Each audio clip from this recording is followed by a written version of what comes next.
That's why any child Nima who go on the radio and say anything about me, I will not say anything to him. Because there's virtue in silence. Sometimes you go very out of emotion, you talk something. When you leader, you gotta take time to talk because words are bullet. When you speak there, don't come back.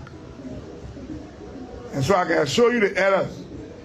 You hear me talking, it means then you're not car. We in a room, and I'm talking in our room. Other than that, they will everybody slam my yes sir. I will leave it because their job is a package. You see the convoy I can't wait? And the good thing inside. You know the bad thing inside, they will cause you. They will cause your man. They will do. So it's a package and you're enjoying the convoy too, you're taking the man too. Everything going together. You gotta be managing it.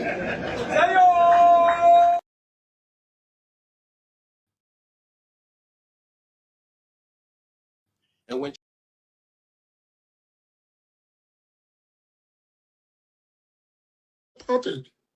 in no time, everybody now, they have Harvard ambition. You know, some people say they want to be speaker, they want to be deputy speaker, some want to be president. How can you be a minister in the government? So what have you seen? Are you not convinced that the woman will be re-elected as a bona fide United Party partisan? When this woman is re-elected, you have space in the government if you're doing well? Because if the government is re-elected, you got a job. So why you want to go fight for one district seat? That means something not right. And the president needs to hear this. Those that in the cycle of the president, he must begin to just out those that want to be representatives, senators, president, while he's serving as president. And I will say this again, they will get at me. Meaning you don't believe in this government, you do not believe in this president job that he's doing. You fake it. So those that are in this category, they must be put to check. Let us go and do their work so that the government can shine. So the government can be respected by the Liberian people, so they can be re-elected, somebody can get a job. But if the government is not re-elected, what assurance you get that you're going to be representative or senator? Then you begin to want. You're going to put your hands in a cookie jar. Because you want to start running campaign. You want to start running campaign so soon. You want to get distracted in making government to function, the executive to function well in serving your capacities that you guys have. The former will go to the courthouse on that day. Oh, the day they take on the court, if President Boyka believe that a CDC headquarters you're moving to, or you are calling, or you're moving to go arrest Fanatikofa, you're making a mistake. He himself will not sit down rehab. I can tell you that for sure. He himself will never sit down rehab. I've been playing with you, Julius. I'm telling you why. I know you do. Boyka, Julius, I want you to look in my face. This is a Carol's grade of 2005 and 2011. When I spoke of Liberia and we now with a bike, I voluntarily decided that we will lead and help this PR arm of the CDC. Not only that, the militant brigade of the CDC, like United Party formed a militant brigade during the 2023 election. That militant brigade and battle cry men will reactivating everything will stand up for our rights. This will be the last of it. I take full responsibility for any application in the court. Police will just move in. What police? Julius, the police. No, let me just tell you this. Julius, do you think the police want to take care of the entire Monrovia? In every quarter of Monrovia, do you know the number of police? Do you know the number of police in Liberia? Julius, we shouldn't reach that level, but I can guarantee you that President Boyka dare not go there. And never ever will he go there. I can tell you that. When I sit there for our hand, look at Joseph Boyka. Let me tell you for your project and give it to your wife. And she just launched a $30 million project program. $30 million. Okay, I listened to her when she went Gambia for the First Lady Conference. She spoke about that. Now I'm going to play for $30 million. So when we come to power, we should take Ottoman Boyka Foundation. When we come to power, we should take Joseph.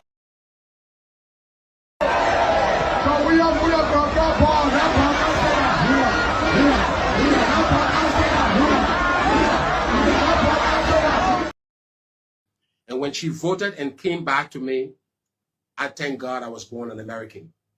Today I saw 9 jurors sitting under my voice, 15 jurors sitting under my voice. 9 of them returning a verdict of not guilty against a powerful government that wanted to be destroyed. That day, I thank God I was born in Liberia. Thank you. Sabedam, this is your coat. Take possession of it. As the representative said, we want to see you collaborating and cooperating and making sure that you make use of the court. Respect the judges. When you receive a paper from the court, don't say that challenge you. Come to the court and tell the court this is my reason. Don't refuse. People have a habit of burning government property down. This, I hope, will not happen here. Anybody attempting to burn court or police station while I'm teaching, we are not going to establish a new player for you. But I can tell you that you will not come back to your people on their leave. We will make sure. Confusion is everywhere. Every society, government, got good and bad people. There are a lot of good people in the country, but there are a lot of bad ones too. Prophet Key is an example. They spoiling the good news of Nima people, they spoiling the good news of people from Sabata district. In our society, nobody abuses women court. If you do it in the town and you are a man, the man discipline you. If you do it as a woman, the woman discipline you. But unfortunately, we have one child from a mother who decided to live with abusive women. Can you leave this place? Okay. I came to the police station. No, you're not allowed. I brought a complaint. You are not allowed. I got a right to bring complaint. You are not allowed, sir. To bring complaint to the police station? Today, it's not a complaint day for you. For me or for anybody? For anybody for that matter. So there's no complaint day. So can you leave this premises? I bring complaint to the police station. Can you leave this place? I should not bring complaint to the police station. Can you leave this premises? No, I asked a simple question. I brought a complaint to the police station. You telling me you cannot do it? Tell everybody for here. Okay. Let's go. I got a right to bring complaint. Let's go, please. Gentlemen, beg you. Yeah, please. Please. So the police are asking former representative Moses Akara's great house. Can you leave this place?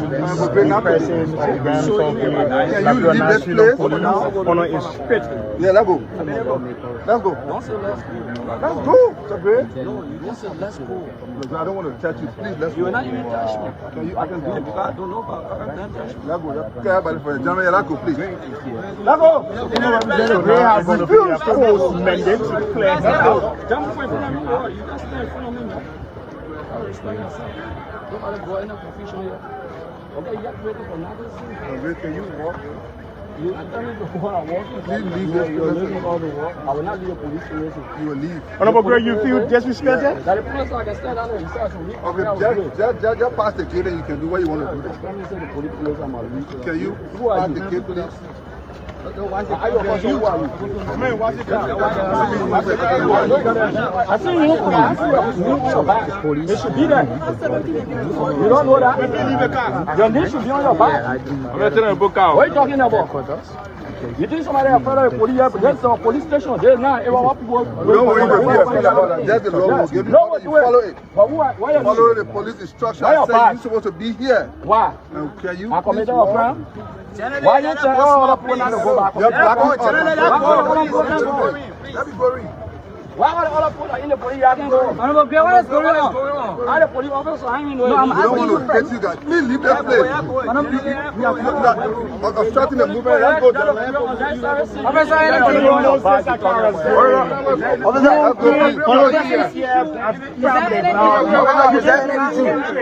Officer, is there any issue? Leave that place. Officer, is there any issue? Do you want to use excessive force on the press? Officer. Leave this place, my friend. Yes, sir. Open away for us to pass. No, open away.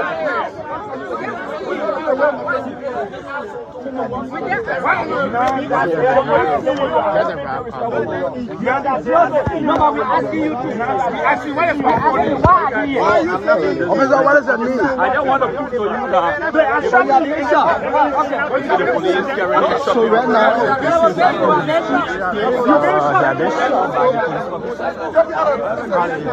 national police officer.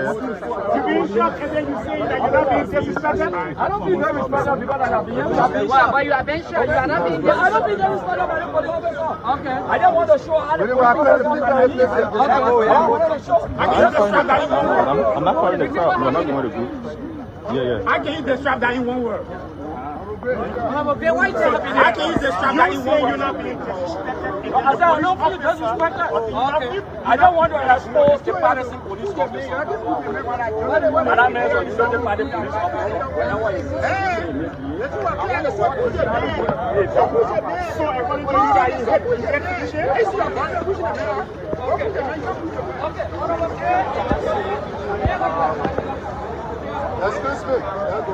Go where, Chief? They told the report the police station. One got guns pointed at me. They come in the car, the police station. But the man opened the code, one of my agents tried to clean up. I'm going to no police station. So the man said, once I agree, I'm going to for a party of my 100 pounds sugar down. The man one to say no, they want to sort out. So in fact, she want to get outside, I said, no, don't get outside. And we thought any better told you. Yeah. But we Take the picture of that thing, let me post it. no, we're not in for you, but I'm going to sing a fire. We in the car. We in the car with her now. No, the police wanted to care now. So I thought 112, so that'll be the call in the convo. I want to know, we're not part of it. We're not part of nothing. With my lawyer, when a lawyer can work on there. Nonsense! Whole police dance out around my car. That lawyer is some kind of criminal. Tell Andrew then to take a picture of the thing, man. Okay, I'm going to kill the figure. And the man who can't tell us any 102? 112. 112. That's somebody else said I need 112. Yeah, police Kamara. There is no sense, Greg. I'm not doing anything with you. I'm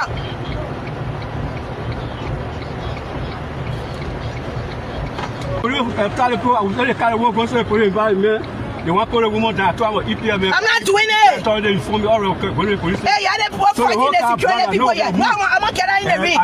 You're putting guns and all of my car, Greg. But I think it's common sense to imply if you are going to defeat George Weah, the only or perhaps the few opposition candidates that can do that and make an effective argument with regards to change, it's not Joseph Boakai. I will go with CPP, Alice Cummings. He stands a better chance to making that argument that the Joseph CDC had 6 years and they failed to deliver on key promises made to the people. They failed to fight corruption. They failed to do this. They failed to create a private sector job growth. They failed to do blah, blah, blah, blah. The Unity Party cannot make that argument effectively. You can't argue that George Weah is corrupt when massive corruption occurred for 12 years under your watch, and you did not take serious actions about that. You can argue that CDC did not build a curable health sector when for 12 years, even when millions of dollars came to during the Ebola crisis, the health sector was not built. You can argue that CDC did not transform the education sector when you were outsourcing education in our country for a few years. Even when billions of dollars came to do that. You can argue that you are the change candidate when you had 12 years and squander opportunities as according to your VP. You cannot make these arguments effectively. Dr. Monobar can argue otherwise, right? CPP can argue otherwise. Gongloe can argue otherwise. These folks have not been in government and tested like the way Joseph Boakai. It's also possible that CDC could win again. That's incumbent. That's incumbent. I mean, I don't know where all and whether we like it or not, CDC still has a strong base. Liberians are disenchanted, yes. But that's the ruling party. It's also possible that you may win. So when you win, we must say the elections was rigged too. Thank you. Thank you. CDC should say the elections was rigged too. And say we will not turn over power to you. Put people in the streets and say there will be Arab Spring because you won. What nonsense is this? Mariah, can I send you Who are you? Can I send you a whole crick of cold beer, man, tonight? Let's start. Let's start. Okay. Damn it. You firing. We started not ever. If you want to make that argument, all right, then I will ask you the simple question. You know the reason why very often when people apply for job, they request references? I'm asking you today, can Thank you. I did not stutter. If Joseph Boakai and George Weah face off in a runoff, I will vote for George Weah 500 times again. I do not believe even with all the issues you raise. Even with all the issues you raise. Even with all the issues. Even with all understandable. The issues. Because I do not believe Joseph Boyka has what it takes to. This is what I'm saying. Understandable. But anyone I don't understandable. Is it understandable? Yeah, I understand that. Yeah, I understand. And here goes another clip, a soundbite that you pick a cut. I give it to you. Y'all go cut that. Let me say this though. Look. But Ben, can I ask you a question to that? If you feel the same way, why not just sit out? Why you gotta vote? No, I can never sit out. So now you see, so Ben is a supporter of George Weah. The most important job, the most important office in a democracy is the office of citizenship. But then part of the responsibility of that office is to vote. So Ben currently support President Weah. In the Ben currently support President Weah. You said that. You're not talking about the people rally. You're not talking about the people rally. I am a member of the CPP. Yeah, so in the first place, but you support President Weah. In the first place, we all know.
First of all, I've asked a question on this show and I'm yet to get an answer. What is question, Ben? Give me a synopsis of Joseph Boyka's economic plan. Just a synopsis. I said the whole plan. Just a synopsis. Don't tell me that it's agriculture. Don't tell me I will create job with agriculture. I need a synopsis of an economic plan. And please don't say arrest either. Don't say arrest. I need a synopsis of an economic plan so Ben, how Joseph Boyka will create jobs. Okay, in 3 minutes. Hold on. Let me talk. Give you 3 minutes. No, he asked a question. Let me answer. Remember, I just come in the show. Let me talk to. Stop. Go ahead. There's a 100-page document on that, Ben. Ben, there's a 100-page document on that. Jackie, wait, let me talk. Who that Jackie getting documents? She don't know what they're getting documents. Listen, the synopsis of an economic plan. Yeah. We have said time and again that to implement economic and bring about economic growth and development, there's no standalone. You have to implement plans that are interwoven and intertwined. We've said time and again, the first thing that we would do to stimulate the economy in Liberia is to restore integrity. No matter how good your plan you work, even you draw, if you do not restore integrity in our government functions and our systems, you will never have economic growth. You will never be able to attract enterprise funding and foreign direct investment. It will just be a joke. Because let me tell you something. All these Western countries are oversaturated with investment. The people are looking for new markets and new places to carry their money. And what they'll look for, the key indicators that will attract foreign investment are the people ready to do business? And that's the first thing we are going to do, is to make Liberia ready to do business. When you tackle that, when you restore and you bring about accountability, probity, you bring about seriousness in how government, integrity in how government operates, then you can now start to implement plans and policies that will spur economic growth. So what is that plan and policy you implement? That's the question I asked you. But the first thing about it is this. I agree. Attractive. Give me the plan. The first thing we're going to do is to ensure that we recapitalize or we create a new agri bank. Because let me say this to you, extractive industries are not the way forward. Any other thing, what it attracts funding into a country. George, I swear to God, I will call you off. That Charles Bromsky plan you talking me. Listen, don't try it. Do not try it. That's the Liberty Party plan that you split. Wow. You do not do that to Jacob. That is our plan in 2017. We can go as an agricultural plan. That is our plan in 2017, George. Liberty Party plan. Shame on you for giving our intellectual property. Shame on you for giving our intellectual property to Unity Party. George, you are supporting a man who doesn't have no plan. You are supporting a man who believes that it is his inherent right to be president because he's been in office, he's been in politics for 40 years. And at the end of the day, because he's old and Ellie didn't treat him well, and we will feel sorry for him. Do not do that, George. If you want to make that argument, all right, then I will ask you the simple question. You know the reason why very often when people apply for job, they request references? I'm asking you today, can Honorable Boycott use his previous employer, his boss, as a reference today? Who's bosses? Ellen. Can he recommend Boycott to the Liberian people? Obama recommended Joe Biden? Let me say this, George. Let me say this. Look, going forward. Oh, you shifting the goalpost again. You left the first place. You came into the other one. Well, I gave it. I mean, again, here you're running around. No, let's go back to the first argument you made that he's too old. Well, I never said Nigeria just elected black people. You never said that. No, that why the first premise. Now why I did not say that. I did. That's what because Nigeria elected Tinubu so when he left Boycott. Our choice. You can compare Liberia with Nigeria. George. Can you compare Liberia with Nigeria? We cannot. Of course. Why you mean I can compare Liberia?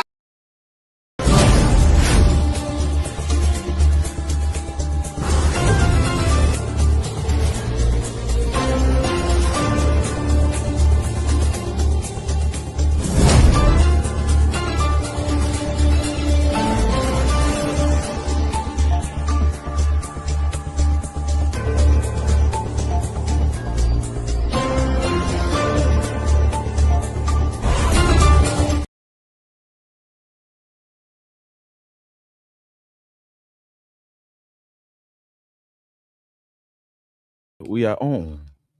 We are live, and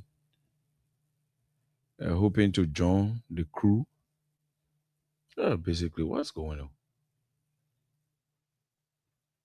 So we are live. Wow. So while we are waiting on the crew to rejoin us, we will take our team song and wait on the crew to rejoin us. This is the closing argument, Freedom FM 87.9. And my name is Junkies Morris. Welcome to our many listeners. Welcome and share the show. It promises to be firing tonight. Welcome.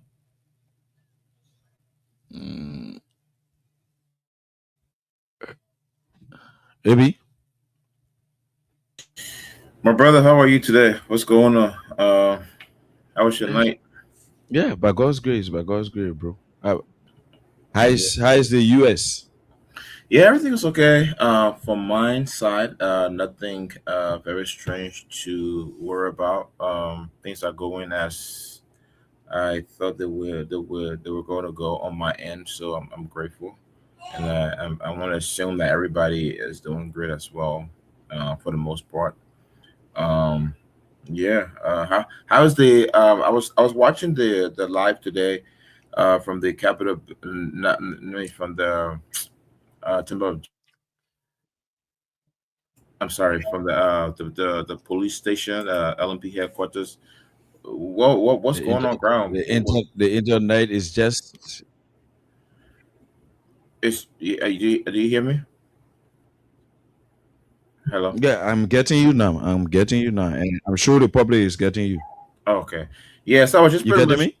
Yeah, I'm hearing you now. Yeah. I was pretty much trying to find out what's going on. I know we didn't see our man Anthony today due to his accident he had yesterday, or the incident yesterday.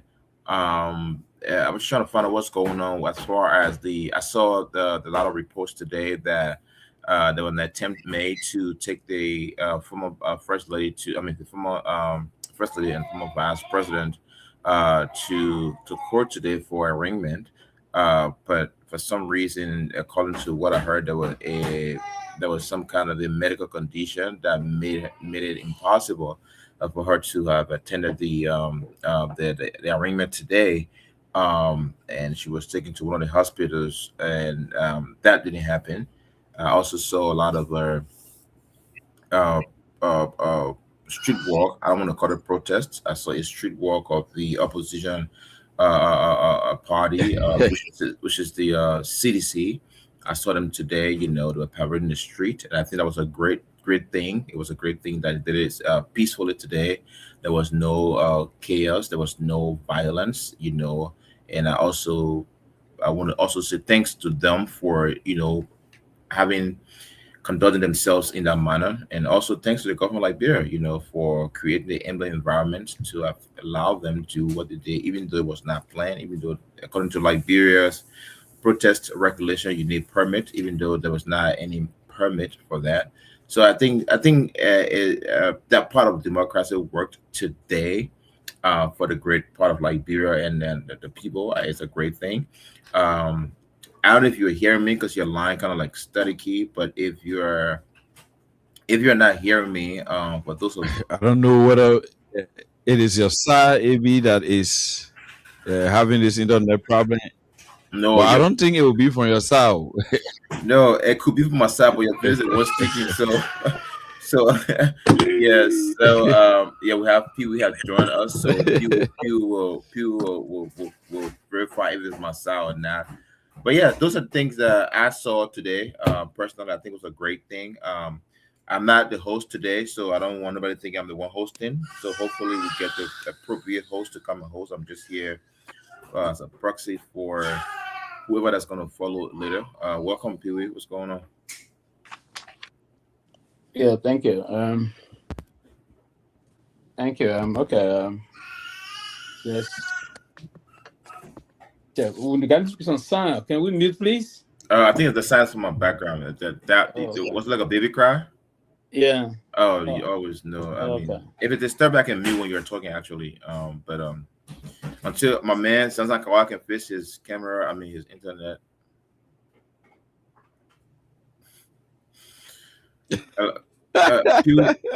Pewee hearing me? What is Sansankawa? I mean, traditional suit, bro, and anything traditional we are. I know people will give you the support. Somebody here, Emmanuel Bro, saying from what I'm seeing and hearing in this former Vice President Joao Taylor's arrest and imprisonment saga, I'm convinced that the Unity Party government headed the President Joseph Boakai. Headed by President Joseph Boakai, has deliberately concocted and masterminded a big launch of lies against her for the role purpose of disgracefully embarrassing her. But to the best of my knowledge, God Almighty is alive and doesn't sleep. Certainly, He's seeing everything that is happening in this country nowadays under the I think I'm going to say UP government. Yeah. So you guys can take it from there. If you're back now, I'll give you controls to continue setting the narratives. Obviously, you guys do that. I'm not the one been doing it. And Jake Jenkins, you guys can take it from there. I will sit and do it on my turn. Yeah. So I will send it back to Pewee saying, and Pewee we can kick it up from there. Yeah, but Jenkins, you on the ground normally. When we getting these things done. So anyway, I got almost 30 minutes after the time. So yes, if to get up. Yes, if I can start it up. Yes, I thought since you here in terms of moderating, that's I just wanted you to bring me to speed Okay. with basically what unfolded. I know that there Yes, was things that unfolded today, so just bring to speed, and we can take it off. So in addition to what Avi just said, we just experienced the arrival of Liberian people call them deportees, but they are not deportees. They were seeking asylum, and so in line with diplomatic connection with the U.S. and trying to strengthen our relations with the U.S., I think we accepted that through the government to allow those people to seek asylum here in Liberia. There should be 1,200 persons, but initially, about 20 persons have already arrived, and so this is what's happening on the diplomatic front. As for the case surrounding this drug issue that saw the former vice president being arrested on yesterday, she's not well. She broke down, and they tried based on what I gathered there since I was there today. She was not well since last night. They tried bringing their own medical people to check on her as to whether she could recuperate, but it got worse. So she was taken to the hospital by the police authority. So there where we are in regards to that. She's supposed to be arraigned before court today, and because of that unfortunate situation that she fell off and was not in a good state of mind, so the police, with due diligence, understanding the importance of life and her dignity, they were very swift enough. I want to give them the tap on the back, swift enough to take her for further treatment. So there where we are, and we hope the right thing is being done, and we hope that the government is in line with due process, human dignity, especially protecting our democracy. Because we as a people, particularly on this platform, the closing argument, we do not have problem with the government going after people who are creating problem for the society by accepting drug cartel to use this place as a drug hub where they will harness drug to supply and distribute to different countries and different continents. We think those people are miscreants, and they should be brought to book. Justice should prevail. They should face the law. But if we are proceeding in ways, forms, and manner that we look like or sound like we are being partisan in this fight, then I think it will raise our brow. It will build tension, and that will be dangerous for our peace and stability. So we are calling on the government. I'm calling on the government to at least lay low the tension, and let's do it through the rule of law. For instance, Junkies Morris is being linked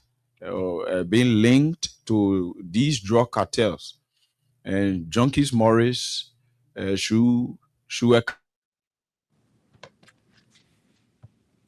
Junkies Morris should account. So if Junkies Morris is linked to the drug business, it's easy using the law. The government could file in for a knee as a Republican if they themselves think that they are not able to, in a peaceable manner, get Junkies Morris, who was being accused that he's linked to this drug issue, because this issue is a national fight. So we are not against it. We are in support of the government fighting this drug situation, because we all know the results that that had been left behind by those who initiated this importation of drug into our country, and distributing it to young people. So we are all in the fight together. All we are saying, we need to be meticulous, because when we hurry bus traffic now, when we are rushing too much, then it will look like and sound like we are trying to wish hunt. So we need to take time. Madam Joy Howard Taylor is a lady. That's the first thing. In all fairness, Pewee AB and the public, Madam Joy Howard Taylor by herself cannot be involved with resisting arrest.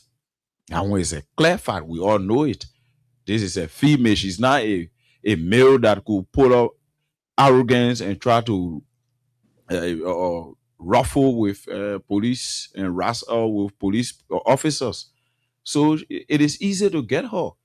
So those kinds of tension are coming to get people who are linked. It will start creating, insinuations. We all know how our people are quick to insinuate. Mind you, as I turn it back to you, our people are always craving for better things. They are always yearning for this place to be a better place. When they say Junkies Morris, that the elected is corrupt and stealing their money, they will agree with the people were Pewee and AB, because Pewee and AB not in government position yet. So Pewee and AB say Junkie Morris stealing their money. Immediately Pewee and AB get in a position and decide to prosecute Junkies Morris through the due process. The same Liberian people, they start to defend Junkies Morris. So this is the compound, complex situation we are faced with. So all we are calling for, we need to maintain the peace. We need to dwindle the tension and a harsh engagement toward individuals who are linked. Because if you will have other people being arrested with mineral bottle in their hand, walking side by side with you going to the law, then that should be accorded other people. I think it is in the direction of dignifying who be suspect. So if you did that for Abraham Toure and did that for Sylvester Pewee, that same thing should be replicated to Junkies Morris, because the three of us, we are linked to propagating messages CA. So you cannot treat Pewee differently, AB differently. Then when it comes to Junkies Morris, you just bundle him and throw him in the pickup box. I think those are the issues, those petty issues that people will want to take, amplify, and hitch on it as a debate, instead of focusing the real issues or the issue that have to do with people allowing drug cartel to use our country to damage our diplomatic image, rather, to damage the young people, and to create a situation where we will be unsafe. Because having this place as a rampant terrain for drug trafficking, harnessing drug and distributing drug, and people taking in drug all on the streets of Monrovia, that insecurity we bringing on ourselves. Even those who are being alleged of receiving bribes, receiving gifts, they themselves are bringing insecurity to their well-being. Any society that is not able to help the many that are poor, they can save the few that are rich. So we as a people, we need to come together, have a come to Jesus meeting, and forget about the issue of, because of Joseph Boakai, the president, 14, the drug business, then the other group of people angry, and because that CDC people, then Joseph Boakai people angry. Let us leave it and focus the issues. Right now, the issue that brought Madam Joy Howard Taylor to this state is the investigation on how the over $300 million drug into our country. That's the crux of the matter. Let's focus that. Let's stick to that. And I want to advise the police. I want to advise our security apparatus under force continuum. You do not intimidate people like that when you are going to arrest them. The first thing, this is a Liberian citizen. Secondly, she is a senior citizen, somebody who served in the second most powerful position in our country. So going to her when there's no resistance, you carrying that kind of force, all those things, you guys will have to be careful. Then you will interpret the situation as targeting people and witch hunting people, as in the case of what was done to Representative Akaros Gray. I will say this. Representative Akaros Gray has every right to go at the police station. If Madam Joy Howard Taylor is accused of any crime, for that matter, it does not negate the fact that she can receive visitor. And besides, that police station is a public space. You don't carry on what they did yesterday. Those are trend to building tension. So I'm saying to them, they have to do away with that, and let's focus on the substantive, not to be doing things like you intimidating people so they get afraid. No, there will be no chaos here. We'll do our best to protect the sanctity, peace, and stability of our country using these microphones. But the security apparatus will need to take their time. People who are being linked, you take your time to get to them using the law and not using force as if we are in Sudan or we somewhere in Iran. We need to continue our democracy in a way that everyone will feel a part of this country. Back to you, Pewee. Thank you. Thank you. That's alone. I think we follow most of those things basically today, and we're told she's the vice president, the former VP, is currently at a local clinic in Sophie, Congo time, undergoing some treatment, basically. And we're seeing the social media, there are certain folks, individual, alleging that she was injected with some strange substance and the rest of that. I don't want to think so, and I don't think we should be unreasonable to take the politics to that end. I don't think anyone will want to knowing it want to do that. That would be a very cataclysmic decision if anyone were to do that. So I don't want to even imagine that is far from the reality. We know that the former VP is not as well, so maybe pressure and other things and under those kind of circumstances, maybe the pressure may have gone up and other things, and medications maybe it was not around, and maybe it may have pushed tension on the pressure and the rest of that. But now that she's in the clinic, I'm told that she's now on ongoing treatment, and we hope that she recuperates and speedily so that they will continue this process. And I will for sure say, I don't. Yesterday I said when this came up, I wouldn't outrightly come and say this is this, but I hope this is not politically motivated. If it is done on the basis of the facts, then the facts should come out. It should be the government should do everything. Even we know this president is very slow, he doesn't inspire as a leader, but he should call on his attorney general to put something that I would say get the call for a speedy trial in this, because this got the ability, and we shouldn't take this lightly.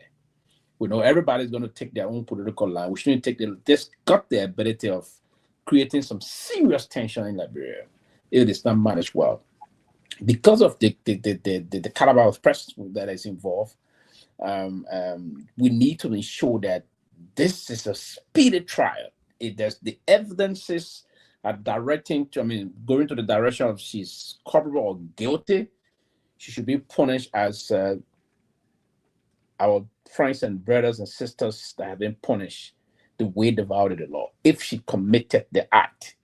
But if this is motivated and care is not taken, it may just plunge the country into some chaos. And no one should say the whole Liberia may do that. Something can just pop and bring some serious tension and degenerate into some chaos. But if it is on the basis of the laws and she's indicted or she was arrested and charged yesterday on the basis of facts, that have been collected by the Joint Security or the security apparatus, they should ensure that that should be done, and there should be a grand jury should come off, or grand jury indictment, and that proceeding should be, they can expedite this case. If the government got all of the evidence, expedite the case, put the case on the docket, and call on it and move it. The case can be handled in the next 2 months, I want to believe. Between 9 October, you can be done with this case. If she's guilty, send her to jail. But if it is political, you got the room to set serious problem on. But before we can move on quickly, and another thing you talk about also was this situation about the arrangement or agreement between the Liberian government and that of the government of the United States. We've been seeing. I was just reading on Reuters just on from my app, and Reuters is also reporting that. I followed the news on Al Jazeera, also BBC also reported it was not even on Focus on Africa today. So this is very important. It's serious. But Liberia is a lot of countries in America engaging in the conversation, but Liberia is the first country that have now received the first batch of 20 individuals that are landed. They are not deportees, as you said rightly. They are not. They are folks that I believe to have come here in the United States to seek asylum. And the U.S. government don't want them here for some reason. So they're trying. Now, the reason they cannot send them directly to their country because most of them are escaping some retribution or being targeted. So the U.S. government saying we'll partner with certain countries in Africa, and then we will send you. They are not there on anything. They are free like you and myself when we are in Liberia. They can leave according to what I've read. They can leave on their own volition whenever they prepare. I don't know whether the Pewee, the internet. The internet, I don't know if I've seen it, but Ture, we'll start with that aspect of the discussion. I think I don't know if the internet for me or you, but I think it's from your end, Junkies. That sounds like a lot. I'm getting Ture, and Ture is getting me. You cracking out a little bit, and the rest of it. But Ture, I will start with you. While Junkie is trying to do an adjustment of the internet. So I think it's coming from outside. It's coming. Yeah, it is. It's coming from your side. So, that router using or the article router that stick that modem using, you can shake the modem small. The hotspot. Or the hotspot. But yes, but from your end, you read a lot of things and you've been following this kind of a line.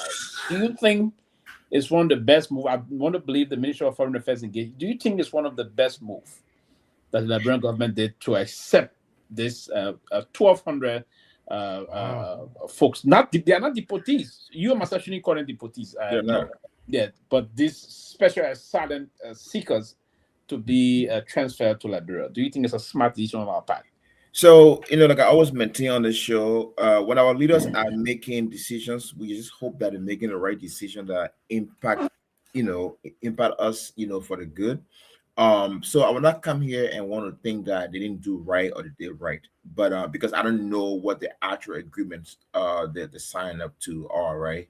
But as a signatory to a lot of international agreements, there are some responsibilities, you adhere to.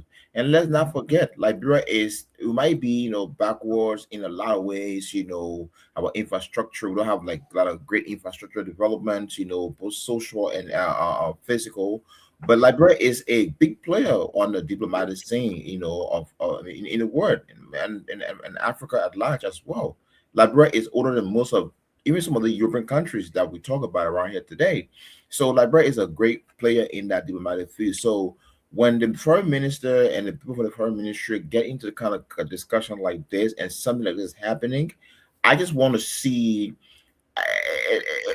Al Jazeera to try to make it not sound like a quid pro quo, like the Liberian government official deny, like he says now quid pro quo like diplomat do for you. However, though, when you look at the package, Liberia is getting almost $129 million from just these 1,500 people that are to be coming to the country, and 5 million goes to their pretty much like providing for the managing the whole migration chain that they got going on. 5 million just go to just that, right? Then you got 120 million going to something like, you know, we'll talk about for healthcare sector, you know. Sorry, Pewee, you said something that's interesting. I didn't follow that, the detail of that. You said that we're going to be getting a little over 100 million. Yeah, about 129 million. 5 million goes to the management of the resettlement of these people. But now the money does not necessarily, I want to believe it does not necessarily go to the government, because Liberia has IOM, which is the acronym for International Organization of Migration. So they might be the one, and probably that of the LCCC also. Exactly.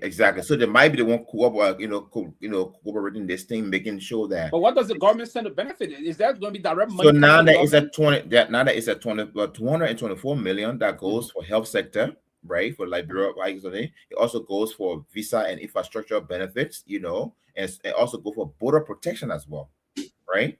So it just they have responsible our government manage the money. And as a matter of fact, Marco Rubio have also said they're standing firm to, you know, reassuring the diplomatic tie they have Liberia, making sure that Liberia has been a strong ally.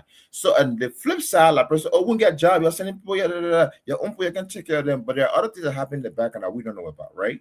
And the reason why I took my time to dig into this, because what I want to be able to say, hey, well, you know what? When I'm criticizing this, I want to criticize them one day when I get them, right?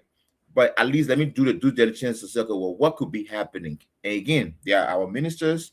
They're making these cases for us, so we don't know exactly the whole thing other than having the background. So that's one thing. Just to that migration thing. And for example, you made a great point when it comes to Madam Howard Taylor situation. And I agree with you, Pewee. We hope that it is not politically motivated. And I stand on that. But if it's not politically motivated, Madam Taylor should be, if it's true she's into it, she should be treated like any other suspect who would have been, you know, suspected of doing this and getting this drug. And at the same time, whatever it is in the legal frame, not violation of their rights, but whatever it is in the legal frame that they would have followed to a John Flomo from Gongloe or whatever, the same way they would have treated that guy, she also can be treated as the same suspect in that case.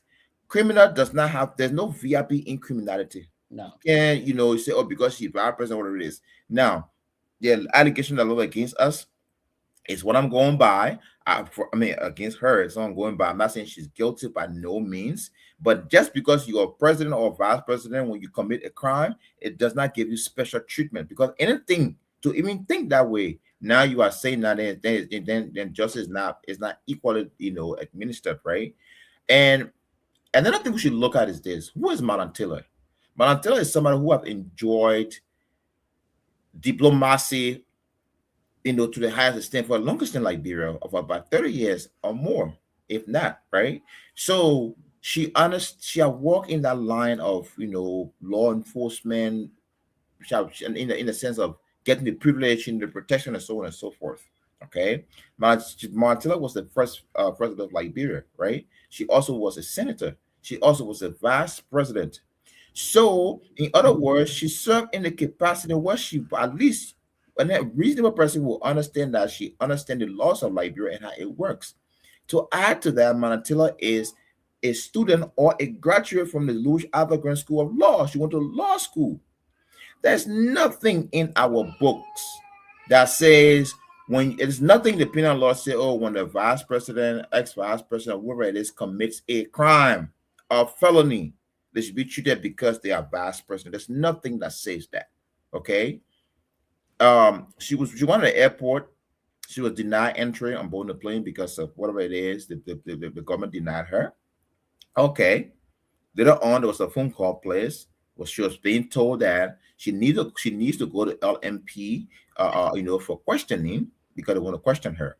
She says she's not going to go to LMP. She's going to go to her house, call her lawyer before she go there. Madam Taylor, come on now. You did law. You are a lawyer now. You went to law school.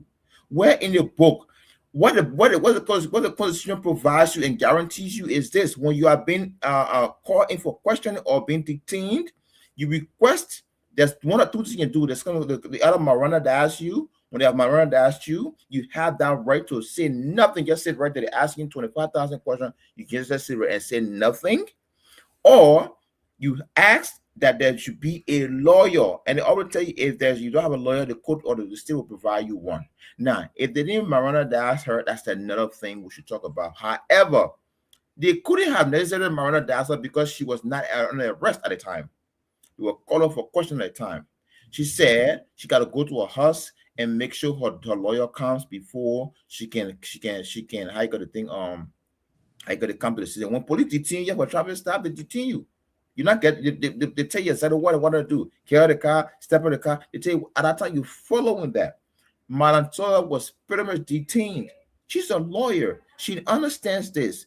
The law does not guarantee you that you speak to your lawyer go to before you do the process. No, the law guarantees that a lawyer should be present. If you don't have one, to provide you one. So for all to say that, oh, what I got to do, I'm like a criminal, the market, you know better. You know better. And I just hope that she's not guilty. I hope that whatever allegation that against her, I hope that she is not it. But if it is it, I believe she should be treated as anybody in that position would have been treated. And that's just my opinion on that.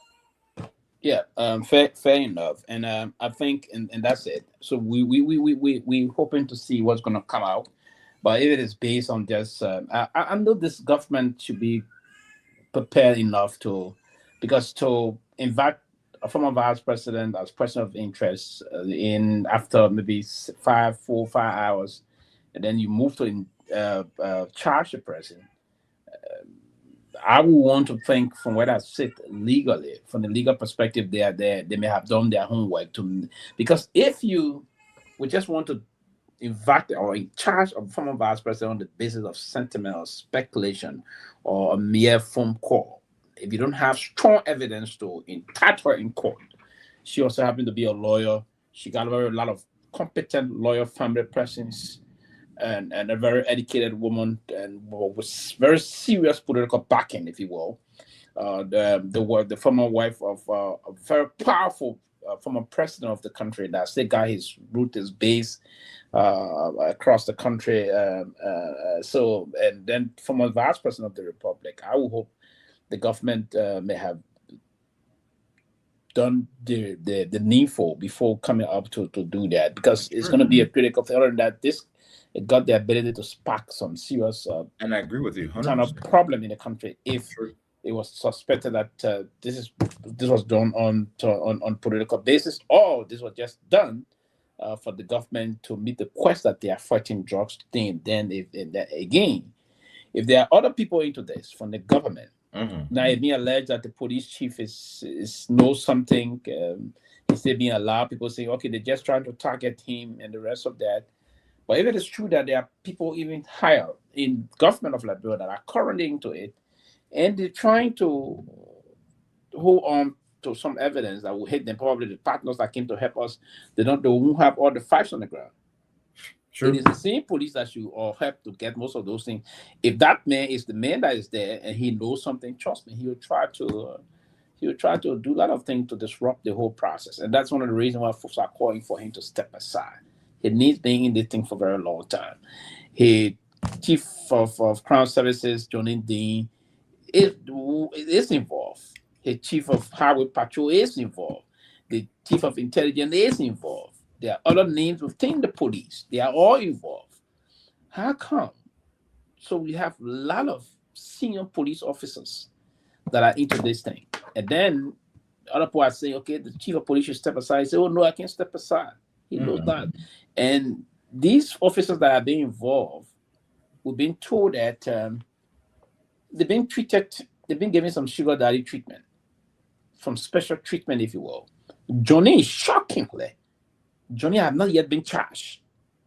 They should send signal to people that this Gregory Coleman knows very well. If you rush to charge Johnny will spill the beans.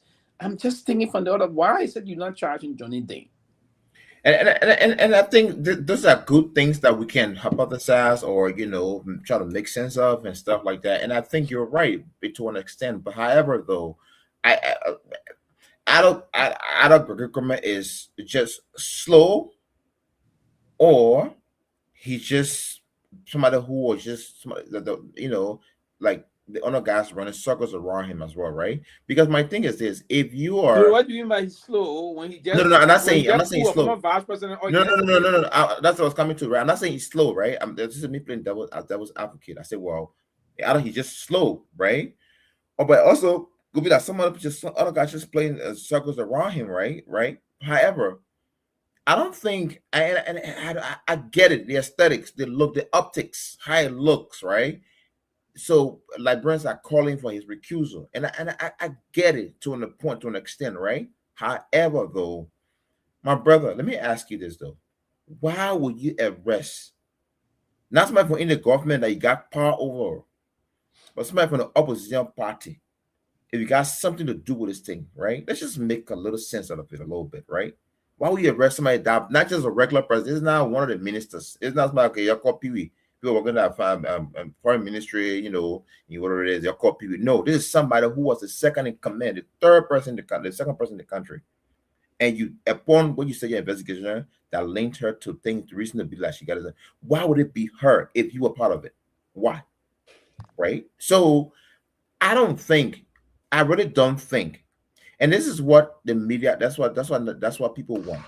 The media, including us, when we are not careful how we try to make sense of the situation and try to bring our own analogy in it, we will be making it, we'll have a fast dumping case, and we as Liberians will lose. Any attempt for them to lose those guys that were indicted on this thing, for them to go walk scot-free, it's Liberia that loses. So I think for any media group you find yourself in, we all have a civic responsibility and a patriotic responsibility to, for at least for once, just respect the rule of law. Let's see what it's doing. Let's hope that they are right. We can't just be here and think that, oh yeah, they are wrong, as a matter of fact, Gregory Kromah is inside, she's not inside. Liberia is one of the most gullible society that I've known on earth. We are very gullible.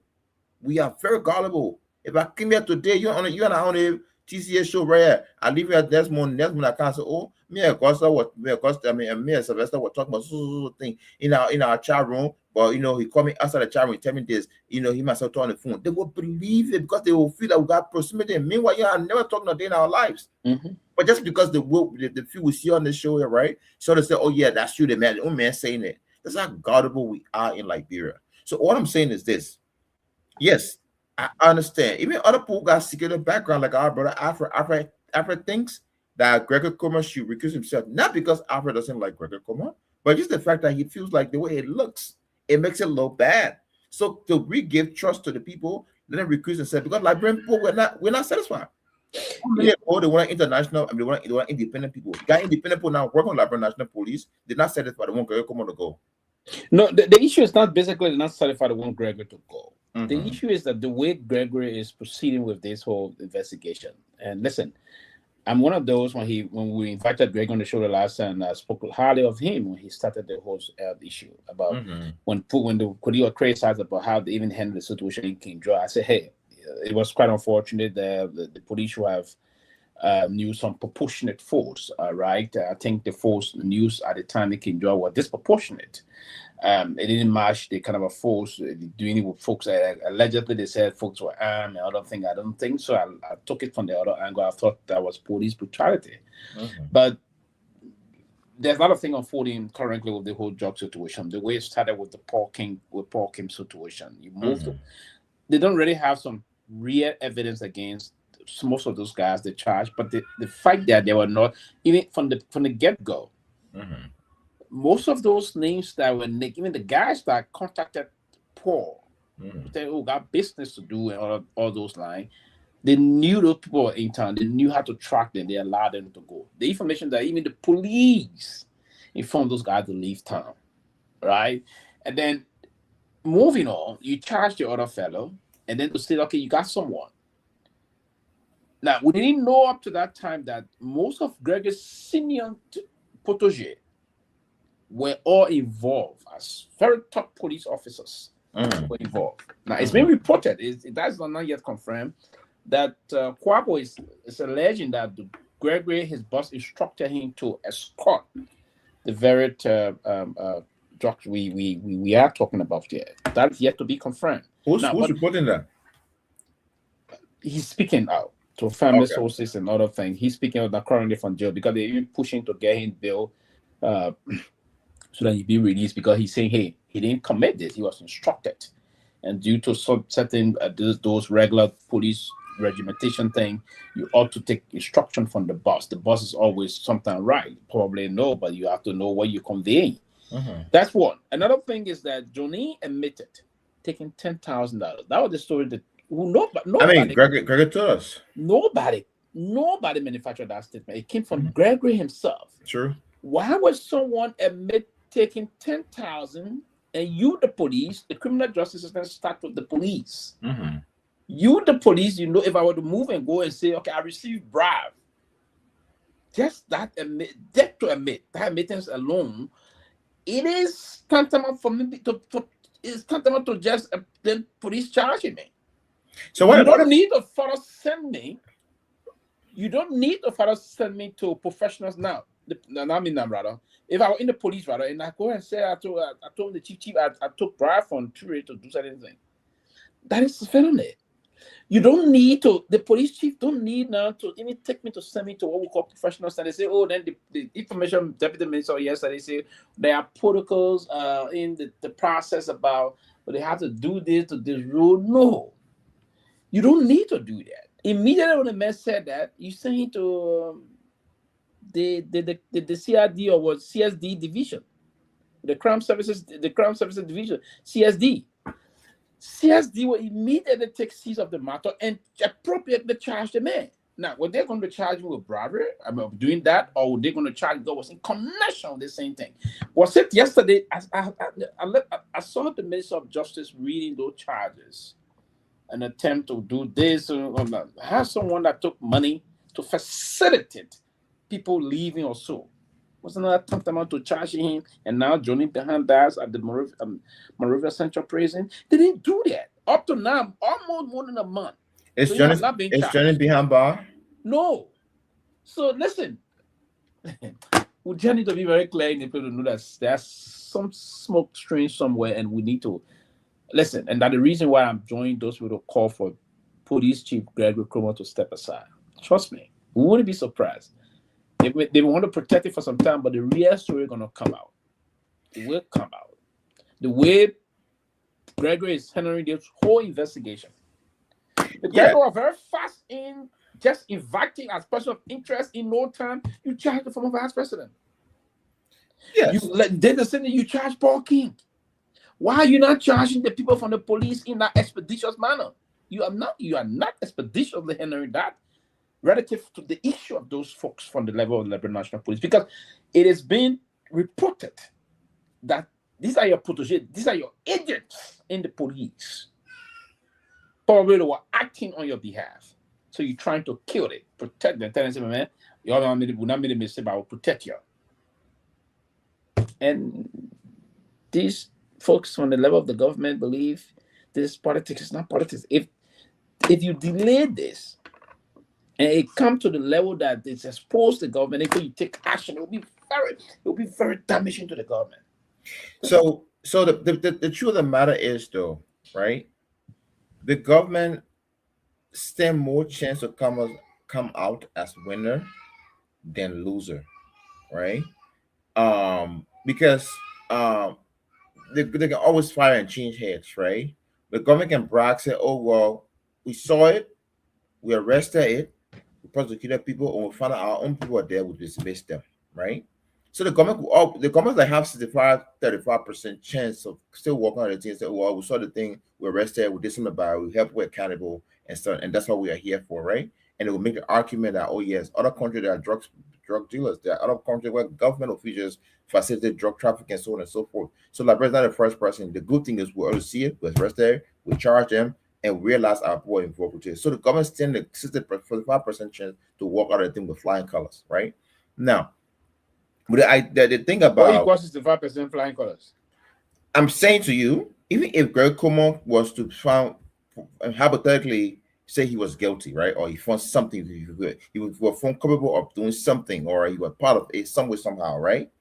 They will still fire Kromah, bring somebody else and put him back there, and they still make a brag. We realize it would tremendously damage the government repetition. And not necessarily. And this will it will. Here's the fight. What if they come back to you? What if they come back to you? He's linked to this. What if they come back to you? What if they come back to you? They say, "Oh yes, we knew he was part of it, but we know why we named on the case so that we'll get most of the things we wanted." What if they come back to you? It's possible. Then you gotta think about it. Think about it. That wouldn't make sense at all. Okay, no. You're between damage. So no. Why? That's the problem. I hope he's not involved. I don't hope he's not involved. I personally don't think Gregory is involved. Right? If you're to read a tea leaf from the angle I'm looking at, okay, I'm afraid because most of those individuals involved. Why you think Johnny was just brave to tell him I did it and he rushes it? You didn't. The problem about Gregory is exactly. So if he's not emotionally handling exactly. If you think Gregory was involved, why you think Johnny told him? Oh, no, Johnny told him the whole thing, but they think I took money from the people. Exactly. So and you know about it, but he said, "Okay, no, I will fix it. We'll say that you and we'll fix it. We'll take care of you." Listen, this is deeper than you think. We'll charge you in a way that will not even link you to the drugs and will link you to something that will not be proven, and then you may win it in court. Or you take a kind of plea in court, the government eventually not a prosecuted case. So if that's going to be the problem, the government will drop charges against you, or we come up with a reckless kind of a charges that we cannot prove in court, and you walk, and we take care of you eventually. You already got a home you build. You build a very, when you into these things with these drug boys and other things, he got a very nice. Okay, you go relax, we'll take care of you. Now, his life in the police done. Johnny be a career. I've been knowing a lot of people complain about Johnny a lot of time. We all heard of him before. Hopefully, step on other people and other things. A lot of people be complaining. They say, "Oh, you do this." I want to believe this is boss stop now with the police. Maybe the day maybe one of his friends become president and appoint him police director. And I don't know what our person will be thinking to do, but I believe he carry out the police done. Yeah. So at the end of the police done. At the end of the day, it was done ever since other police director got rid of him, right? Why do you think Gregory brought him back? That's some reason. So that man not the Gregory probably brought him back because Gregory thought he has experience in the area. Because he's the operation man. I can deploy him to do a lot of things for him behind the scenes. Why would Gregory bring somebody back that been refusing the police by 2 police directors? Why should you bring him back? Okay, but there are people even if I don't like to do the American comparison because sometimes it makes me angry too. So why should you bring him back? But there are people who think that you know what, you're a bad guy, you're a criminal, but there's certain skills you have. I need it. I'll bring you back to work with me. It's possible. True. Will you bring someone in the security apparatus that's working with criminal that was engaged into armed robbery? Mm-hmm. Armed robbery. So very serious offense in our country. Was he engaged or was alleged? Engaged. He was investigated all by kind of dismissing from the police. Okay. He was engaged in dealing with armed robbers that were causing chaos, creating panic, terrorizing our people. Engaged into them, dealing with them in terms of that. The proceed from that, or from those robbery, those bandits and heinous, unscrupulous elements carried out. He was the agent that would distribute the proceeds. On the basis of those information collected by the police, he was removed from the Liberia National Police. Okay. Gregory King and brought him back. Okay. So then later on, the new police director came. Police director rooted him out. Said, "No, you don't belong here. You are a bandit. We can't hire a bandit to fight bandits." Gregory came back for the second time as police chief and brought him back. You don't think it's motive? So yes, right. I can see how it looks, right? Now, administrators, I don't know why Gregory brought him back. Now, in the ethical system, what you know what it is. For example, in America, people ain't gonna hire you if you got DUI on your record. They want you ain't gonna recent DUI on your record for in the past 2-3 years. They're not gonna hire you, right? So society that believe in and you get answer my question, just right. And that's why I said it. You cannot hire someone with just a DUI on the record. Right. Why would you hire a senior police agent that is known to be colluding with hardened criminals. So it goes back to That what were dismissed by your former police chief and your former boss. Mm-hmm. And you came when he left. When you came, you brought him back. It didn't stop there. When you left again, the next police chief came, Patrick Sulu, removed him from the police. Immediately you came, you reinstated him.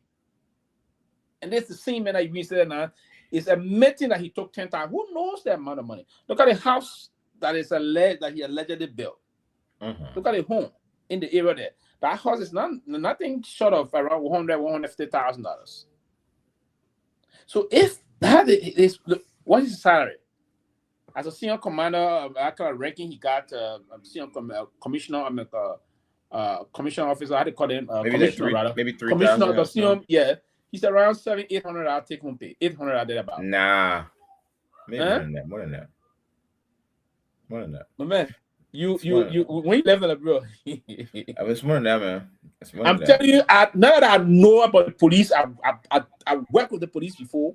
I did one Christmas got police chief.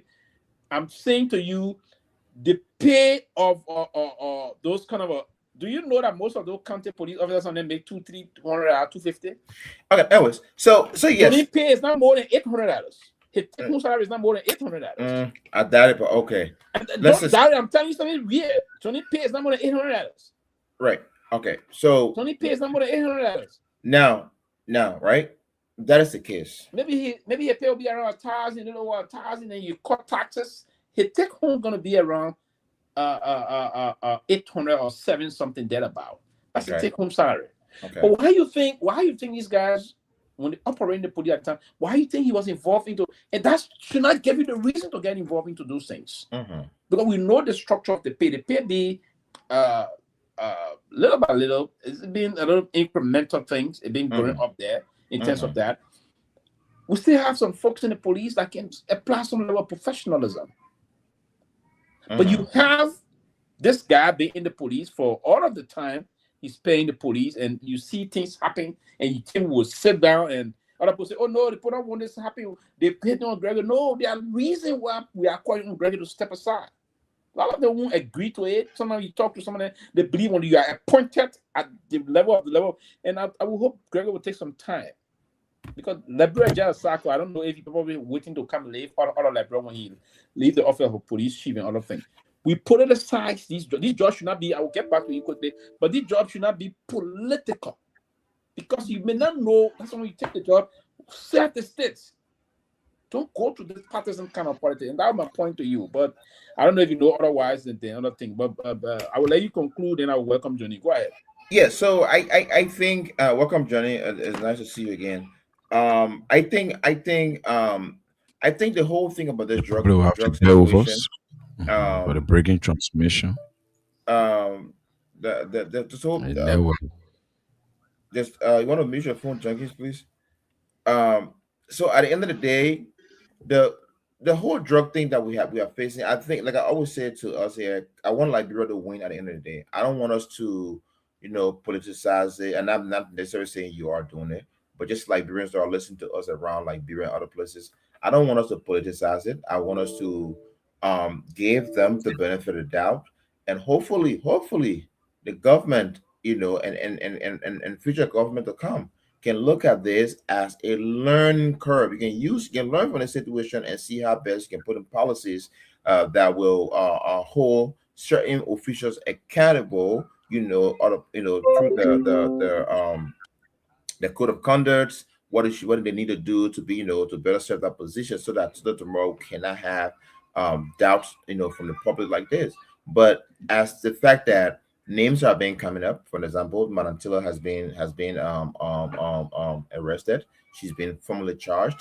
She couldn't make it to the arraignment today because of some medical situation. So hopefully she gets stable. When she'll come back, she gets arraigned and go through the process and let's see what happens. To your point, we hope that it doesn't take more than I hope it's a speedy trial, because you have all the charges against her. You have evidence to make sure that she is actually involved with this.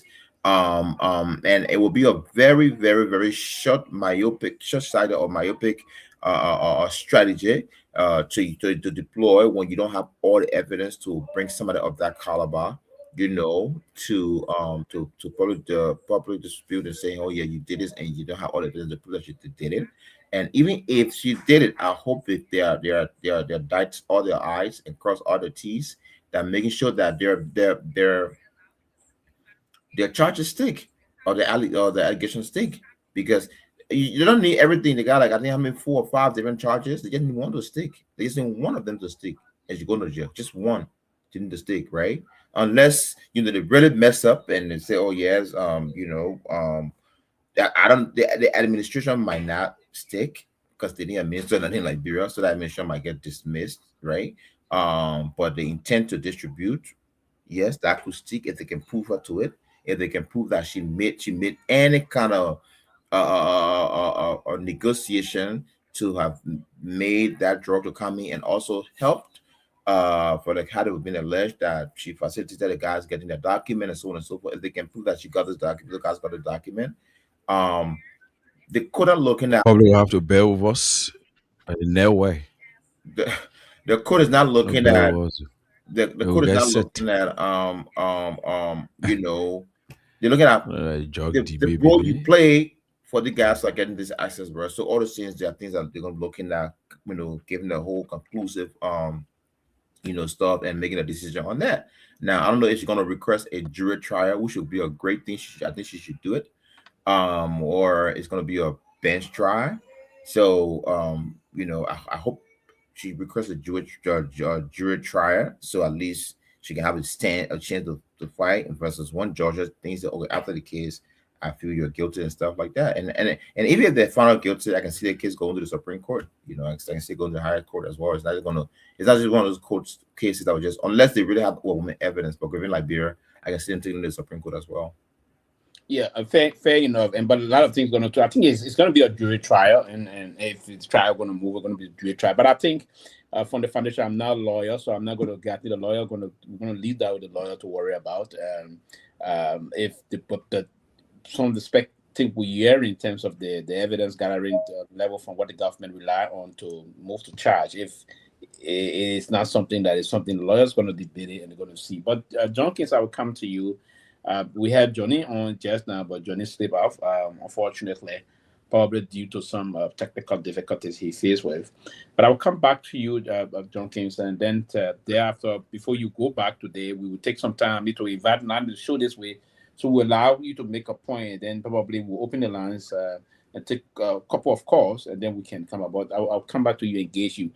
Do you think, from what you're hearing, can you hear me?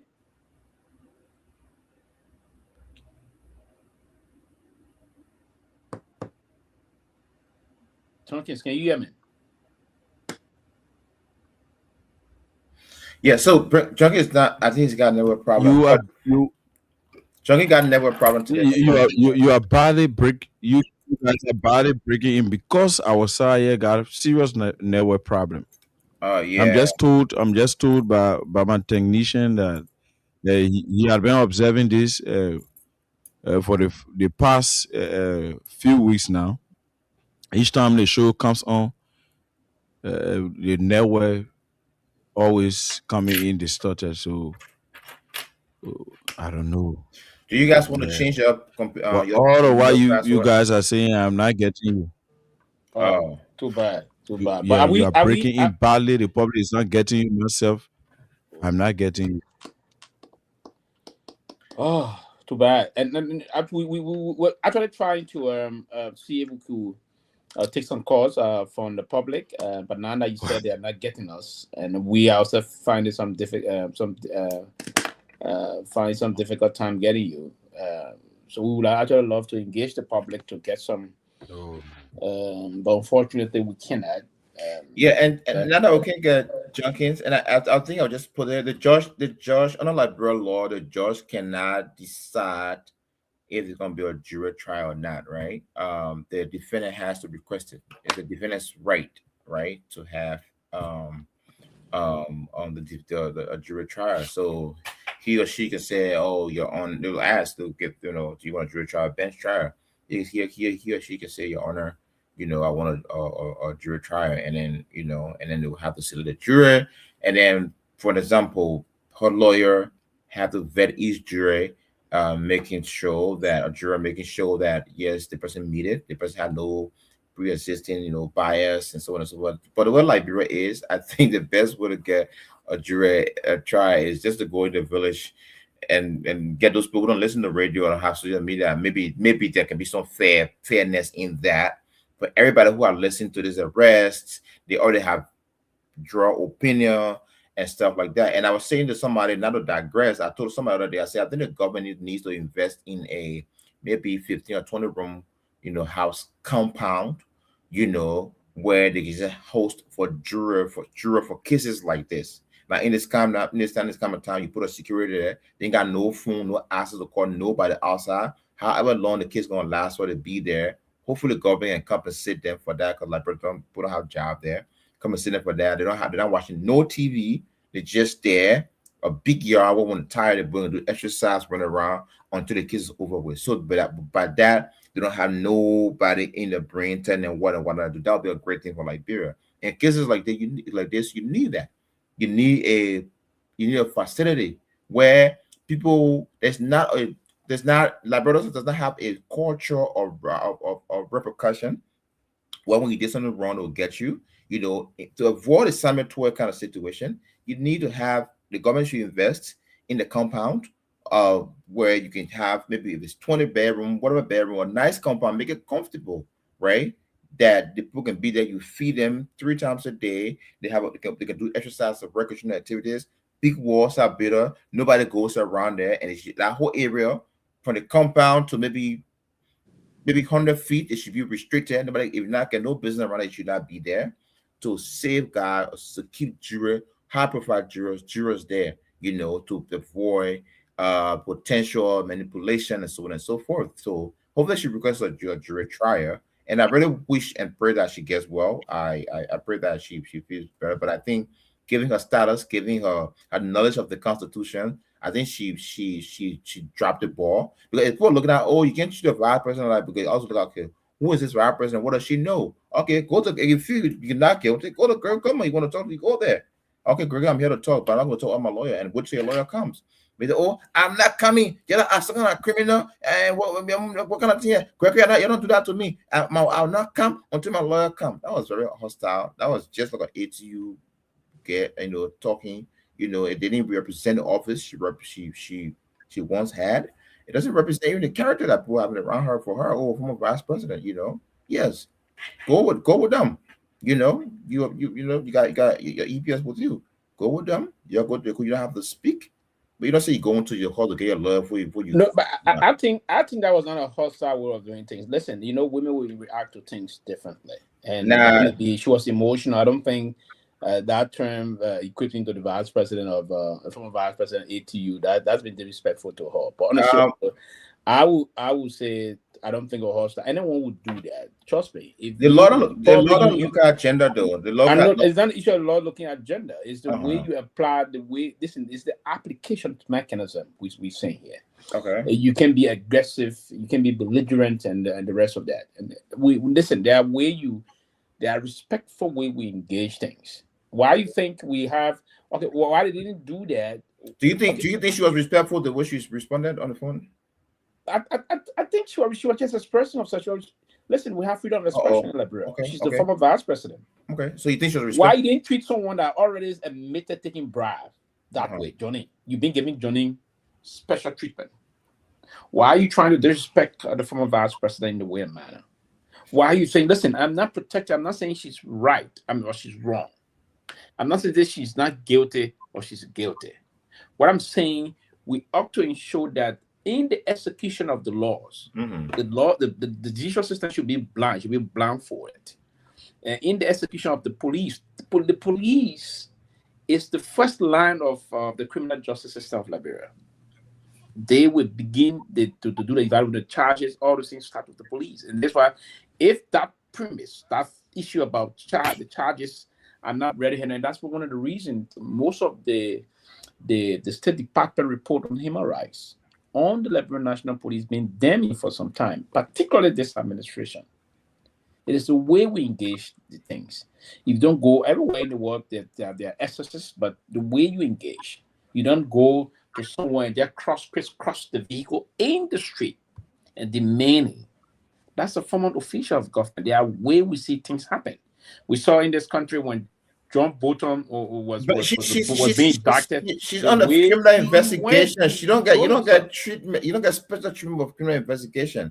Now no, you don't have. But listen, the intent, the way you treat people, in some cases, is the intent. Let's agree that Toure committed a crime, and I've got sufficient reason to believe that Toure is now a flat Rex. Do you think I will run or I want to show the prep to do a prep with you to call for you to walk up? What's a flat Rex? Right? What's a flat Rex? A flat Rex is anyone that got the potential of leaving the country. Okay, doesn't she that have the person that got a potential of leaving the country? Doesn't she have the potential of leaving the country? Absolutely no. The woman just lost us one. Listen, she just lost her son quite recently. She got her grandchildren. Okay. That are there in the country. She had children when you escaped jail. Her grandchildren that she's taking care of. She got family members in the country that rely and depend on her solely. Child still had children when escape. Child still has children when you escape jail. Child still had children and wife when he tried to escape That's Nigeria. I hate to go into. No, but no. That's what I'm going to. No, having kids. The circumstances of that. No. My point that made to you. Jail. My point that made to you. My point that made to you. I don't want to go to Charles. I think he told us that he didn't break jail. No, I said he had responsibility when he broke jail. I said second of all, where he broke jail. He also in Massachusetts now. Come on. No, but he said he didn't do it. My man. Okay, fine. He said he didn't do it. Okay, another point. He had wife and children and status when he tried to run away from Nigeria and again, you see, and sometimes we everybody with the sentiment against Mr. Tito and the Tito family will want to bring their own side of the story. No. It is clear and glaring that other presidents, even Gaddafi told President Salif, when she visited him when she was president in 2007, that you betray your brother, you brought me, you betray him.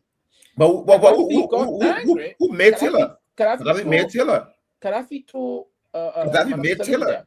The whole story about Taylor, Nigeria story, was a make-up story by the Nigerian government. Taylor didn't escape. Taylor took time to explain this to us. From where they left, from Cross River State, the capital city of Cross River State is explained though. I closely followed the case when Taylor was in court. Not that I listened to him religiously, but what I did, I spent some time in that particular state, understanding the geography of that state, and then looking at where Taylor went. And when Taylor explained, I went by myself, before even starting going to Nigeria back and forth, I went myself to do some investigation about that. Where is Cross River State? Cross River State, the capital city of Cross River State is Calabar. Taylor drove from Calabar all the way to Maiduguri. Maiduguri is far in the north.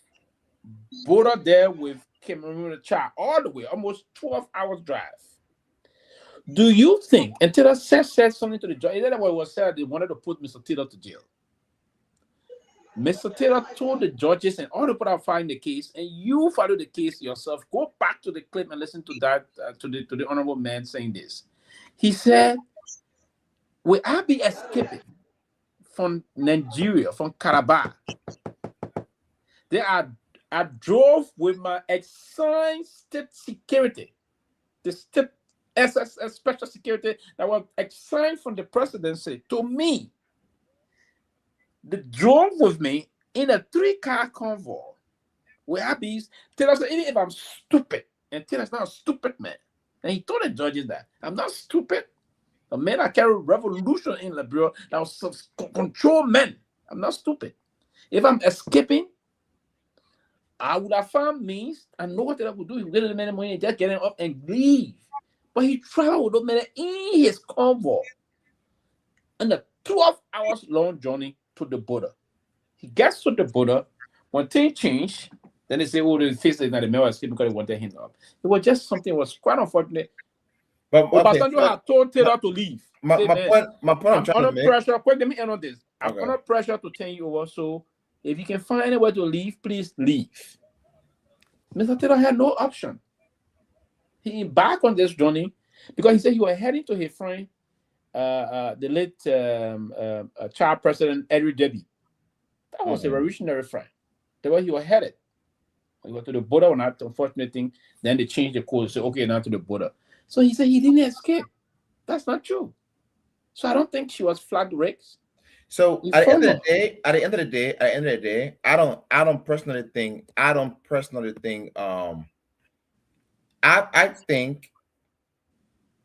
I think if they had a warrant for her arrest, which I don't think they want to arrest her that day at the airport, they didn't arrest her at the airport. But if they had a warrant for arrest, I think they could have read that to her and let her and show the warrant that you're under arrest, right? According to them, they had caught her for questioning, right? So at that time, she was under arrest, right? Yeah, they want to make sure of this. Question is, you are needed to the police, she would have come there with her lawyer. Okay, right. So I want to say if they never had a, because, but I can't really say that because she was not arrested. She was not arrested at the airport. She was not arrested at the airport. So I can't even. She was not arrested at the airport, but she was denied getting on the flight. Yes, which is fair. Yeah, it was say, oh, you cannot travel and all of things that's in it up, and probably. And I think they could have getting a passport from her. You know, obviously to your point, she's not going nowhere. Get a passport from her. You know, she's Joe Taylor. Nobody can, you know. But also, you got to also understand Liberia. Liberia has a story or history of government official, top government official, past government official run over from that country, sneaking through Sierra Leone, Africa Coast. Name them. Is there? Who? How does Seleke Kromah leave Liberia? Seleke Kromah, how did she leave Liberia? How did President Ellen Johnson leave Liberia? How did Henry Costa leave Liberia at some point in time when they're looking for him? Exactly. So it's there. Those people that left Liberia, and for Ellen, I will speak to Ellen Johnson Sirleaf. Ellen Johnson Sirleaf left Liberia because she was. It is not a matter because it's a matter of fact that Ellen said was different. Ellen, they wanted to kill Ellen. Hey, my brother. My point I'm trying to make to you. No. Oh Ellen, my God. Ellen, somebody helped Ellen to leave. Yeah, but Pewee, Ellen left for a reason. Exactly my point I'm making to you is this is like that. So Henry Costa may have left because what he thought what he did was wrong, and he was escaping as a fugitive. So I don't care about what they did to leave. That's not my point. My point of argument is Liberia have a history of top people who've been looked for by the government, them escaping through these borders. No. Those are people. Those are different cases. Not Madam Taylor was not going to get endorsed into that. I don't know that. How? Listen, and that's the reason why why would Madam Taylor escape? Why did Dopoh escape? Dopoh escape. That was Madam Taylor escaped because the government wanted to kill her. That was a junta administration. The government kill her. The government had her in jail. They didn't kill her in jail. They go and kill in jail that outside of can't kill her. But do you know how she escaped? Then you didn't follow the story well. So you saying this thing, you don't follow this story. No. Even if she escaped from jail, they didn't kill her in the jail though. She was in jail when the order went that she execute her. One of those that was part of the issue to get her executed came to us say, if we don't get the order, they'll execute you tomorrow. The guy's the one that helped her to leave the country. I think unfortunately he may have died during the war or so, but I think the guy's the one, the military officer is the one that the story is told that helped her. She was in jail. She didn't leave jail to say, okay, we'll carry the court. She was in jail planning to execute her. So someone helped her to leave the country. So my point I'm trying to make. Is alive today. My point I'm trying to make to you is this: Liberia, as a country, has a history of letting people of interest to flee the country. That's all I'm saying to you. That's all I'm saying here. Without if you didn't hear anything else, that's what I'm saying to you, right? Junkins, your internet back on now? Junkie, are you okay? Yes, I'm good. I'm good. You want to come in and then point. When you come over a point, then Vanessa will take a few calls. Okay. Go ahead. Maybe the man coming for you how? No, they come, man. Like bring people. What's that people that coming for me? But man, I don't get time for them, bro. Like bring people. And so honestly, AB, yes, we all need to give a space to the law. We need to give a space for the rule of law to take its course. Sure. We need to give a space for who be perpetrators or individuals that are intending to perpetrate crimes against the state to have that sense of fear. Yeah, it is not something you would do and walk away with. So we encourage these steps that are intended to I would say eliminate threats that could cause our country being corrupted by individuals who will see Pewee as an individual that corrupted, and Junkies Morris corrupted, Ibrahim Traore corrupted, they were scar-free, and nobody did anything to them. Impunity is the order of the day. We do not want that, and we encourage everyone that is linked to this particular situation to avail themselves before the law, because it is the law that will say who's right or who's wrong. Whilst at the same time, we are calling on our law enforcement officers to do due diligence in regards to their profession. Because as a police officer, I think you should understand force continuum, even if you did not do criminal justice. So there where the debate is just circling, even here in Morovia and other parts of the country. So what Pewee is saying, Pewee is right. There are other ways. There are other ways we can effectuate the law. There are better ways that the law can be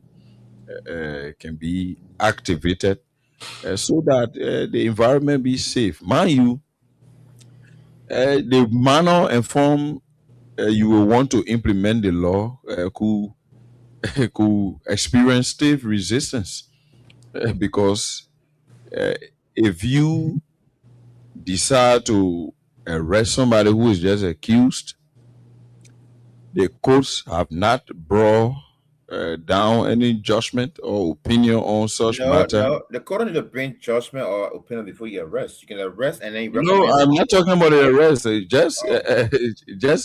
Just be cool. I'm getting there. Oh. Yeah. So, if you will be in a rough manner trying to bundle that person, especially that person is not even fit to resist arrest, and then it's mind-boggling. That's the crux of the matter. There were all of these allegations, accusations, insinuations coming from that the government is witch hunting, the government is targeting, and people were named. And why those who were named from the preamble of this investigation are not under police custody. Instead, somebody who is just named just 1 or 2 days ago is being apprehended the way they did. So, it's causing panic and stares all over the place. It could be you, AB. That's true. Though you and myself, we understand very well that what is going on may be interpreted by people who may not want to look at it from a broader perspective. We have to encourage the rule of law. We have to protect our laws, and we have to protect everything that has to do with civility, because when people are doing things and walking scot-free, the adverse effect will be the backwardness of our country, the young people going down and losing hope to the extent that many of the young people, even in central Morovia, not even talking about the interior areas, are just addicted to alcoholic beverages. Almost all their discussions are beer bottle discussion. They are just glued to everyday on alcohol table, and not even thinking about how to come together and make progress as young people, because they are discouraged.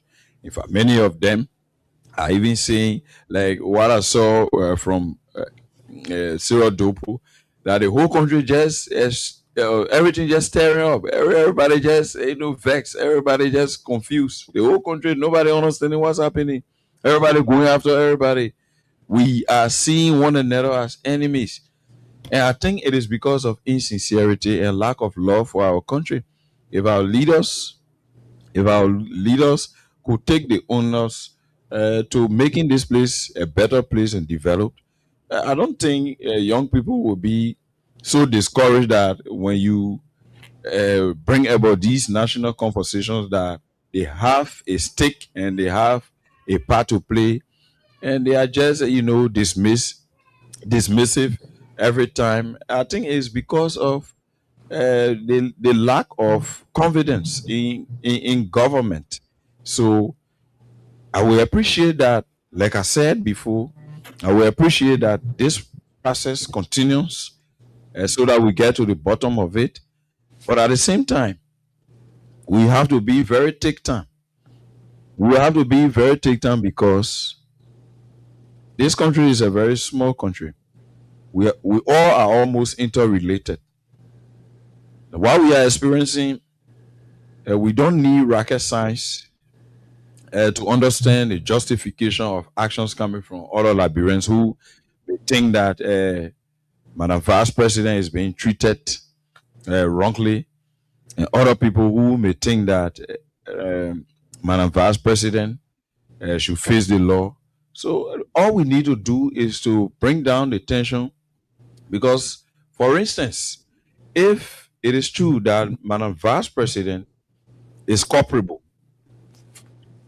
in every reasonable mind, when the pieces of evidence to have her convicted by the courts, what do you expect from me, Junkies Morris, and what will you expect from Sylvester Pewee and Honorable Johnny Ndebi and Abraham Toure? Once we are seeing the facts, once we have the facts, we will definitely encourage her imprisonment. But where we are now, it has to do with investigation. Until proving beyond all reasonable doubt where we are, Madam Joy Howard Taylor is not a criminal. Madam Joy Howard Taylor is just accused, and she needs to vindicate herself before the law. And we hope that she recuperates in the soonest possible time to get back at the police authority, and subsequently the court to exonerate herself. She's a Liberian. She's entitled to all of those constitutional privileges and rights given to every Liberian, to include those in authority. So she is also protected. Our eyes are open. We are not blind. Our ears are also with the authorities to make sure that we come to a logical conclusion regarding this drug issue. Because, mind you, if we will now wait for the laws, we will be jumping the gun. We could be made shame at the end of the day if the investigation prove otherwise to our arguments. Okay. So we need to give the investigation a chance, and we encourage the police and all of our security apparatus to exercise high level of discipline and professionalism in exercising and carrying out their duty to make this place a secure and peaceful environment. Okay. I will come back to you quick to take a few calls. That will Johnny just joined us. He's been in and out. I think he's been facing some technical issue now. I think he's finally back. Johnny, welcome. We've been discussing some issues. I know you're following those stories very, very religiously, and you should even know, maybe you're hearing some things that we haven't heard from this end. So what are you hearing? from the people of Lofa about the arrest of one of their daughters, and also what hearing from the ground. Let me say thank you. Are they saying? What are they saying? Oh, their uncle arrested their niece and other things. So why did you come out of Lofa here? Yeah, man. But thank you for the holding on the show. Let me appreciate all our listeners and viewers. And I will not be regular because of my current engagement, but once in a while I will come on. So I'm sorry for being out for a long time. The situation is shocking. In fact, with the news outbreak and what I've gathered from people from our home, from Lofa and other parts of the country, everyone is shocked. Everyone is kind of concerned. And to some level, most people are in doubt. They are in doubt to the extent that they do not expect such, capitalization of the ladies, image to be involved with such thing. And so that is the perspective and view of most people in the country. So if you right now you do besides people who want to be political, who want to be the way they want to be, but just on a general and objective level, most people see it as this is not true, man. Because knowing who Madame Joanna Taylor is, knowing what she has been doing, what she's been, why being concerned, even following her statements, her public utterances regarding crime, social cohesion, and the rest of it. So most people kind of like, even for me, when I heard about it that morning, and they felt I was wrong with her in the car, and somebody who I know very well, and the EPS guy that was on the phone calling and having conversation with his bosses about what was happening. And so I just thought for a while, I said, well, this is strange, but I mean, coming back to my opinion, Pewee, I would really be happy to see this case go to court and let the court be as transparent as possible so that it will help to elevate our judicial system in this country to the extent that public trust in the governance, in the rule of law, which has to do with the judicial system is low. So how do we build public trust in this system? It is unfortunate that this prominent Liberian lady is caught into this situation. But looking at the charges I heard about, I think 5 or 6 charges, right? Or junkies. 3. I saw 3. Right. Well, because when I first heard about it, when the Minister of Justice spoke, I think it was somewhere around 5 or 6 charges. And I mean, listening to those charges, looking at the situation on the ground, just looking at the face value of how things look like, I really want the case to go to court. I saw criminal solicitation, money laundering, and criminal facilitation. So maybe they are reducing now. Because at that time they were talking about trafficking in drug transportation, and a lot of things were the name, on the call. I think were maybe around 5 or 6 charges they had against them. But I would rather want the case to go to court, and I rather hope that they can make it speedily, fast track it, and they can make the case to be live on all media or entities as much as possible, so the public can view it and follow and see how the case will go. Because, like I said, there's an issue of public trust. This case, the way it will be handled, can rebuild trust in the public. I mean, in the government or in the system, not in the government, in the system, and be sure that when you go to court, you can have your day.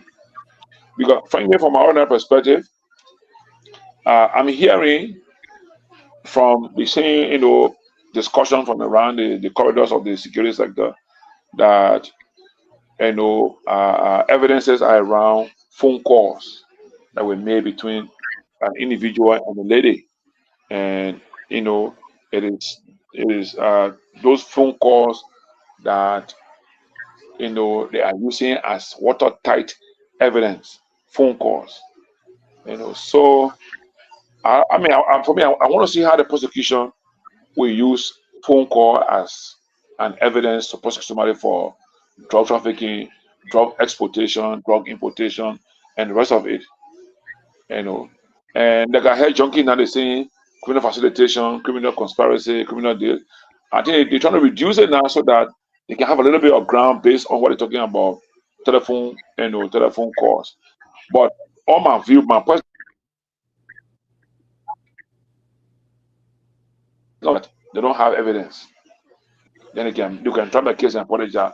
But the case, if the state know they have evidence, the state should go to this matter and let the case come up and end with a logical conclusion so that the public can see how our judicial system, how our criminal justice system is working, and to the extent that no one's above the law, no one can be excused if the person is suspected or charged with a criminal offense.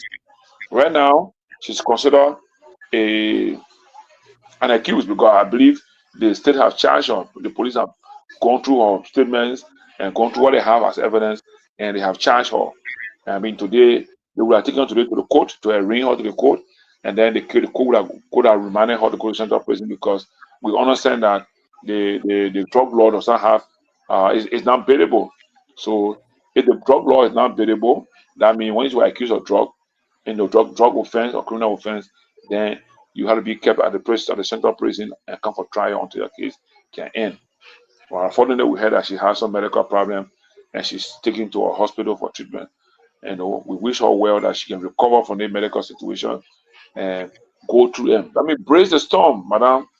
Don't let you guys break you down. Don't let this thing happen to you. You are a Nanswa Coco. You control men. By the names they gave her from Bon Country. And I learned a lot about this lady, Nanswa Coco. One of her grandsons was a paramount chief in that place. A few years back, I worked with him in Bon Country. He told me a lot about this woman. Right now, I even have photos of Madame Sokoko that were taken sometime in late 1990, maybe 40s or 50s, somewhere around there, way back. So, Madame Sokoko, Madame Joy Howatilla, this name they gave you traditionally, it means you are a woman of substance, woman of resilience, woman of strength. Do not allow this thing to break you down. Once you know you are not involved, you have nothing to do with this thing, and you can defend yourself, stand up, to the issues. And stand as a woman. This is the opportunity for her to prove herself as a strong lady. She should not break down. I'm hoping and praying that she can recover and go and face the guys in court and be able to prove herself now guilty. And that this is a turning point in her life. I see it as a turning point in this woman's life. That she will prove herself, and the state will see, the rainbow will see, the African continent will see her, the global community will see her, they will see what she's made out of. So I'm personally, like I said, Pewee and AB and junkies, I think all we want to do is caution the state to allow the very free and transparent trial. I'm saying this because there is a high perception that the system is corrupt.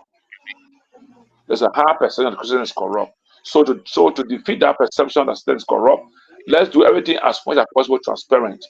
Like I said, I would like our case to be open to the public. It should be televised to some extent. I mean, to a larger extent, it should be televised. So those who are not in Monrovia, like in other parts of the world, or even in other parts of Monrovia, other parts of Liberia, they can have access to the trial and follow it. This will be a landmark case for women in Liberia. And I also want to caution women. The women solidarity. It's not about going to say she should not be tried.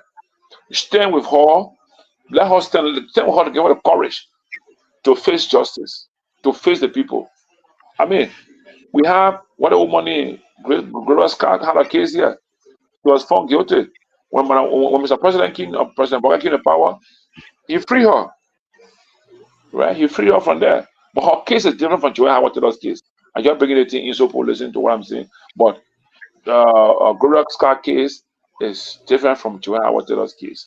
So my initial assertion is that the madam should be strong to stand up to these people. I know how she feels right now. Whatever is going in her mind, whatever has happened to her, she should not give up. She should stand up like a woman with substance. She's from Yela. Yela is a warrior town. She should not allow herself to fall. She's from Yela. This town is a renowned traditional town in Lofa. In fact, between Lofa and Guinea, it has link to Guinea, it has link to Liberia in Lofa. So Lele should not sit by and let people come and play on her. If she knows that she's not involved with this thing, they're trying to incriminate her by the way, that was stand up to it. Let us stand up to them and face justice. Yeah. Yeah, but also considering the psychological decline that she been going through psychosomatically since the loss of her son, don't you think it is something too that that we have to break her down? That is why right now, if we can find mental health practitioners, because I mean this is a justice issue. I mean they will not say because she's bereaved, she lost her only son, and so she's been left off the hook. You know how many people in national prison that even have worse case than her, that not even had the first day to stay in court to even listen to the charges or listen to go to trial. Do you know how many people in Nassau Beach on a pre-trial detention situation status that have never faced justice? One day they get there because nobody can talk for them, nobody can go and even put them up for bail. You know, people that are in national prison that are there because they are there on offenses that are bailable, but because they don't have the means of even file the bond to be on their national prison, there are many there. And some of them are there, parents, they stay in there, their parents pass, they stay in there, their relatives die. So for her, what I can encourage her to do is all of those who are sympathizing with her, they can find mental health practitioner, mental health person, go there and build her courage, prepare her mentally for this thing. She need that. So from my end, I should be leaving. Oh yeah, it's 11 p.m. now. Yeah. So good night. We'll be here on tomorrow. Okay. All right, Johnny. Thank you. Okay. Thank you. Good night. So basically, Johnny, from that perspective, yeah, and that's one of the reasons I'm saying, because now that the charges have been brought against her, the only thing to do now is to stand strong and fight them. If you know you're not guilty, you fight those charges. Now, and again, what are we hearing? These are our speculations. The Liberian government is relying on the telephone conversation allegedly.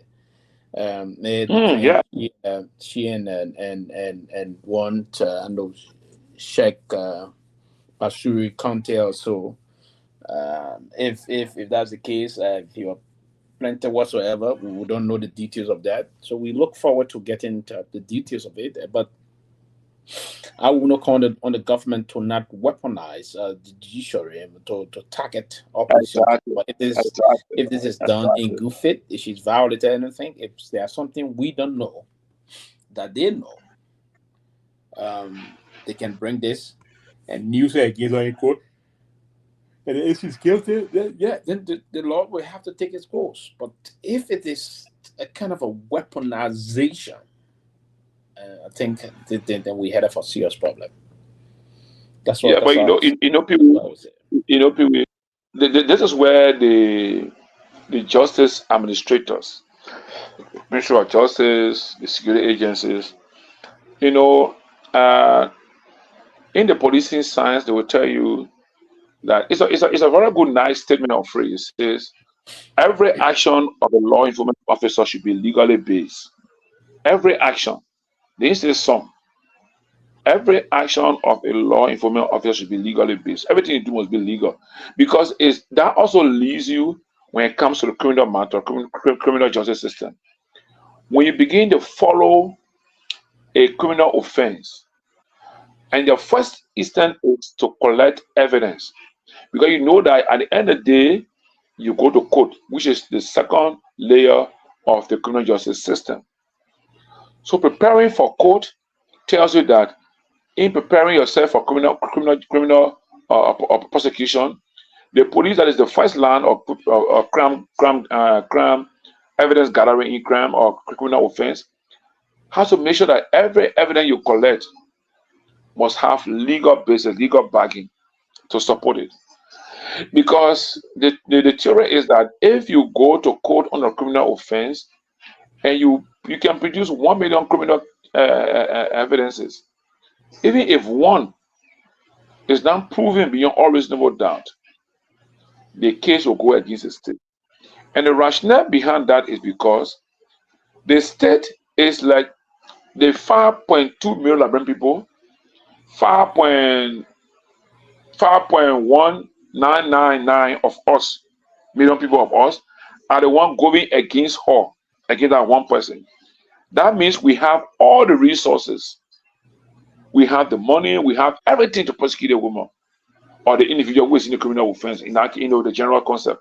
So if that person, if you, with all the resources you got, cannot prove your criminal offenses to your evidence, and you create, and doubt is created, then it goes in favor of the accused. You understand? So, and just from the way we see things happening, that's why I keep saying, I really want to go to court. I really want to see it. I mean, I'm really hoping that I go to court. It be open to the public. We see what will happen. We see the prosecution producing the evidence. We see the defense counteracting. I mean, it'll be a very good drama. It's just, I know people say, oh yeah, Lele, she's a high profile person, going to stay in central prison will be diminished. But yeah, that's what we got available. So maybe through this thing, it will help us to even improve the prison facility, right? Because people are putting in the country that to go to jail means punishment. I mean, beat the team and go for trial doesn't take all your rights away from you. The state keeps your basic fundamental rights. I say with you, all I'm taking away from you is your liberty to go outside and do other things. You remain in there, you'll be fed, you'll be taken care of. If you got health issue, you go to court at time. You have, I mean, that should be the way it should work. So my own is, this one case is a landmark case. It may be a stepping stone to improve our justice system, improve our judicial system, improve our rehabilitation system. Because maybe because of her, we improve the women's cell, the women's department at the central prison. Because I went there last year or so to see one lady that was detained there again for something that was illegal. I mean, that was so, just because they were using power on her. And I went there to see her at that time, working with the Carlos Center, I want to gather information on her being there. And now my father seeing central president going to see the women department, women's section. I mean, from what I saw there, I mean, it was, something that need to be improved upon. So, but let me say to you, Pewee, is about this. Now, if the current administration does not allow the public to believe that this is a judicial matter, and they lie to go in a political in a way, I think it will not be a good uptake for the current regime. And for Liberian society, I see us now, I see the country now in a way that CDC, UP, and I'm going to think that, look, if for any reason 2029 UP comes to power, I mean CDC come back to power, what do you think will be happening in this country? Because right now, I put all around say, oh, UP, I mean, CDC were in power, they were liberal, the king in power, they didn't prosecute anybody from Union Party for anything like corruption, and so that means Union Party 12 years in power, nothing they did wrong to the country, they didn't commit any crime, any offense against the state, right? So some people are telling the public that CDC did not, exercise her power to prosecute people from the Union Party. And the Union Party argument could be, but we did nothing wrong, right? So now, the political side of this is that the CDC guys that think that they are the one targeted through the drug issue, right? That they think that through the drug issue is causing all the embarrassment. They might be able to now rehabilitate their system to be able to come out of power, and that will not be a good thing for Liberia. Because I can, in my mind, I may be wrong, Pewee. If the CDC happens to win election 2029, I'm afraid it will not be small thing here. I mean, I may be wrong. I really won't be wrong, because I won't see anything happen in the country that will like real disturbance or real, rigid and vigorous, criminal trial going on here. I mean, of course, if people commit a crime in the state, the government has the right, have the opportunity to do that. But from the way going on the political space, I see it will appear like a payback. And payback between UP and CDC does not help Liberia. It will not grow Liberia. It will not improve Liberia. Look, we may say this here. Since the late part of February, early March, when the rain started in Lofa, across the country, Lofa County, I'm speaking for Lofa County for now. In the Bandi region, around the Kohlahun region, 5 public schools were destroyed from heavy storm. Pewee. The children did not continue school. Since that time, the people had to use private houses that were half built with empty rooms to move the students that go to school to end the school year. The school year has ended. We are about to resume school in the next 3 to 4 weeks. Those public schools have not been touched. One piece of zinc, one nail has not been provided to renovate those schools for the kids to go out of school. In those 5 towns, in those 5 towns in the do we not have we do have a county education officer or district education officer? I can tell you, the Minister of Education. I got involved with this matter when I was there in March, in Lofa in March. I mean, just 2-3 days ago, I was online with a meeting. You know, I'm from the both Bandi and Loma background. So all the organizations I'm part of it, I get involved. We discuss how we can build community in addition to what the government is doing. Right? We just had a meeting 2 days ago. Those 5 schools. I was engaged with the district education officer, the county education officer. I think you know him on UA campus, the one John Sally. He is now a county education officer. He even came to me in Vanjama we discussed. He sent technicians to go and do the assessment on the schools. He has a full report. A report has gone to the government, Ministry of Education. He has even written some international educational partners like the Plan Liberia people to help. I understand Plan indicated that their current budget year was already tight, so they couldn't go beyond their budget expenditure until the next budget year they can make some allotment for that. But the state, the government, in Lofa, in Kohlahun district, in the Kohlahun district, those 5 towns, the schools were destroyed from heavy storm and rain. Up the current, they are not being rebuilt. And I guess there are many schools around, many public schools around that may have experienced such situation today that they are not being addressed yet. I'm getting a little bit from this drug discussion. Say there are very important issues, and the state depends on the young people's preparedness for tomorrow. We are all going away in the next 20, 30 years from now. All I'm speaking here will be old people will be gone from the stage. The children that are 10 to 12 years old, that are growing in the primary school and thing, they will take after us. How are we preparing them for tomorrow?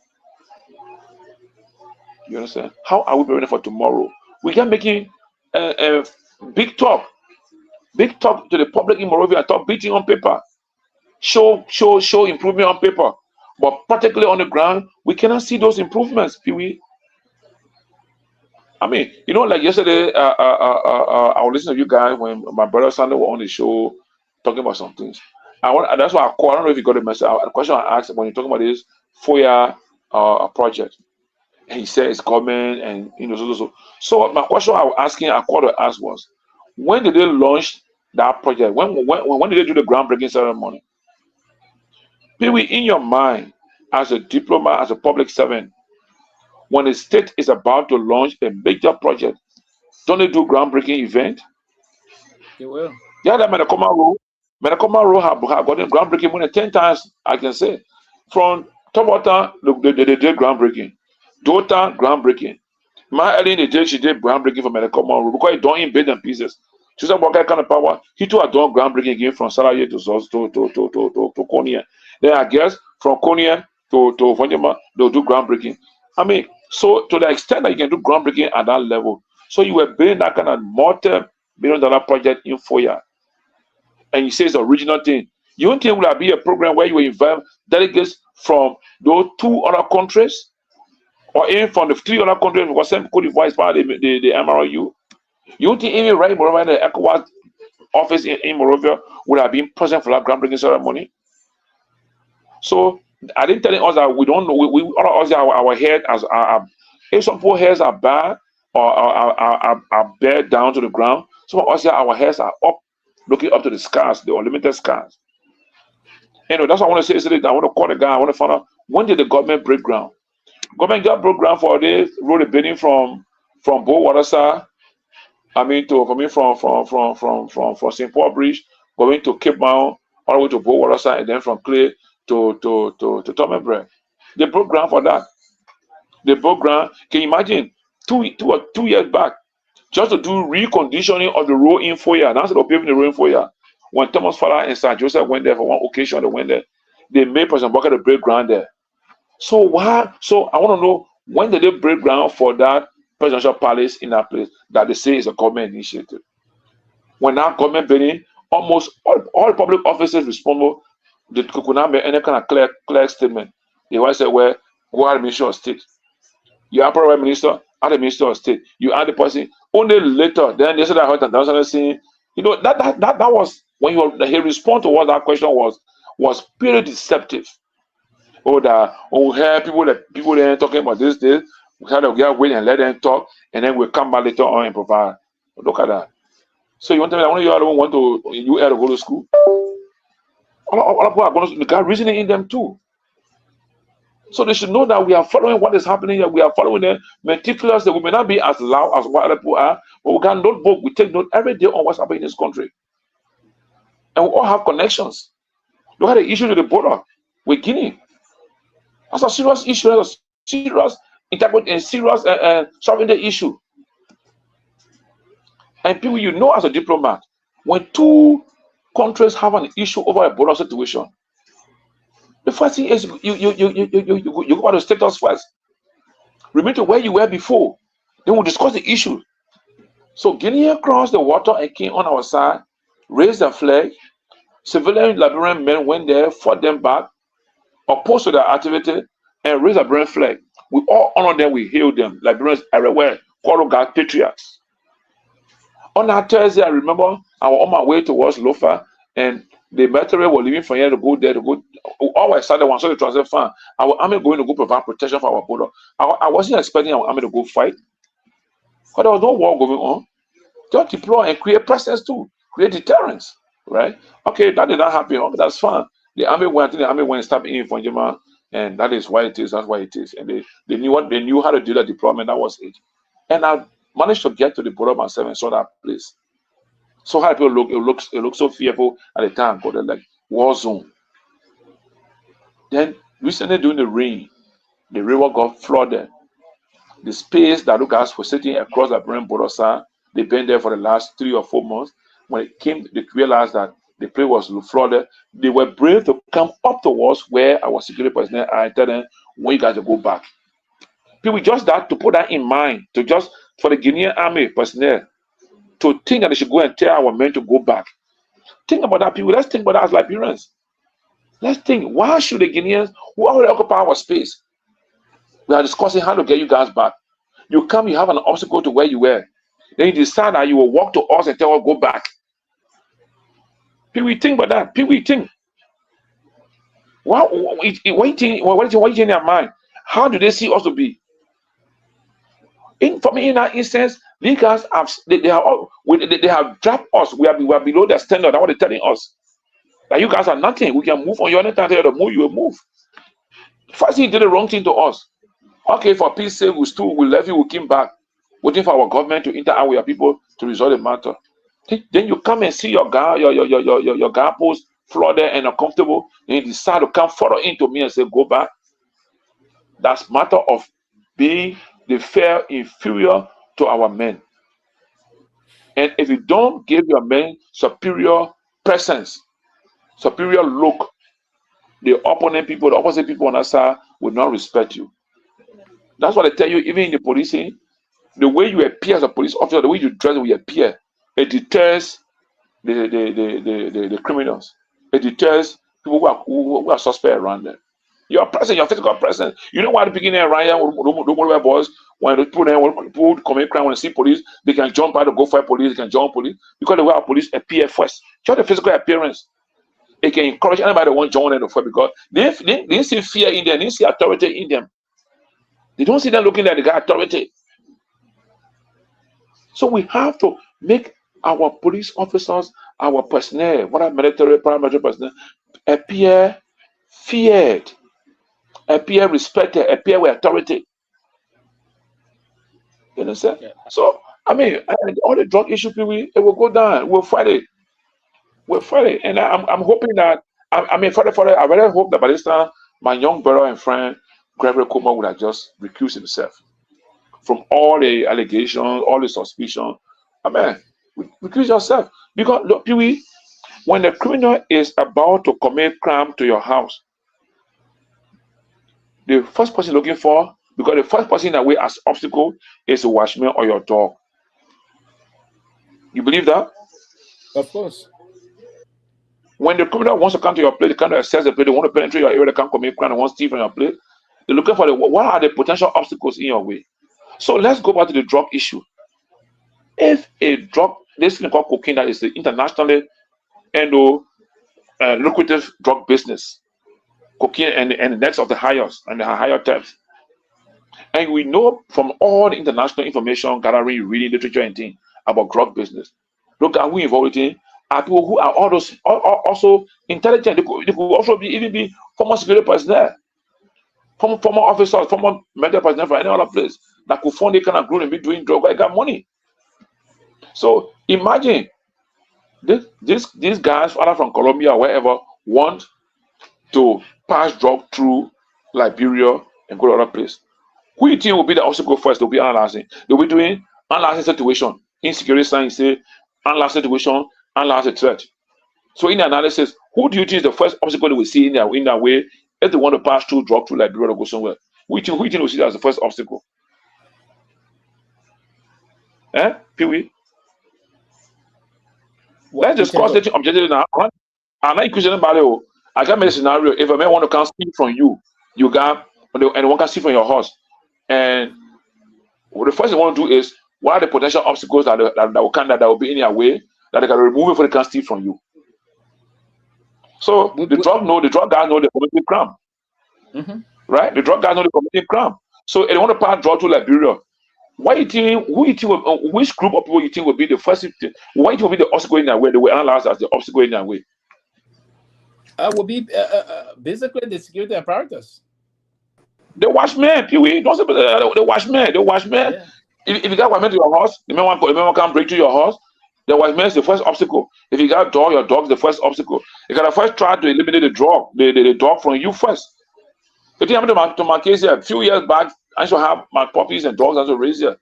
Before they ever attempt to come steal my house, they will always fight my dogs.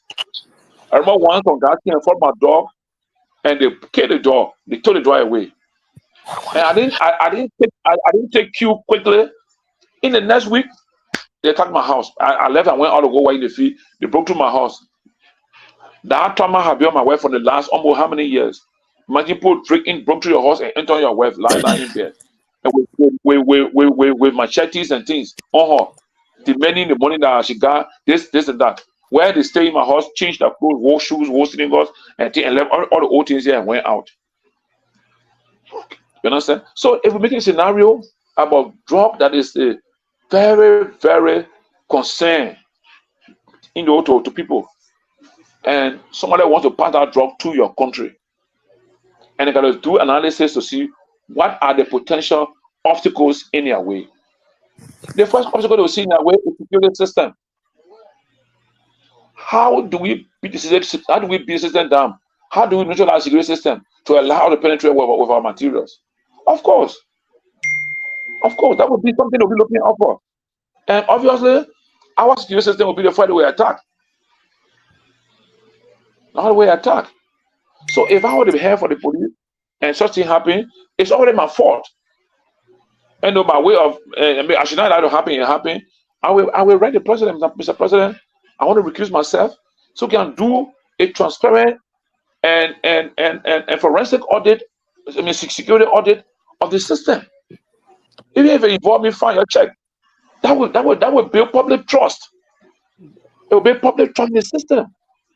But to see, and right now, I say, right now, to be very frank, the public percent now is so bad. Right now, Gregory goes anywhere in public, nobody got for him. They're pushing him as an old man, the man covering up the man that they pay. So if I were him, I would recuse myself. Mr. President, I can't be here. He won't. He You know, won't last him. let them do. Even if he forces himself, Yeah, tell him out. and They wouldn't tell get him once I'm out. clear.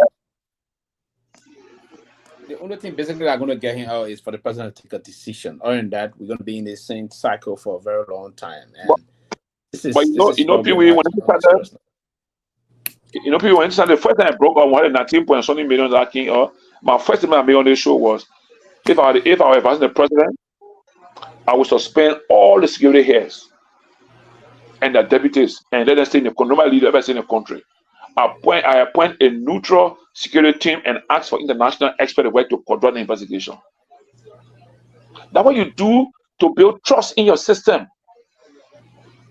Because first of all, you sit down, you the boss, sit down and think, well, okay, the people arrested drug. But how the people think they'll pass through the drug here? Who got leverage in this place here?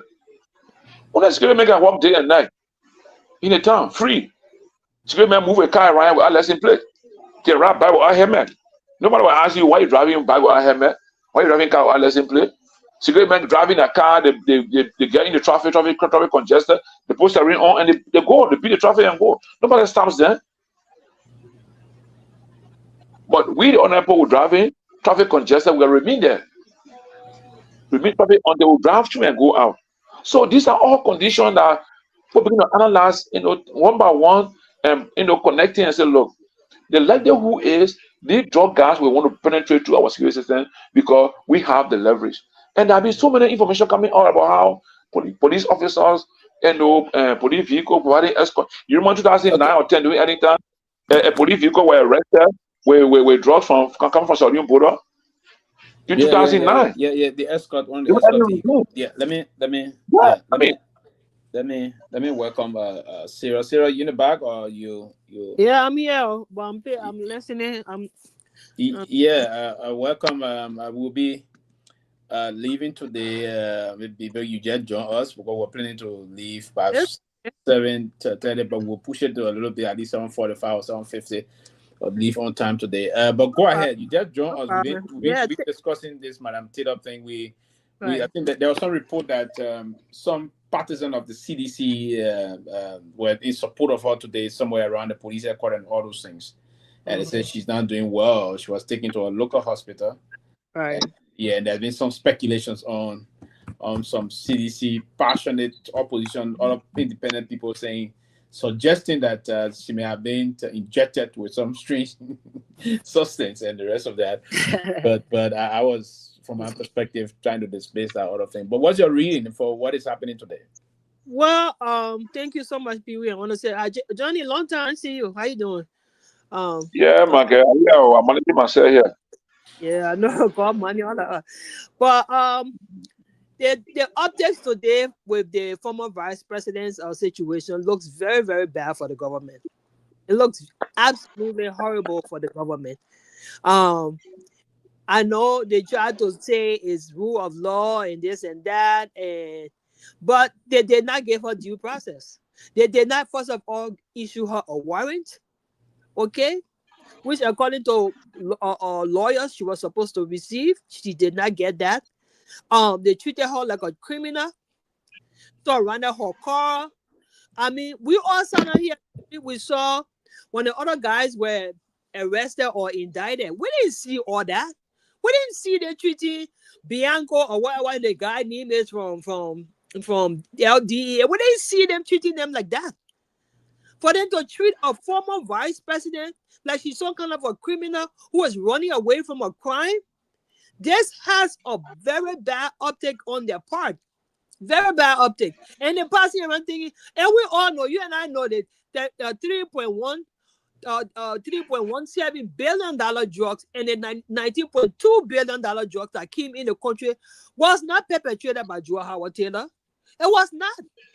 It was their police cars that escorted those drugs into our country.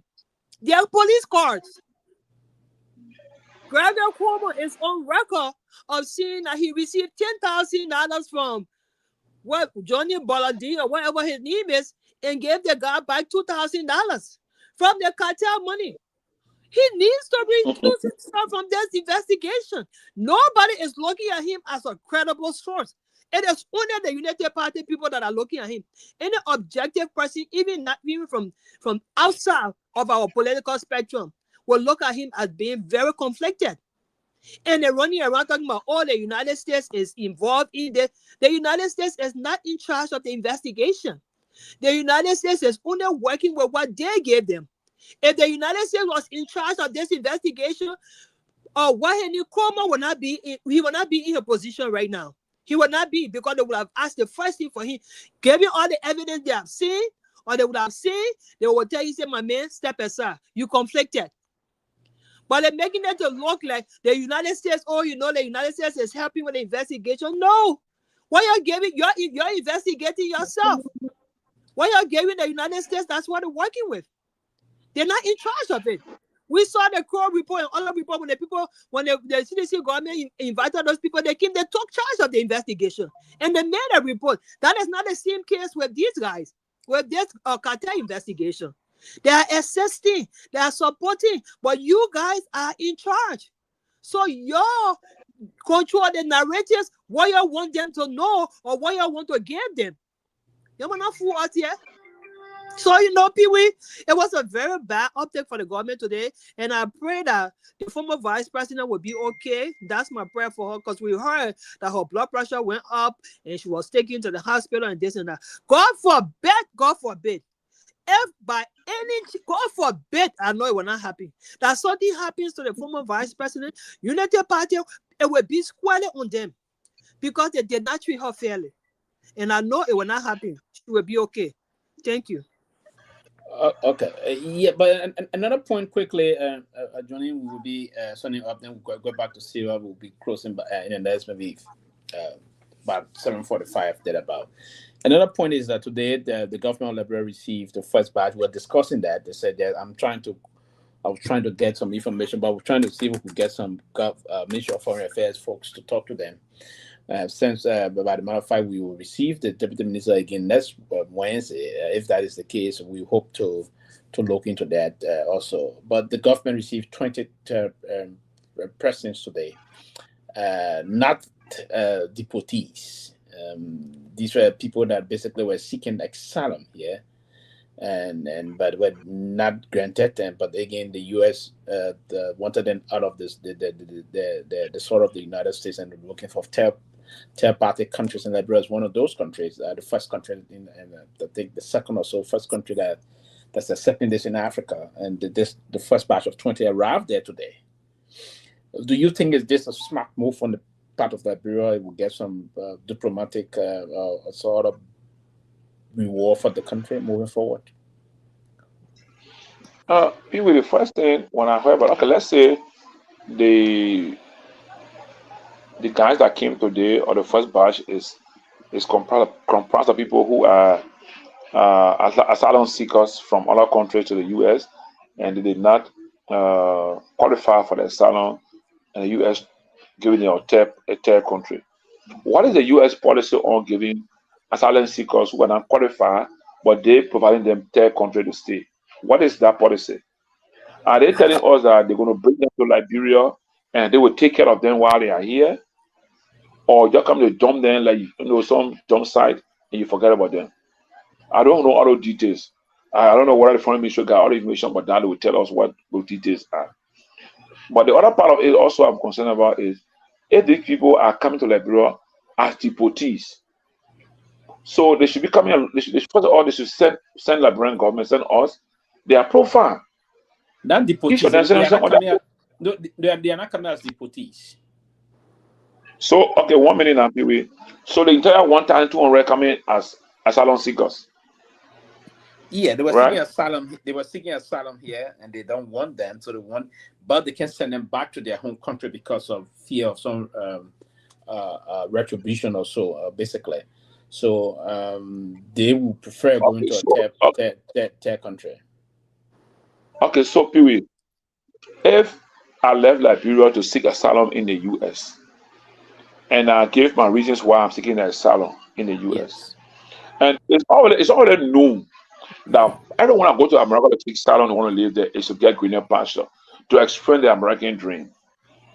So if you cannot send a person back to their country that you think they will not be safe there. Mm. And you cannot keep them, and you cannot keep them in your country, right? And you say they are not criminals. Well, you got fear that your country already got problem with migration. You want to bring them to Liberia for example. So though the people here, America is a country of humanitarian assistance. So if you bring them here, what are those programs that you be giving them here to benefit? Because Liberia is a poor country. That means I'm sitting down here, my agency has closed, I'm out of job, I'm looking for a job. I haven't read any details So quickly before we go to Syria. I haven't read anything about that. But what I listened to Ture say, I just want to say this one so you can continue on this. I learned Ture was saying something on this that and I'm trying to research that, looking at some areas, so but I think I'll get some of the detail that there should be something of $120-something million given. There will be different program, but $5 million of such will be going to some program for their rehabilitation to resettle rather, and I don't know, but I think should the government tell the Liberian people the details surrounding their coming? They should, Pewee. They should. Government is accountable to us. They didn't go there on their own. It is our sovereignty we took and give to them. We went vote and said, be our leaders, take care of us, manage us, be accountable to us. So they must inform us through our legislators, through the legislature, right? And inform them. They in return must come to us in our various constituencies and inform us. Then the president, as a president that we elected to generally, must make a public statement, a nation address to us. And not only waiting for December or January to make statement to us, must come online and talk to us. Even come to the same drug issue. By this time, I expect the president to have start people speaking at the bureau in those sections of information ministry. The president, as the head of state and chief of security for us, knowing the danger of drug in this country, must come up now and have a public statement, say something to alleviate, so we can build trust in the system. It is him we are looking up to. I don't care how much Jamila Pierre speaks, how much Mr. Joseph talks.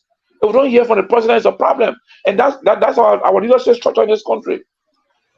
Even the very US there, Pewee, you see that when serious thing happening, the American president comes to speak to the people. Even in the state, the governor will speak. In the city, the city mayor will speak to you on the issue unfolding. Don't say that the police go talk. Even the police will make a statement based on what they are doing, but the governor will speak to the people. The mayor will speak to the people. So here, the same way, our president must speak to us and tell us all the issues. Why have they agreed with America? They bring in 1,000 people in the country. Where would they be living? Where would they stay? How do we stay here? What is their status? Which country are they from? Prepare us to receive them as our brothers and sisters. But if you don't do that, you're coming, just say, oh, go stand. People giving, I know, 1 million or 2 million, whatever million they're giving us. Because look, Liberia is so cheap, we are go for anything. I'm telling you. Going back, Pewee, I just read about a few weeks ago, Africa Business Insider found it online. This guy, the young man in Burkina Faso, is raising $1 billion every month out of the gold in his country. 1 billion every month. 1 billion every month. Our foundation with Pewee, I read that. I was like, chill. I said, but we got gold, and we give you a gold all with 3% royalty. But you don't concern us. That's why we are begging. We can negotiate for 3 million, 10 million, 100 million, which is a big money. The young man is raising $1 billion every month. The report on Burkina Faso, 6 months, mid-year report, is $6 billion from January to July to June. $6 billion the water board raised. To the extent that in your country, all of the mineral money, that gold money area, the state work with the local people to form them into cooperative, so they can then get their equipment to mine, and then the state will arrange how do we sell their gold, and community get share and the state get share. What are we doing here? Go to the southeast. Go to the southeast. Go and see the illegal money in the southeast of gold. Who you see there? Chinese, Malians, or Ghanaians. So my brother, our country is gradually being turned into a place where we can do anything here. You go scot-free. I mean, the drug issue is important, very, very important for us to address. But this issue you just brought, but these people here. So how prepared are we to receive them? Pewee? Okay. How prepared are we? Yeah, let me just chime in quickly. you saw the arrival there, and that's what I'm saying. The integration. How are we expected? What do you want the Liberian people to say? Because they're going to be reintegrated in the country, and according to some of the term conditions, they said they can leave anytime. I don't know. So then, what was the reason you took them to Liberia? I don't know. I mean, the thing here is the whole operation over there is just the Liberian government is, the UP government is only after the money. They don't care about the well-being of the Liberian people, amongst whom these people are coming to be in the midst. They don't care. Because first of all, before the people... let's put it this way. Let's agree that you are the president of Liberia, and then if you want to cement good ties with the United States government, would you have done that if it was your government? No. Because if this going to be the cause, the United States government will open up to you and do some great things for you. And every country in the world, even the powerful country, the European country, want to be friendly with this country. Right. You have done that as president. I agree. Well, the thing is, before you do that, you have to explain this to the Liberian people. Okay. And you have to be sure. We have African countries that refuse this. There are African countries that refuse this offer, regardless of the money. But they were not going to do it because at the end of the day, they don't want to put their country or their citizens in jeopardy. So as a president, you have to think about that first. You owe it to your people first before you owe it to the United States or to anybody for that matter. And I'm proud of those nations that refuse it for whatever reason they have a valid reason for doing that. And for us, our president was supposed to let the Liberian people know, lay everything down before the table so they can see and understand what kind of people they are being. It's not wrong to integrate people because we ourselves keep in the people country. They open the country to us. We keep here. So if our country is able to receive other people, that's okay. But what kind of people are coming there? In this very America we are the people, they scrutinize people here. They scrutinize people. They don't just allow anybody in the country. So what is the status of these people that are coming back into our country? This is the big question. This is the big question. And the Liberian people are kept in darkness. They don't know. Do they know? Johnny, do you know? Did they explain anything to the Liberian people? I'm not heard it yet. Thank you. So this is the problem. They do everything hush, hush, hush because of the money. Even we don't even know how much the Liberian government is going to be getting from the United States government for these people's well-being. Liberian people don't know. But then when you say, hey, they come underneath the post and start insulting you as if to say they are more Liberian than you. It's all about of our people. Classes in. They're creating classes in here now. Classes in so that only people who belong to certain party are considered the best Liberians. Those from other side are not considered Liberians. When you're talking, the one who is like they're more Liberian than you. You're not more Liberian than anybody else. Every one of us have our opinion. We're entitled to it. We have a right to speak to the welfare of our people. You don't have any right to tell me anything. I don't have any right to tell you anything. You don't come and censor me or shut me down. The president he took oath to protect our people. So if anybody is coming, 1,200 people coming to the country, he has that right to explain to the Liberian people the status of these people. What kind of people coming back to our country? So these people to get are these drug dealers? Are these people who got criminal background? All of these things. What if they come and make our country worse or make the situation worse? What will you guys say? And you come here to come be insulting people. You think somebody care for your insult? I mean, the Liberian people better. Thank you. Okay. Yeah, we just we're talking about concluding. Maybe you left. You just left. You wanna eat the pasuye? Mama, you know, I got an 8 months old now. So when I met this Steven, I don't like to bring him on camera, and I don't. Oh, okay. No. You can bring him. No, you can do that. Yeah. So basically, we started discussing. Today's almost. We were thinking about closing it up around the next couple of minutes. We said 45, but it's almost 45. So we're just using the occasion of the close. So we'll start with you. Oh yeah. So again, this is some of the things when I come here and talk. People say, "Oh, you talking for the government or you blah blah blah blah." But I just I also don't like to come like a moral judge when it comes to this kind of topics. Every time we discuss it. But the truth of the matter is, the government of Liberia, the president has been speaking to us about everything through his people he trusted at these various positions. So you don't necessarily have to come here, have the president himself telling you every day. Then when you put it, wow, people you work in government, for time, and you will bear witness here that the president speaks, but he speaks through the people. Now, for an example, depending on what's going on in the country, for example, the whole Joao thing, a lot of people expect the president to come and talk. No, he's not coming to talk because whatever he says could lure people into thinking that, he's trying to like speak for or speak against. So this is not what he's talking about, right? For an example, one thing I had a person accountable for to speak on that I felt disappointed was the border issue. Mr. President, that's you right there. What's all you?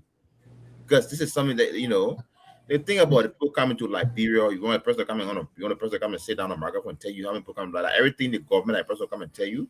So I've maintained that most of these people, most of the things that happen in the government, I think everything the person come and talk about, oh, this is what's going on, himself talking about it, he trusted people for a reason. The people coming to Liberia, in as much as Liberians are saying, oh yeah, as a matter of fact, oh, they might they might make our country worse and blah blah blah blah. I get it, concern. It's a genuine concern because, to be honest, Liberia has its own things they're struggling with. So taking a group of other people, yes, I get it, but also that's why platform like this we have the ability to reach out to those guys who are making these decisions on behalf of the country, and have them come on board and then talk to us, ask them the question, right? We could have, for example, Ibrahim come back here. We could have, hopefully, if we can make our time, have the Minister of Foreign Affairs come here. We can have anybody in government. Hopefully, you had Garguah here before, or other places. We can have them come and discuss the issue. But for what I heard, Liberia stand to benefit, up to 129 million in this thing. 500 going to immigration, the management of resettlement of these people. 2 obviously will be handled by IOM, the resettlement of people, repatriation of them, or whatever it is. And hopefully when they come there, they can settle down, hopefully get a job to do, get something going on, and apply for work permit for those of them who choose to stay, apply for work permit, and so on and so forth, start working and also and help the economy. Okay, you got $124 million. If you work where? If you work, what kind of work you going to do here? We ain't get a work. You come and get a work. So because they are being repatriated or they're being sent here to Liberia by IOM, right? You work in an NGO sector, so you should have an idea on this, right? Because if they come here through that organization, they're not regular people that just come here, right? So they get a certain time period to start business. If you want money, right? If you want money, there are more jobs. There are more jobs in America than here. No, so why the American people direct? No, because the thing, AB, America has. You guys can you guys got option for job America. America denied that. America denied. You got one job here, you got to hold it tight to yourself because when you lose that job, it will take you months or years to get another job. America denied. So you bring in 1,200 people coming here. America denied their asylum. Right? They reach the age of income. They are not children, they're all adults here. So what do we have for them to do here that we here don't have, we cannot do? Are they coming with any other extra expertise? Yeah. These people, application for asylum was denied by the very America. Okay? Then why didn't go to their home? Them. Huh? So why they are not going to send them back to their home? The way asylum work, they can send you back to your home. America say, then you keep them. You don't keep them. You can have the America. You can't. Why you don't keep them? Why? So why you can't keep them? Huh? Why they get America is the land of the dream. Everyone want to enjoy America dream. Before you dream, you gotta get blue bed or city umbrella. America not provide a bed or dream. But we got a bear here for them. Huh? We got a bear here for them. So we got water here. What's all this? AB first of all, Adma. AB was saying what be bear for them. That be bear. That brown be bear will come for it. So first thing is Yeah, access to water for your problem. time. Got to do on time. So go ahead. It's Johnny now. Johnny give my time, so I listen to Johnny Turner. No, go ahead. Anyway. So go ahead, people. I just want to let you know we're not prepared the people that are here. So Liberia and America got this thing, a bilateral, thing between them called the third country deportation. I got an agreement that they signed. So America denied them of their right. I mean, not the right. They denied them to the asylum procedure, right? For whatever reason, we don't know. But some will deny you. We can't be here. We have a third party or third country deportation agreement with X, Y, and Z countries, other countries, not just Liberia, right? So most of the time, some of them decide, they choose where they want to go, right? So they agree to come to Liberia. Liberia too not supposed to do. Hopefully, that's what we're asking the people. Did you guys do your due diligence? Liberia supposed to do her due diligence and say, okay, you know what, Ben, we'll take these people that you're sending. So that Liberia accepted for 1,500 people to go there. Okay, in that agreement, $5 million is going towards, I got to resettlement, and for them, but it's going through IMO because IMO is the one that's responsible for that specifically, right? IMO use that money to help them resettle and so on and so forth, right? And because of that agreement that is signed, $124 million goes to the Liberian government for improving the health sector, for security, okay, borders and stuff like that. So why is you looking at it from the point where we say, okay, well, because we ain't got no job, that happening, but people who come to that place start a business. We start something that will help boom the economy. There are a lot of things that are happening here. So they got money? Huh? They come with money? They come with money? They'll get some to start a life though. They're not going to get children that are, yeah. They'll get some to start a life. With do anything with it. My man. Johnny, go ahead. Johnny, go ahead, bro. Get you 50 minutes. Get you last night. You get bro. Johnny, go ahead. Yeah, man. Anyway, I mean, Pewee, thank you, and AB, Akim, you were busy with your home affairs. But seriously, thank you for coming on, Peter. I will try to join you as frequently as possible, but I'm trying to make some adjustment in my movement around, and so that's why sometimes I follow you guys on the radio or on my phone on the social media. But thank you for keeping the show, and we appreciate all our viewers and followers. This platform is just there to discuss the issues that matter to Liberia. Nobody hate anybody. There's no hate. There's no enmity among us. We are here as brothers and sisters from the continent and from Liberia. So thank you. Thank you. Madam Dopoh? Yeah, Pewee, thank you for holding the ground on the platform here. Sometimes I can wonder why my brother AB can be talking. You talking about, we don't expect the president to come and say everything. Nobody said the president should come and say everything. The president has lieutenants that he communicates through. But before these people did any of them come through the press conferences to say anything about the people arrival here and what kind of people are they? Did they do that? I stand to be corrected. If they did, let me know. But I know they did not discuss it because everything was hush-hush.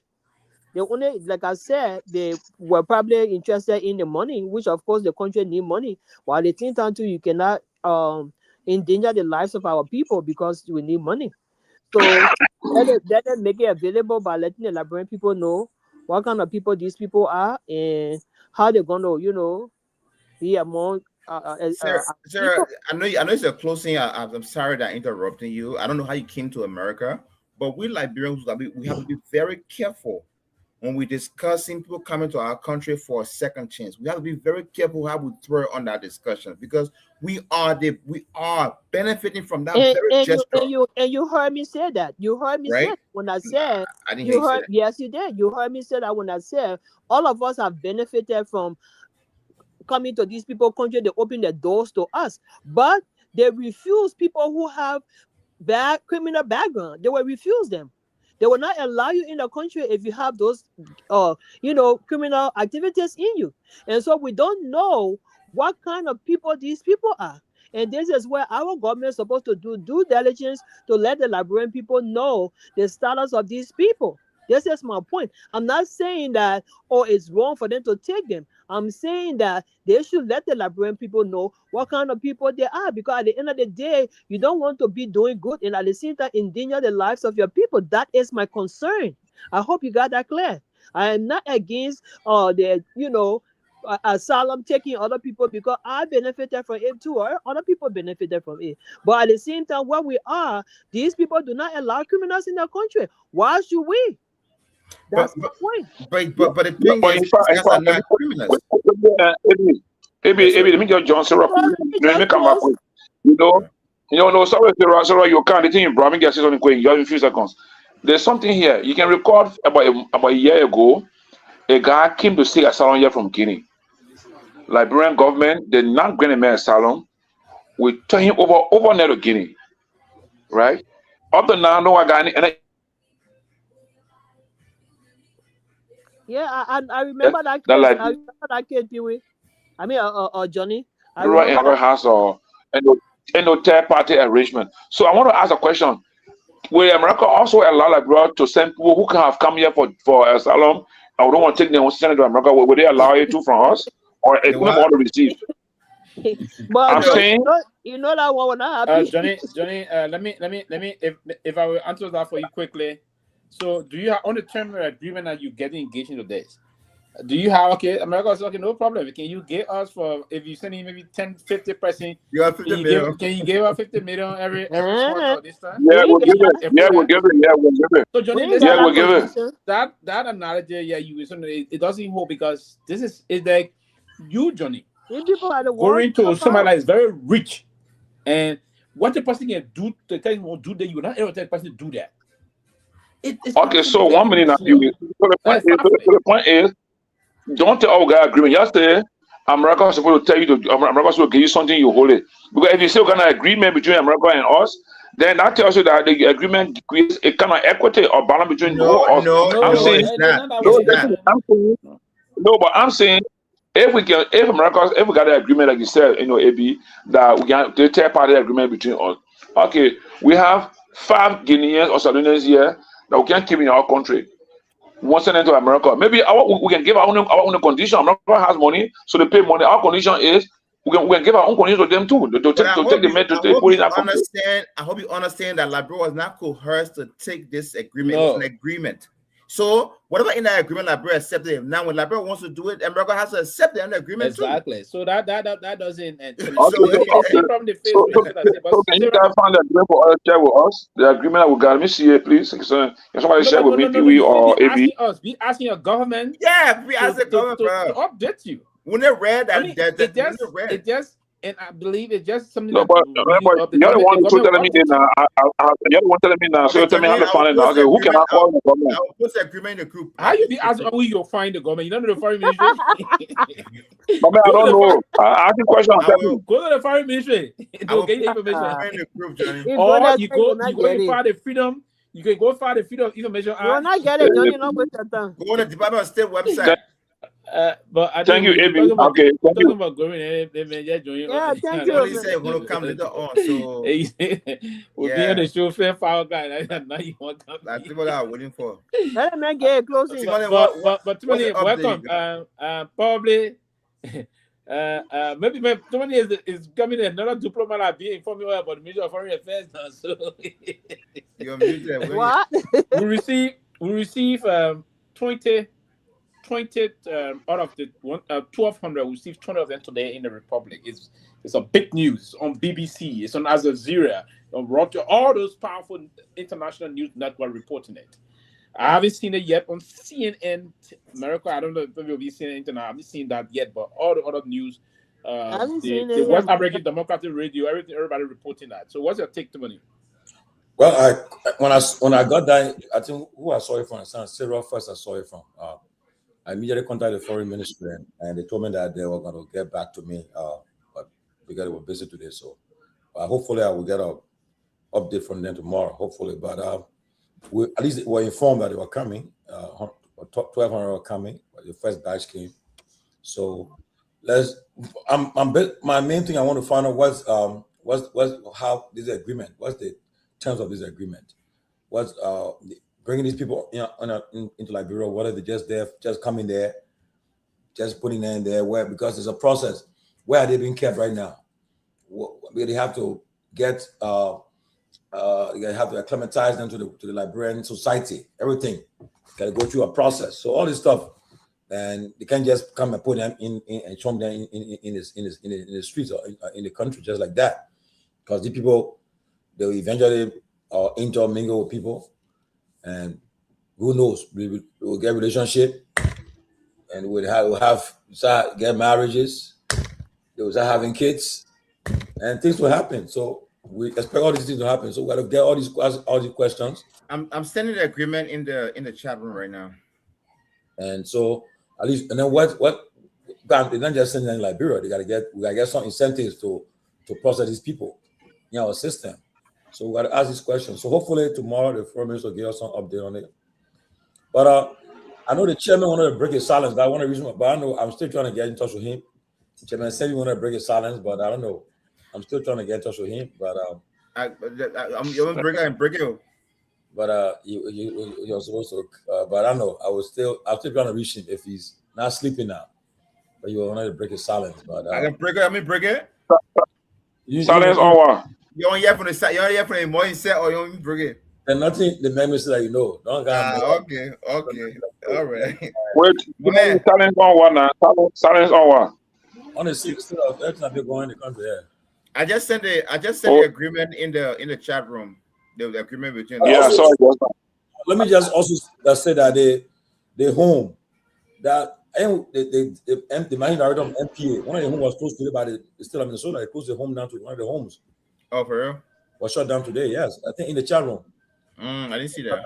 So what he was saying that they were saying that he wasn't in problem, but now one of the homes have been shut down. So I don't know if they're getting close. Yeah, so Tomalin, all the guys came here during the election. They were pumping money in the election. So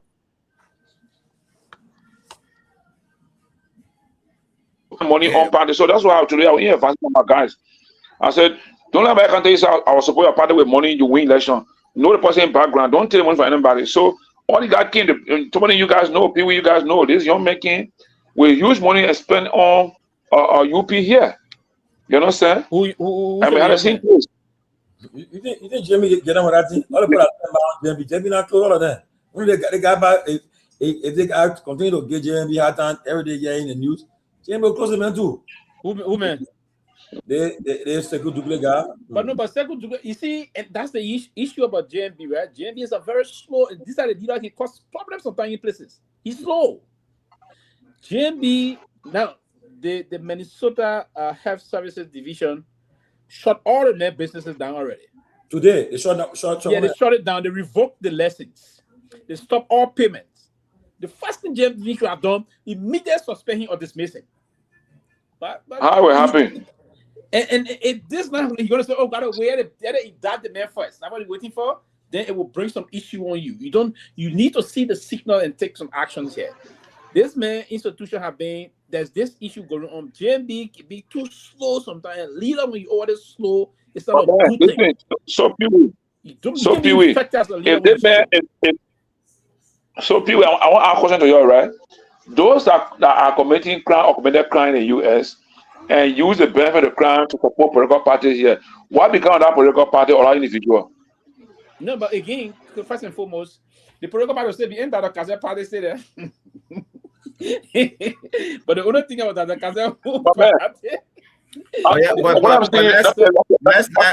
let's not forget though. At least we forget, Liberia supposedly is a sovereign nation. Liberia does not run her affairs based on how other countries run their affairs. Let's get that straight. What do you mean? What are you trying to say? Okay, what I'm trying to say is this, right? Whatever they are calling crime there, right? It does not necessarily mean it is a crime here in Liberia, or it's not affecting Liberia in any way, shape, or form, at least not yet. No, but hold on a minute, please. Hold on a minute. Johnny was trying to say something. Just a minute. Johnny was trying to say something linking. Now, the U.S. government, you know, and the rest of everybody knows this. They will say whenever you commit crime in the U.S., if you went anywhere, they can get you. Yeah. It is the direction Johnny is saying. If you took money from the taxpayer government here, taxpayer here, like Kasek case, they said he was involved into sending, doing fraud and the rest of that. And they started observing his payment when I started to do some investigation and they linked it to it, and then he was in docket here.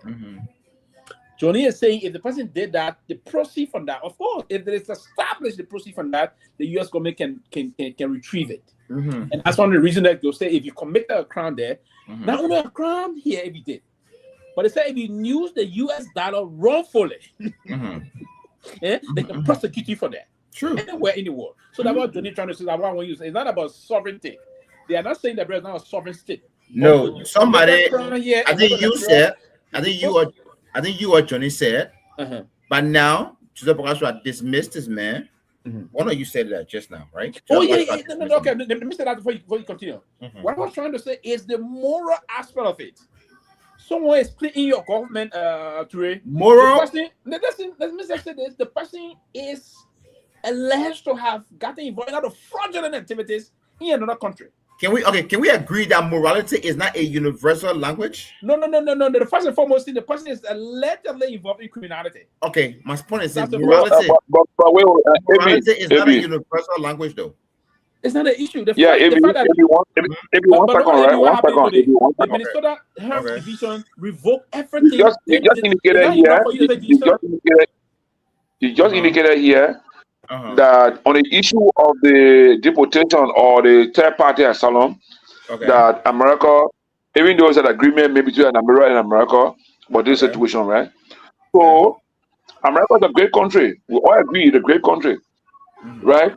So I'm just saying, if people committed crime against the American system, American taxpayer money, and took it to Liberia and send it on political party or political institution or an individual, the speculation, right? So what becomes? Come again?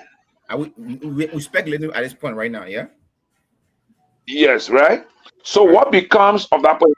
So what people is saying, if this man businesses, if this man has an issue with America, and our government knows that America, they know Liberia. We all often indicating it here already. We've said that here already. So this man is committing serious offense against the American people, and the man is working in your government as a port manager. Okay. What do you do as a president in that situation? What do you do? Okay. Thank you for asking me. Right? Do you know why? Do you know why the clause for extradition, right? Do you know why certain countries, even though you got extradition clause, but you cannot extradite a man only because he make cause a crime in your country? You just can't extradite him. The law says whatever you say as a crime should also be in agreement. You guys should agree on that crime, right? Establish it first. Anything thereof, yes, you can extradite for that, right? Now we don't know all the facts in this case. All we know is the allegation the government is bringing up upon him, right? That the man has done this, and they are taking further steps to shut him down.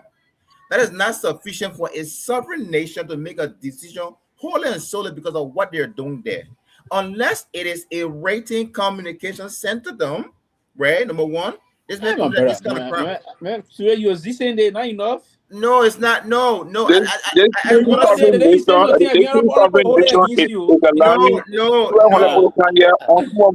there's a Ture. I know. Listen, and listen. Remember what you saying, you. Honestly, I'm saying that my opinion, right? I'm saying it based on the facts we have today. Before you continue, let me hold you there a little bit. Did you rather follow the statement coming from Did you rather follow the statement coming from the Minnesota Health Services Division? No. Please go and read it. I will take a look at it. They are not. What they not only stop payment, they stop all payments going to everything that he operating. Okay. They revoke his operations. They revoke his operations, his lesson in operations. You don't think that is linked to some criminal investigation now? Okay, no. They already identify criminality in his behavior here. That's true. Why should an effective president, Madam Sadi, will dismiss you only in not in all cases. But what she did? Not in all cases. Man said he was not that great. Did you follow the case about the guy that was appointed to be marital commissioner? Just a man heard about some fraudulent thing he did. And she withdrew his nomination, right? And he said, even the guy Kehleboe. Robert Kehleboe, I'm my former boss. Robert Kehleboe, yeah. The same. Man, you read what I put on. Oh, yeah, I work for Robert Kehleboe. The advantage is good. I work for Robert Kehleboe. I work for John Molu at the level of the GSC. I think it's not example to you, but Robert, welcome. There are a lot of things we've been discussing today about. But we were actually close to him when too many kids held us. Yeah. But you're closing early today. We're respecting the time to close by 8. When I'm presiding, we close on the time. Yeah. Let's give a few more minutes, man. Yeah. So we'll get it up to 8:30 again. There you go, 8:30. By the time 8:27 count, when the people jumping. Yeah. But quickly, we're discussing some of these things today about Madam Taylor, and I've been seeing other people been posting on some issues. We're talking about, but I think we started on this one. We'll end on this, then we'll go back with you guys and talk about it. We're talking about the foreign ministry situations. The Ministry of Foreign Affairs and the government of Liberia engaged the U.S. government, and Liberia is going to be receiving 1,200 individual that was seeking asylum here in the United States. The nomenclature with them is not going to be deportees. The first batch arrived in Liberia today, but unfortunately, we don't know the details surrounding this whole thing yet. We don't know what is it the Liberian government is going to be doing, who's going to be responsible for them, and what all these things. I think we're going to be asking some questions to get some details. And then also, but the last thing we just started, I know you want to talk about it before going to the Juhawa this quickly, is this situation we're hearing out of Minnesota about the managing director of the National Port Authority.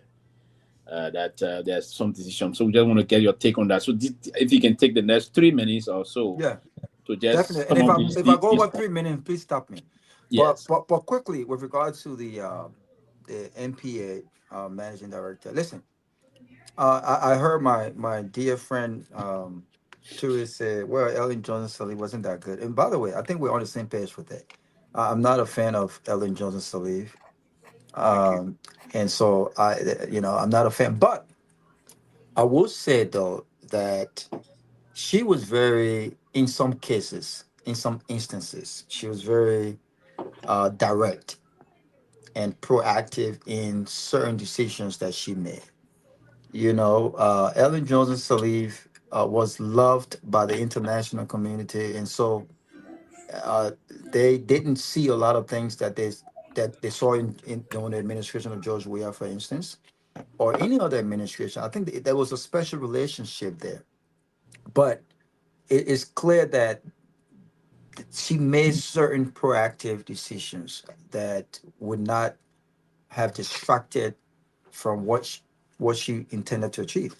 And given what we know with this case now, Ture, I think that if I was president of Liberia, I would dismiss the NPA manager, the managing director of the NPA. This in no way means that he's guilty of what has been alleged, but I think in a serious government, in a serious country, Ture, even if this was a company, if this was my company, I don't want the good things that we're doing to be distracted by any allegation, right, that has the propensity to grow. And so I think the professional thing to do in any case like this is to recuse yourself. So recuse yourself in the interest of the company, in the interest of the government, True. and in the interest of the country. I agree. That's what professionals do. Is it a difficult decision? Absolutely, it's a difficult decision to make, but it's the professional thing to do. And so I think based on everything we know, there's some questions here. There's some questions here. Where did he get the monies from to give the Unity Party during the campaign? Now we don't know all of the facts, but we are getting semblance of what that answer looks like. And what is even concerning to me is how is it that this government and Unity Party, how successful have they been and consistent have they been when it comes to surrounding themselves with very questionable characters? You talk about the Stanton Witherspoon. He invested a lot of money in that. Now we know that those monies came from selling fake degrees at the detriment of some innocent U.S. and other citizens.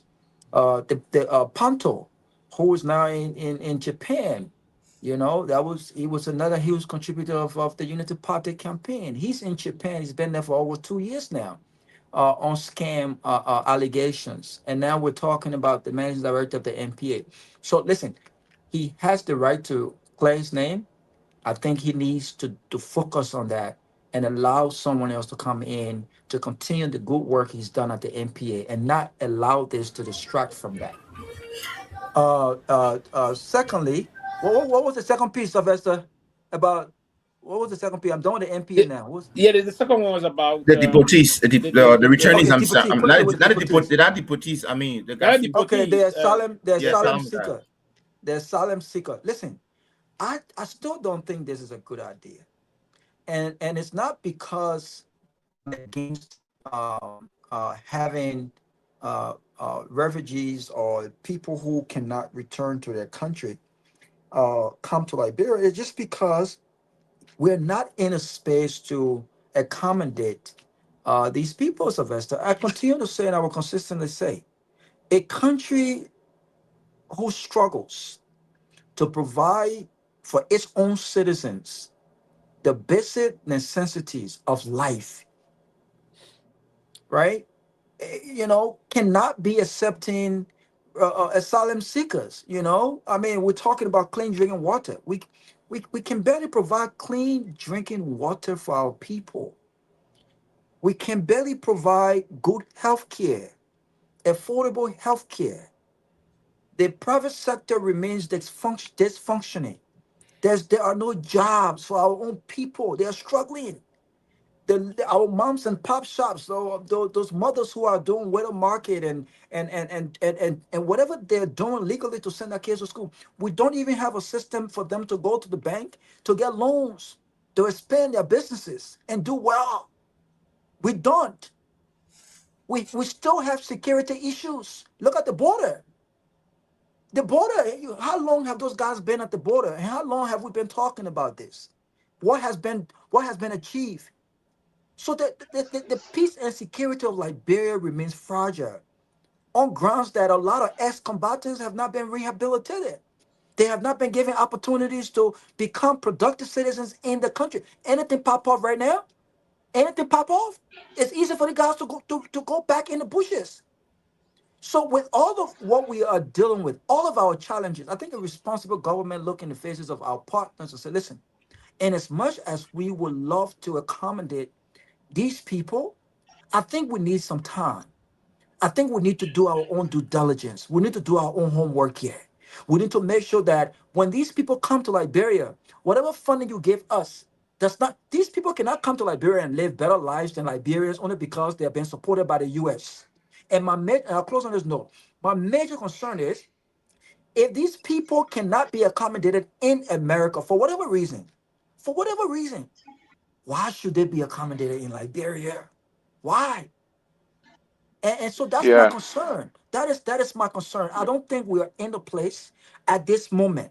Maybe 10 years from now, 15 years from now, when we have addressed our own challenges, when we can offer some of these basic needs for our own people, then we can open up the borders and open up for other people to come and work, not just government job, but go and find work, go and find healthcare. 1,200 people, it's a lot of people. And what are we going to be giving them? What? When we cannot provide those things for our own people. So I think this is something that our objective. Yeah, so I don't know which one to go, but I think I agree with you, right? For example, the guy in Minnesota situation, right? I'm not in any way saying here that this guy should keep his job. I hope that's not what I'm saying. If that's what I said, and that's not what I meant to say. What did you mean to say? Okay, what I'm saying is this, right? We don't know all the facts yet, okay, to make that decision. Does it look bad that a man, has been immigration or being accused of fraud, or safety hazard issue? Does it look bad?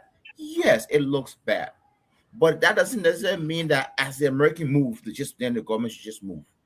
The government has to do her own. Let me hold you quickly on this. Do you know it doesn't look bad, but for a man to be dishonest, to not let the president know that he got a full-time operation here, he's not managing, then he get another full-time job for operation in Liberia.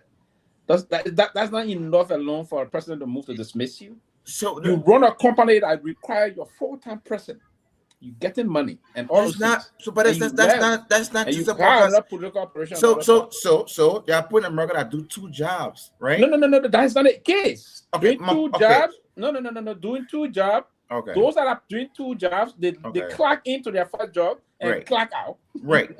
Go by and clock into the other job. Right. And they yes. don't do so what I'm 2. saying, right? Yes. What I'm saying, just like I say, oh, go shut up business down before you can't work for me. You don't have to say that to him. To be honest, let's be fair. You don't have to say that to him, but he should not also be operating in a country that you do something, you're not effective, you're collecting money, and you building people saying the bill that you're not performing for, and people are being killed, people are being killed in those areas. No, that's why America is holding accountable for that. Just about cannot hold him accountable for that. Is that not enough to get you out of the job in Liberia? So when did we know about this thing? And we just happen to know about it. Okay, so are we going to blame ourselves for the time we didn't know about it? Okay, well, AB, let me come in, right? Go ahead. Everyone of us know that during the formation of the government, the president was doing vetting of people. They did vetting. And vetting entails doing background check. Okay. Background check. Yeah, and clearly, the president team that did the vetting and background check recognize, Johnny, sorry, would that be a little difficult for that whole vetting thing? Because these are the people that bankroll the campaign. So they will not vet them. But that's one thing. Another thing is you have Modal right there. You have Modal right there who had a business structure. He unfortunately, that's the problem. They will not vet he didn't leave his business. His business kept running while you're working in government. No. Listen, AB, I think the problem here is that the kind of business young men in the US require his presence there in Minnesota. I think require him to be on ground. Problem. That's not his business. Wait, I come in. No, listen. It's not just about his business. But that's what they call criminal facilitation. How? Caveat beware. Meaning that you should know your staff on your team character before giving them responsibility. So if this man has listen, no, I'm not making a reference, right? What I'm saying is if you know this man has defending the man. Oh no, because I have podcast today. I didn't get that part, but you had a podcast. I hope you'll continue. I know the Minnesota State are wrestling up, and because one of the Anthony said they will be watching to see information that coming out, so they'll get clue from some of the people that defending there or so. So he had a whole podcast in doing this thing, right? But the information coming out, what he's saying, I mean, there's different. And so now we shouldn't that rush to talk everything. It's not everything we should be exactly. You took it out of my mouth. Exactly. You just took it out of my mouth because we don't know all the facts around it. You just took it out of my mouth because we don't know the facts around it. Then people start in this country now. It's not like before. People start looking and say, "What the man is saying here? Is it man checking in front of what he's saying?" So for me, I love to be clear with some of those things when they come out. That's why your line sound like static right now, just now. So I know what you said. We're gonna lose you for a second. I don't get engaged into a higher conversation. I love to look at the conversation from the basis. When it first started I didn't speak to it. The reason I'm speaking to it now because actions being taken by the local government of the government of that state. They've been taking some actions. It's leading to this line. They're gossip. When we we're all gossip before, but now it's coming to this level. And for sure, this is not the first Liberian, this is not the first African or other things happening to Cassette situation happening. When Cassette formed his political party in Liberia. There was a day I was passing, we were going Banga, I was driving, we were able Cassette was doing a project behind Kakata area there. We won't pass in the hospital and something concrete in the post around Boma, 210,000. No, but when I saw that, I was like, nah, something ain't right. Oh, he bought one helicopter in South Africa, the government, we are government said they bring it. My man, people to be frank, if that guy has not had any problem up to the election, you're gonna be a serious problem for the election. No, he wouldn't have I mean, I went around places. Come again? He wouldn't have gotten that far. No, but listen about Robert. I'm saying this myself. Robert, I went around places. Robert. He was already on the Robert, I went. I went around. No, I'm just saying, Robert, he had contested. Because Robert, I went to places, Robert. Maybe he would Robert, I was surprised that the guy has bills. The guy has bill sales in every county, in every district, almost every clan or chiefdom. Kasani was everywhere. Seriously, not joke. So after he had a problem, even some guys that was supposed to say, Johnny, it can't have a problem, yo. We coming because the man was spending the real cash. The real what the woman called for the gay. You see that? Yeah, but you see, this is it's easy to spend money like that you didn't work for, you didn't earn, right? And so when I saw him do that, and I know a lot of times people use cash violence, but a lot of times these political parties that are doing so are not these monies are not coming from their own pockets.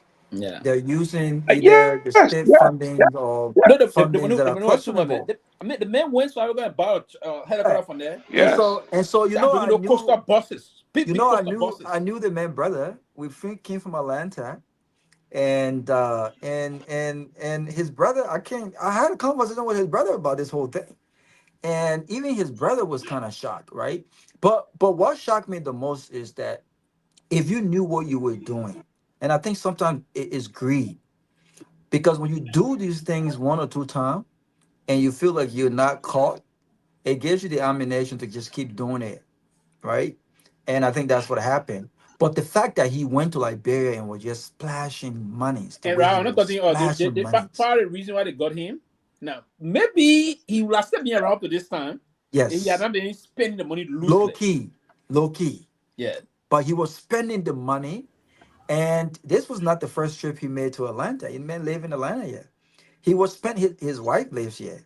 He was spending the money, and I mean, things just escalated so fast. But I want to shout out diaspora Liberians that are returning home, and they are actually investing their hard-earned money. Whether it's building a home, whether it's opening businesses. You know, a lot of these guys are not necessarily getting involved in politics, but they are investing in the economy, right? And also shout out to Alice Cummings. Alice Cummings is one of our legit multi-millionaires who worked and earned his money in real life. But you saw it. You think Alice was going to go to Liberia and just splash the money that he's worked all these years for? And I was thinking, what's the millionaire? And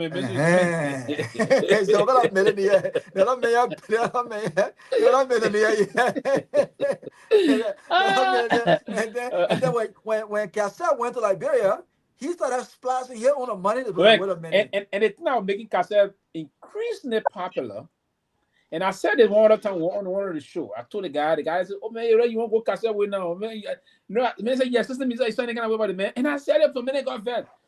The guy was not only spending the money, but he was a charismatic element. Oh yeah, very charismatic, very flamboyant. He commandeers those things, the authority. He appeared when he appeared very authoritatively, and then he was a well-dressed person again. And you know what he did? And you know what he did? He did something that we never saw Cummings do. And maybe he understood the Liberian political terrain. The man, everywhere he went, he had 3 Lexus SUV. Before he got out of the car, he had almost 6. Almost like what this young lady is doing. What's her name?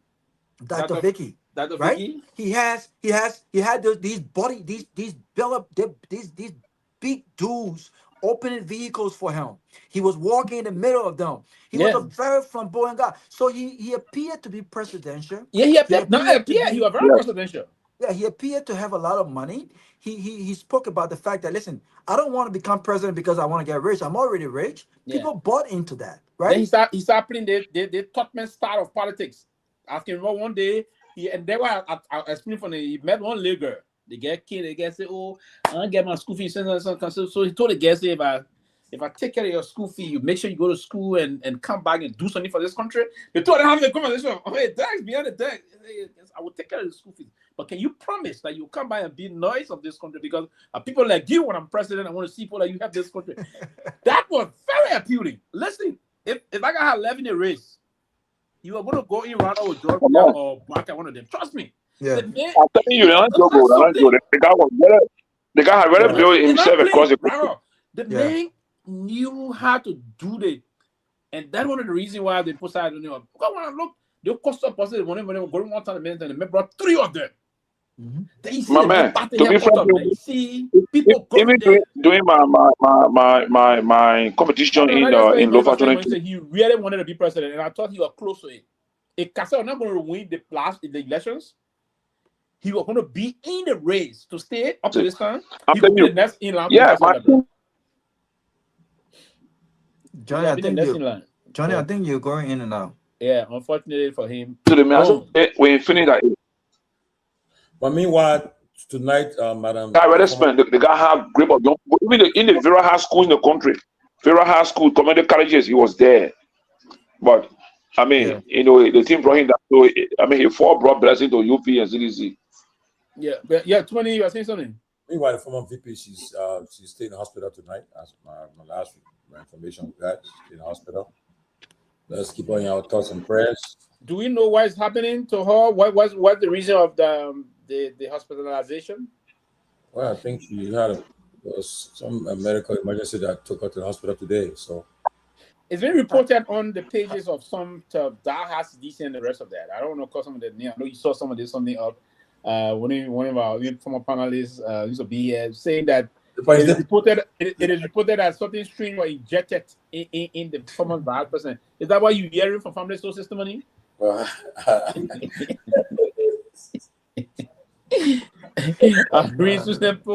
So what I saw lately was that Honorable Marvin when you Cole answer was that question, rallying. did you hear that also? I heard that, but No, I didn't hear that. But what I saw lately on the social media before Johnny, yeah, but how about the family telling me though? So it is also believed that she should be released tomorrow. She'll have to be released tomorrow, and then the process, and it'll go after because of her health situation. She go through the process, like commuting to and fro if she was to get charged. This is something that is possible. But she already charged. Charged. Not charged. I'm sorry. If she was to get indicted, right? So it's believed that she's not going to have to sleep at, Central. Rather, she would sleep at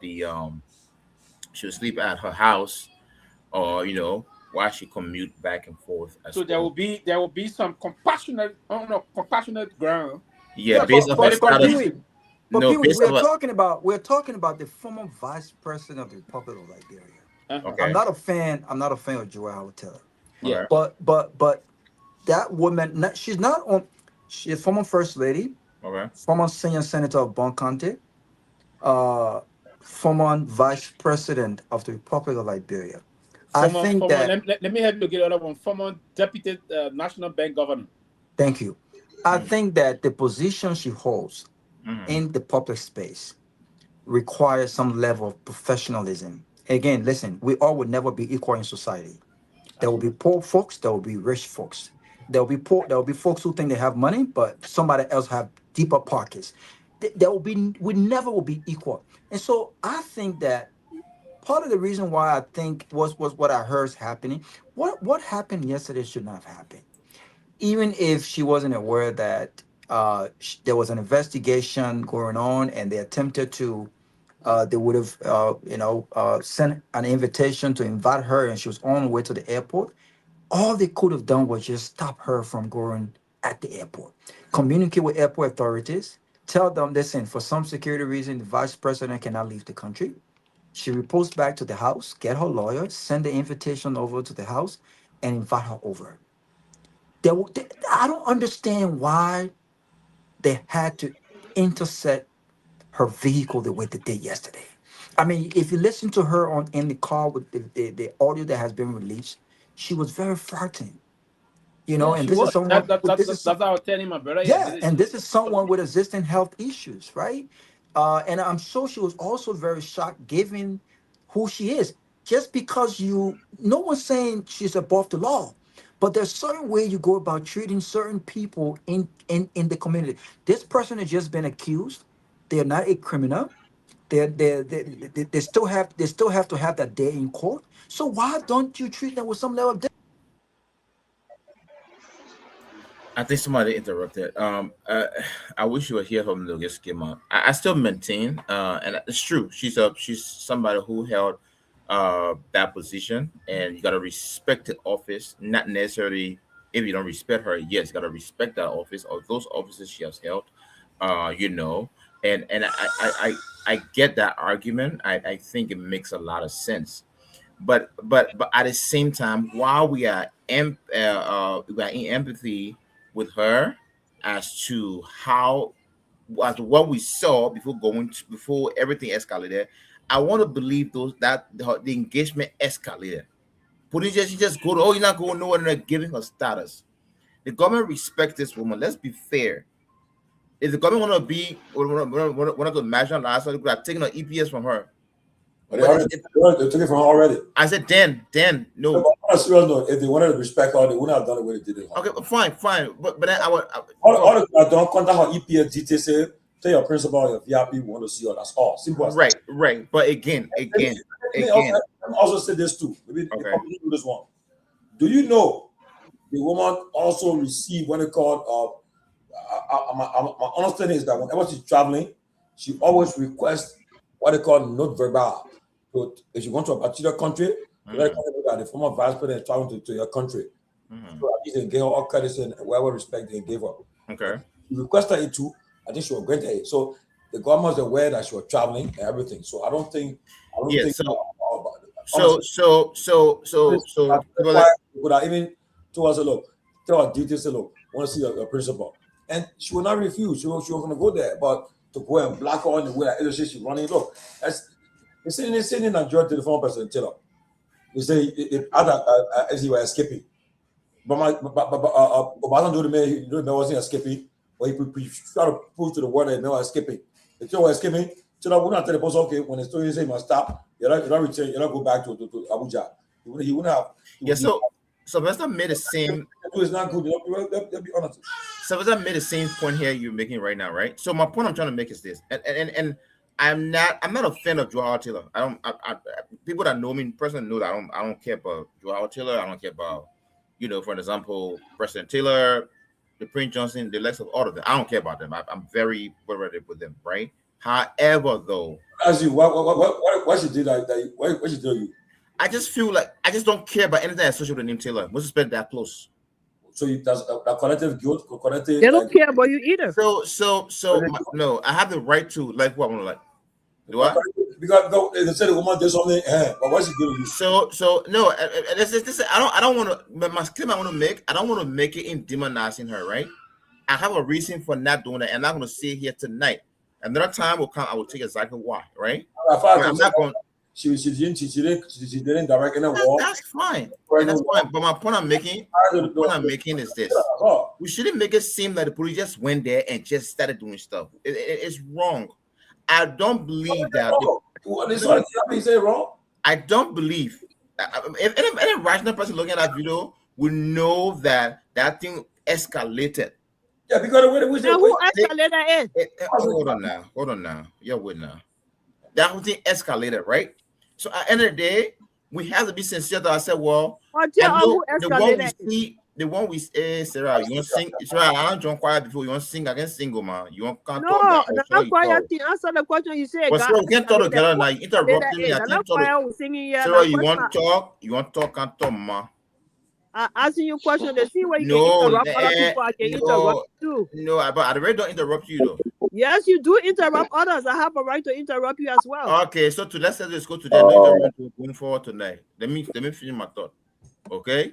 So my point I'm trying to make is this: why it's true that we can hold the police accountable for certain things, government accountable for certain things, but we shouldn't just look at all the police just went there and just say, oh, they cannot go no just block it. No. We only saw the aftermath. We didn't see the before. We only saw when it already got to that point. We don't know the conversation that was had. Nothing like that.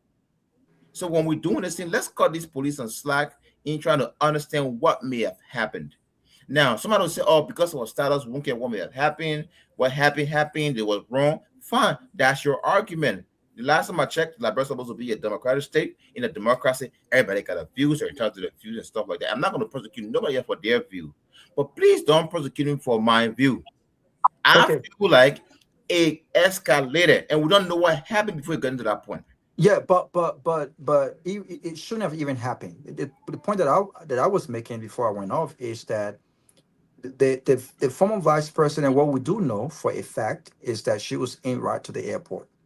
The former vice president, as a free Liberian citizen, prior to what happened yesterday, what we do know is she was unaware of anything of that sort that took place. She was not invited.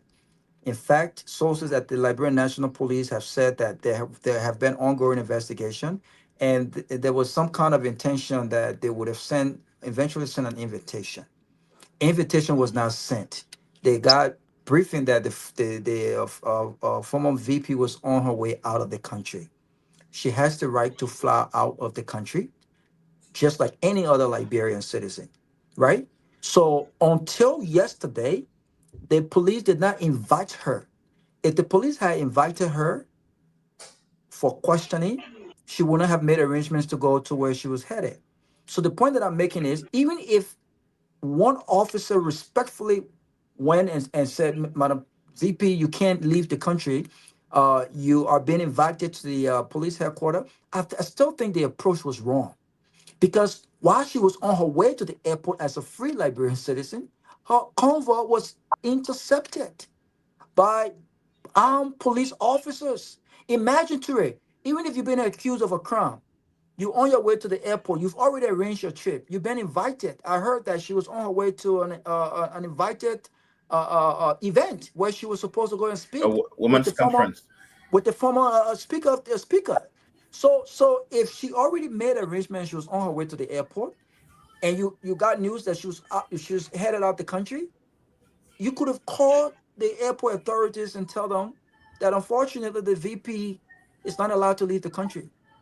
It did not have to create the noise that it created, right? It didn't have to do that. She could have gone to the airport. They could have just called the airport authority. For security reasons, the vice president cannot leave the country. They could have contacted her. The IG has the contact of Jewel Howard Taylor. And all of these security apparatus have the contacts of all of these people. A simple phone call could have been made. Madam VP, I'm sorry this is happening, but you're on the phone with Gregory. You didn't hear on the phone? She called Gregory after her vehicle was intercepted, unknowing. Okay. So what happened? And again, wait now. And so I don't care what happened or what led to that. It was escalated. All of that stuff, the approach would have been different. Had some professionalism taking place. Just the way we just explained it. Because they don't have the right to leave the country. Okay. You know what? I'll give you that. Have that. If the police has to be retrained on that, how to engage next time, right? If we got to train police on that next time, it happens in America. That's a fact, right? It happens in America. It happens in America a lot of times, right? To what department will retrain the police on certain things. So if that would be the situation, we have to retrain the police for just model how to do it VIPs, we'll do the training. But at the end of the day, they wanted a person of interest to ask them questions. Mr. Taylor knows the law of Liberia. As a matter of fact, she helped make some of these laws of Liberia. At the end of the day, for the fact she knows the law of Liberia, her right to do that. I'm not coming. As a matter of fact, I gotta go to my house and my lawyer gotta come before I come to you, Madam Taylor. No. Yeah, but she has the right to say that. Yeah, the violator her right. She has the right to say that. Okay, so what the police? Okay, so why fine. You think she said that? All right, why you think she said that? All right, so why you think she said that? All right, listen. Okay, you have it.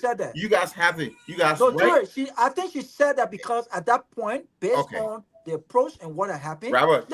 There are reports that the police attempted to disarm her assigned EPS securities by order. Yes, she said it. On the video, she said, Gregory, the people are fighting my security. There were guns pointed at her door, asking her to come out. And let me clarify this. No one is saying because someone is the former vice president of Liberia. This is you adding color to the no one is saying, no, I'm telling you what I saw on the video. Her door. Did you watch the video? Man, show me the video, man. I want to see if you don't see the video. Go watch the video. The video's out there. You don't know. She said, while she was on the phone, while she was on the phone with Gregory, she said the people are fighting my security. Your people are fighting my security. Yeah. And Okay. there are guns pointed at my door. I didn't add that on there. She said that. Okay. All right. She said that. Okay. So all of this could have been Our prevented. brother. Maybe that's why she got high blood pressure. So And my I'm not point I'm saying making is because- this. Wait, You're right, right? Please, wait. I'm not saying because this is the former vice president, she should be treated differently. What I am saying is, I mean, we that's how it see- sounds to me. No. That's the narrative That's he's what you're trying to saying. push. No. We see how celebrities are treated here. Even That's the people who are, narrative he's trying to push to. we see how celebrities are treated You're here. saying because of So- a status, she could not be treated like a common criminal. You said No, it yet, but- though. No, but she's not a common criminal. She's Okay. not a common criminal. So why would you Okay. treat her like one? Exactly. She's been right? accused. But she was treated as Wow. any of the was she any suspect. Wow. Let me just do it quickly. You know, insecurity science, and we're not going to push who's doing or so on. But again, there was some mistake on the part of the government. I agree. The former agree vice with that. president of the republic, the only time you want to show that you are arresting somebody on the spot, then you go out and the person is under arrest. But if you acquire somebody to be person of interest, you can person of interest. You can communicate with the person you need. You arrest someone president and put in him got Tim Marshall. Then Let me say this to you quickly. Vice president you talking about? Do you know the difference and where they blown up significantly? Uh-huh. The former vice president got government assigned security. Thank you. Okay. In the chain of security, what you do there, the structure of command is going to be the EPS. You're going to call one of those deployed agents. Yeah. And inform them that would be one of the best way to do it. Inform the vice, say, okay, madam, we get information that we can take you to the airport today. And that's how Sylvester would have done it.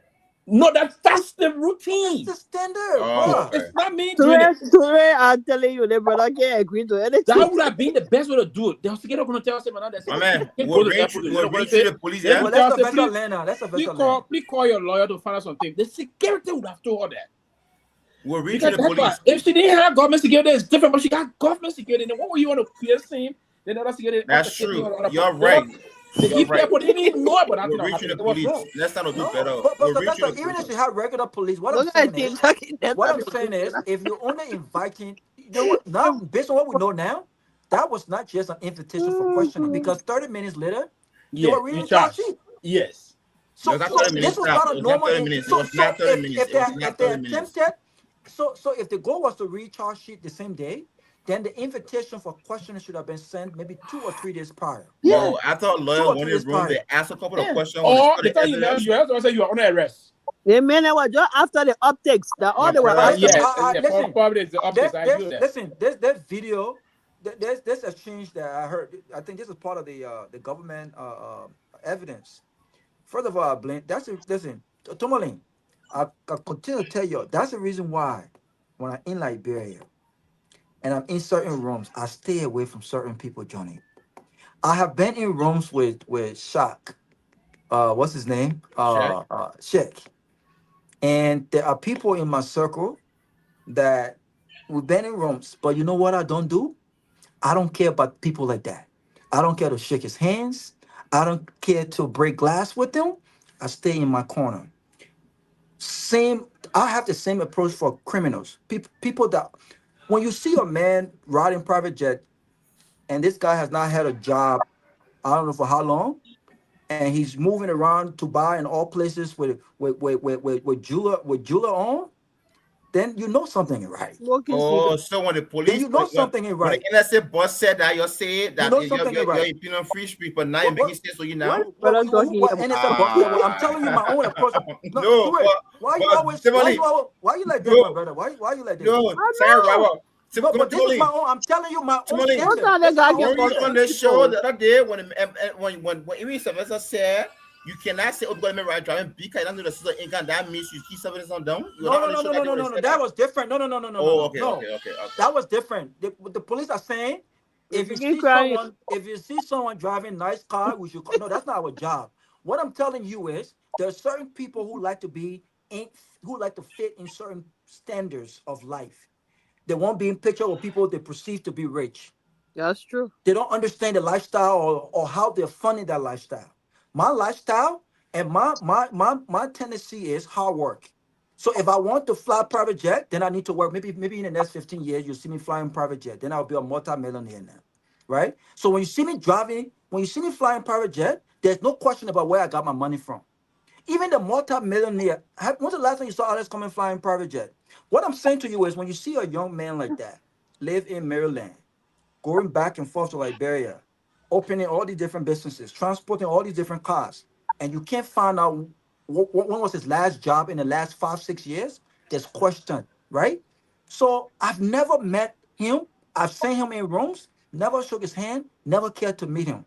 I said that to say, maybe from Joel Howard Taylor perspective, maybe because she's vice president and people are talking about investment, maybe she's open to having conversations, right? Exactly. But if I were Joel They Howard Taylor, introduce the people to if her I as were Joel investors. Howard Taylor, though, Sarah, I'm looking at that guy and I'm thinking, I'm asking my people, wait a minute, who is this person making this introduction? Right. Yeah, you're right. Who is this individual making That's this a great point. That's introductions? true. You're And right. who are these people he's introducing me to that Right. will not necessarily come to the right channel? If someone has 200 million to invest in the economy, that one person will go send you, go introduce that person to, you don't mean they can go to the embassies. There are many ways you can go about it. So maybe she wasn't thinking like that. But based on what I heard, if this recording, this wiretap, I heard something about the person saying, They got gift for you. if you guys had not turned power over now, we'll still be doing our business, oh. And then the vice president allegedly responded, yes, oh. But I'm sitting here thinking, how does the government prove? How does the government prove that? So what kind of business first? Exactly. Thank you. The business in question. How can the government prove that that business in question that the They're gonna be vice lose president that other responded case to again. is drug related? Number two, this business halted in 2023. That business they're talking about. It halted in 2023 when the new administration took over. Right? So, and the same business that halted in 2023 when the new administration took over, resumed in 2025 to it. So if the business that resumed in 2025? Yes. The business resumed in 2025. So the question is, if the vice president was involved in influencing this business that started, and this business they're talking about resumed in 2025, they don't know whose influence that this business resumed. But to just listen to a phone call, what someone said, oh, the people got a gift for you. Then the vice president said, but where is the gift? Then the president insinuates, well, I will bring the gift. That's what it is. I will bring the gift. Based on what I heard, it's I don't see much in it. Yeah, are you listening to a recording at this time, or somebody telling you these things? We have sources, man. I listen to the recording. We have sources, man. Come on, Ramon. What are you talking about? Ramon, based on what you just said. That's sources. Yeah, go ahead, Johnny. Johnny's thinking about quickly about this guy. This thing about our 140, right? The way he came to the country. This man was engaged into a lot of things before. He opened a nightclub right before, around what they used to have the CDC as thing up. But that's the same guy who used to do the all-white party, the all-white Christmas party. He opened this nightclub. He opened this nightclub, and he was the guy out behind importing fake Henneken into the country. That's right. He was all of brown liquor, bringing Cavassier, Jack Daniels, all of them were fake. Yes. So what are money laundering charges for now? But I don't. That's what I'm saying. If you listen, maybe the government. Maybe the government have a lot more that we don't know. So we'll wait for the evidence to come out. But I do know we what really I've won't heard. see the evidence. They're recalling because they're recalling. Yeah, with Sheikh speaking to this VP. They're recalling is a center of the evidences. Based on what I heard today. Then the man said, but why y'all turn power over so quick? Then the VP saying, the VP said something, I can't say everything I heard, but the VP saying something about, well, we called the preso, and that was after the preso had called Joseph Boakai. Then but listen to the conversation again. It's not much in the conversation to say this is drug related. And the video is aware that she's talking about plenty on her. They brought him. He was plenty on her to do that. He's something to do the kind of thing. But they should have gotten more. They didn't get much from. She didn't say much. Exactly. I don't know what they really have. If it is that what we're hearing, I don't know what they're gonna. But quickly before you continue, Raul, we have someone that just want to contribute to this. Ivy, it's gonna go ahead, please. Thank you, Pewee. Let me say good evening to all of you guys on set now. I now overheard you guys talking about the situation with the vice president health condition. You know, I listened to one of her counselors, Councilor Cabinet Jana, in this case, just this evening. He stated that he went to the hospital along with Councilor Finley, and he sat over there for 30 minutes. They were never allowed to see their client. He didn't speak just as a friend. He is a legal representative of Madam Joa Howard Taylor. That was wrong. The only person that called him on the phone, apparently asking him to speak to the police director, was Sandra Howard, Joa's sister. And he called Seleke Kromah several times. So I'm just pointing this out to say that this is a calculated ploy. That's what it is. But let me tell you this, guys. The police, if they were not politically motivated, do you remember the case of McGill, the deputy minister that reportedly, I say reportedly, he was invited by police numerous occasions for inquiry.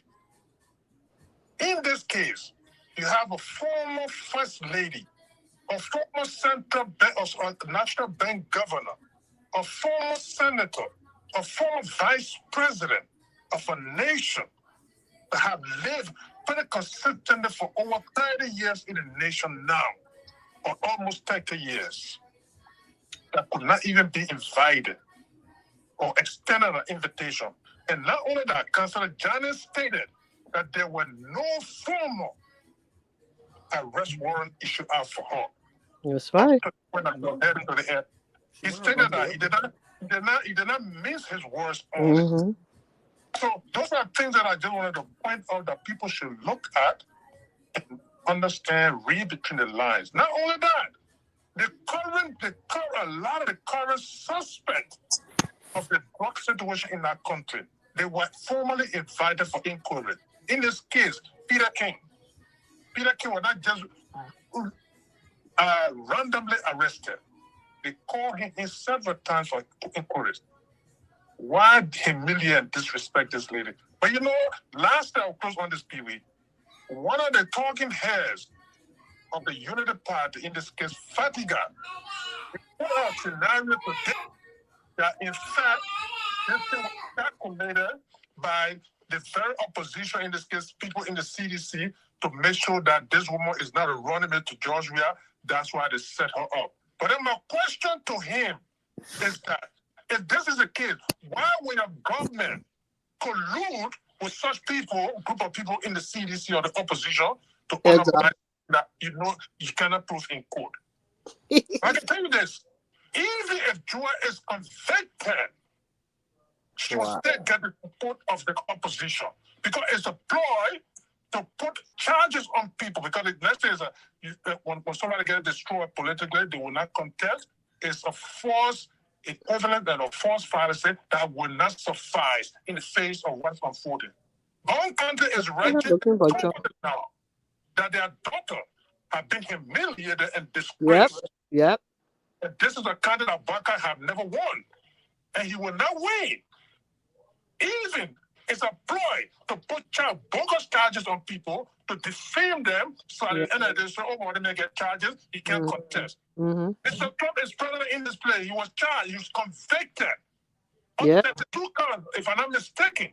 But yesterday he's president. That's right. So that politics that they're preaching, Pewee, it would not suffice. And I just wanted to point this thing out, guys. But thanks for the time, man. Thank you. Thank you. Thank you, brother. Well spoken. At the end of the day, I would say to you, at the end of the day, the police, if we have to do retraining for the police for next time, how to handle 9 o'clock. We can pass. Yeah, close. 30-second close. That go quick, please. Yeah, I'll go last. No, but you already started. I'll go last, brother. Go ahead. Yeah, but let's. So we're watching you to retraining. But listen, we're waiting for the evidence to come out. But listen, this is I don't know, man. But we want the best for Liberia. We want to fight drugs. What I'm looking at, my fear is, I think this is just another political headline. That's what it is. I think, and my fear is if we continue to fight corruption, drugs, or whatever this way, then we won't get to the bottom of it. This is, I mean, we saw what happened to Samuel Tway. The government didn't have the evidence to prove beyond a reasonable doubt in court, but they got the headlines when Samuel Tway returned to the country, and they wanted to see him in handcuffs. That's right. I think that was the objective. That didn't happen. They lost the case in court. And this is what's Fanatic Kofi. I mean, we don't know where that kid is gonna go, but with the former vice president, I'm not a fan of her, but I think that it could have gone a lot better. And if this guy is a state witness, this guy in question, he's currently considered a fugitive. Because he was under a special release with his case in Maryland. And then suddenly he relocated to Dubai and subsequently Ghana and Liberia. So I don't know how that's gonna work, but it's great show. Thank you. Georgie? I mean, let's face it.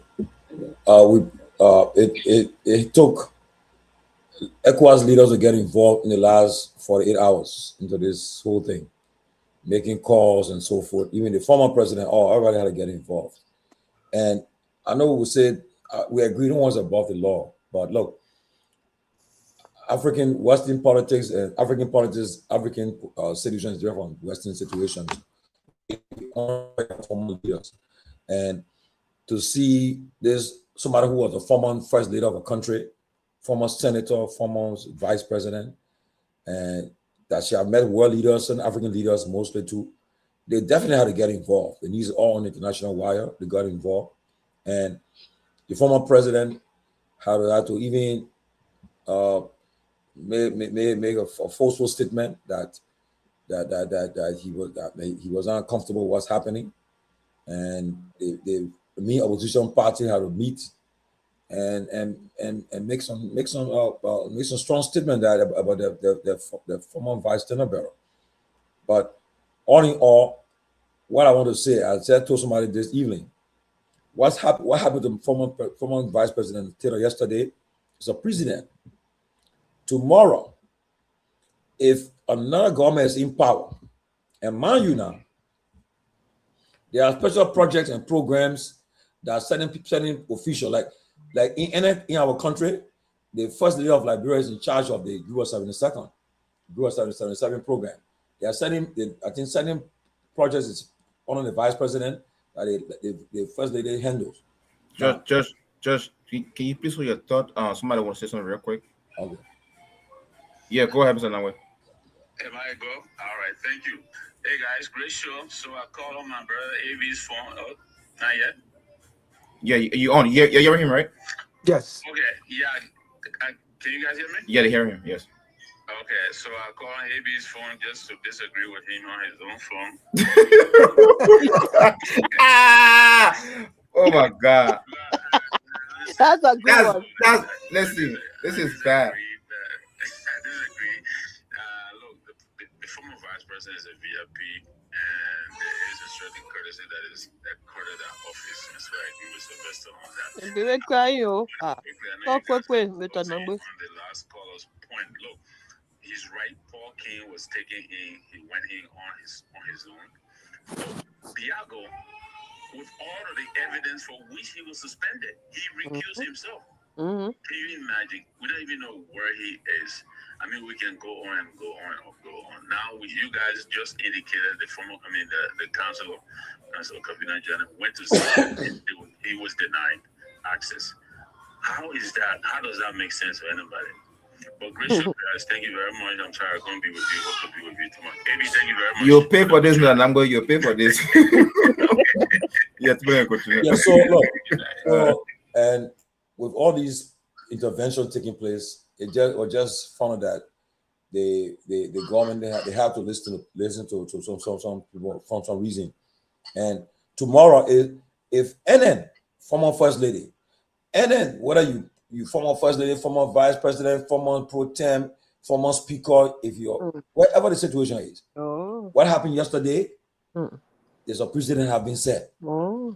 Tomorrow, it may not be a CDC government, it may be maybe a Simon Fremont-led government, maybe a Gongloe-led government, maybe a communist-led government, any government. It will set that scene. It will say when it happened to this person, what action was taken. So I hope everybody is taking note. Don't feel like the country. I hope the pro tem, the speaker, everybody, the first lady, all of them, I hope they're taking note about what happened yesterday. Okay, today is Madam Taylor, and let me repeat: if the fact lead to her that she's involved, no, let the law take its course. Of course, dignity and respect must be accorded at all time. Okay, and imagine, right? One of the things that her man said during President Weah tenure, when they saw her son handcuffed and were taken, I think, hey, that woman, I tell you the truth. So these are scenes that people see.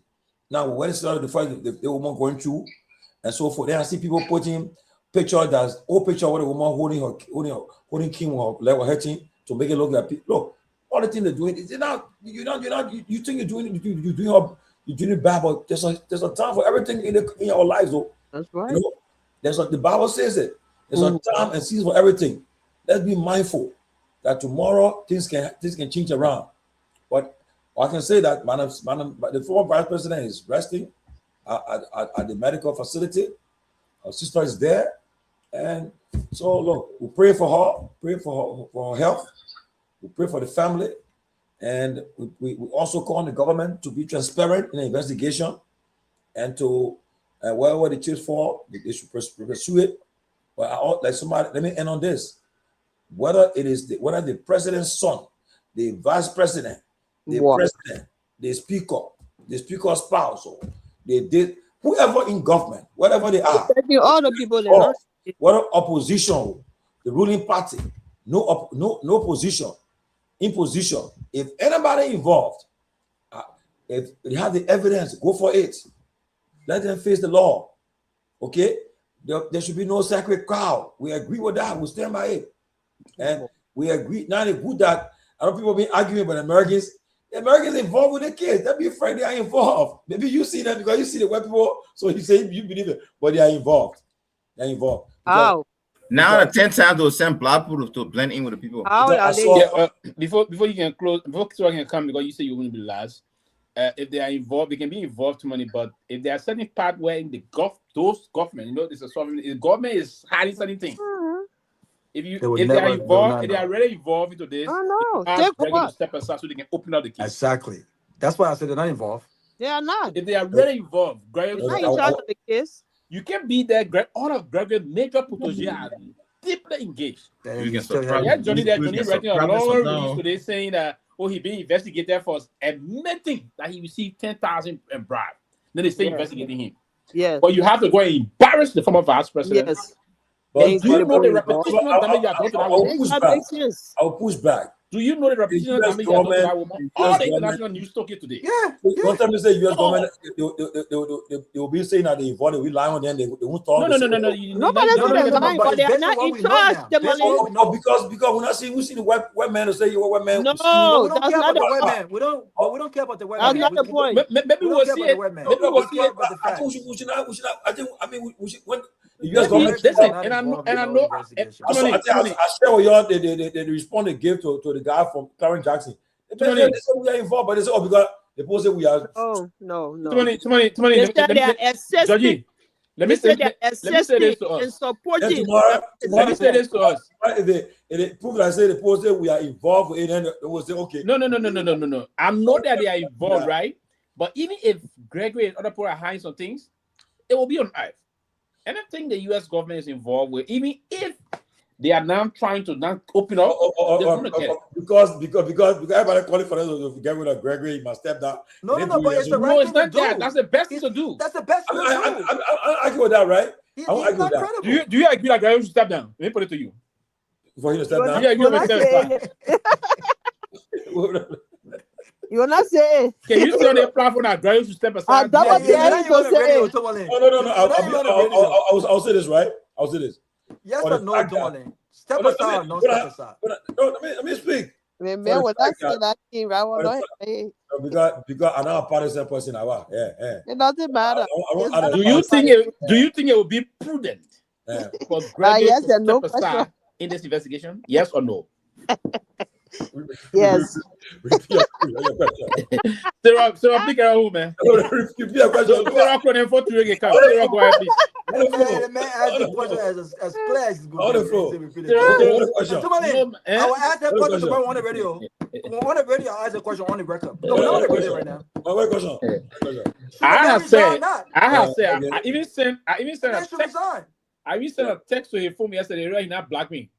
To his phone yesterday. I told him, say, they should stop the shenanigans and stop scapegoating other people. He knows the fact. He knows what happened. He stop. And number one, he said there are verifiable information he got. One up to now, we don't have the verifiable information. He says senior government officials in the government are engaged. I mean, nothing. The reason why Johnny did it, and he didn't display Johnny. That's the reason why we say he stepped aside. Right? I will not argue much about that. Is because the fact is that most of his staff people that he rehired that are close to him, they are being involved. Okay, and I don't think it will be fair to the investigation to have him head the investigation that investigating. But that's what we've been saying. We're not saying fire him. We're saying let him resign and open him to a further investigation. But for qualified man to resign from a position as director of police, either he resigns, he accuses himself of the investigation. That should be the argument. No, I want him to resign. I want him to resign. But why should he resign? Why should he resign? Because he needs to go and focus on clearing his name. No, I think you say he must start an investigation.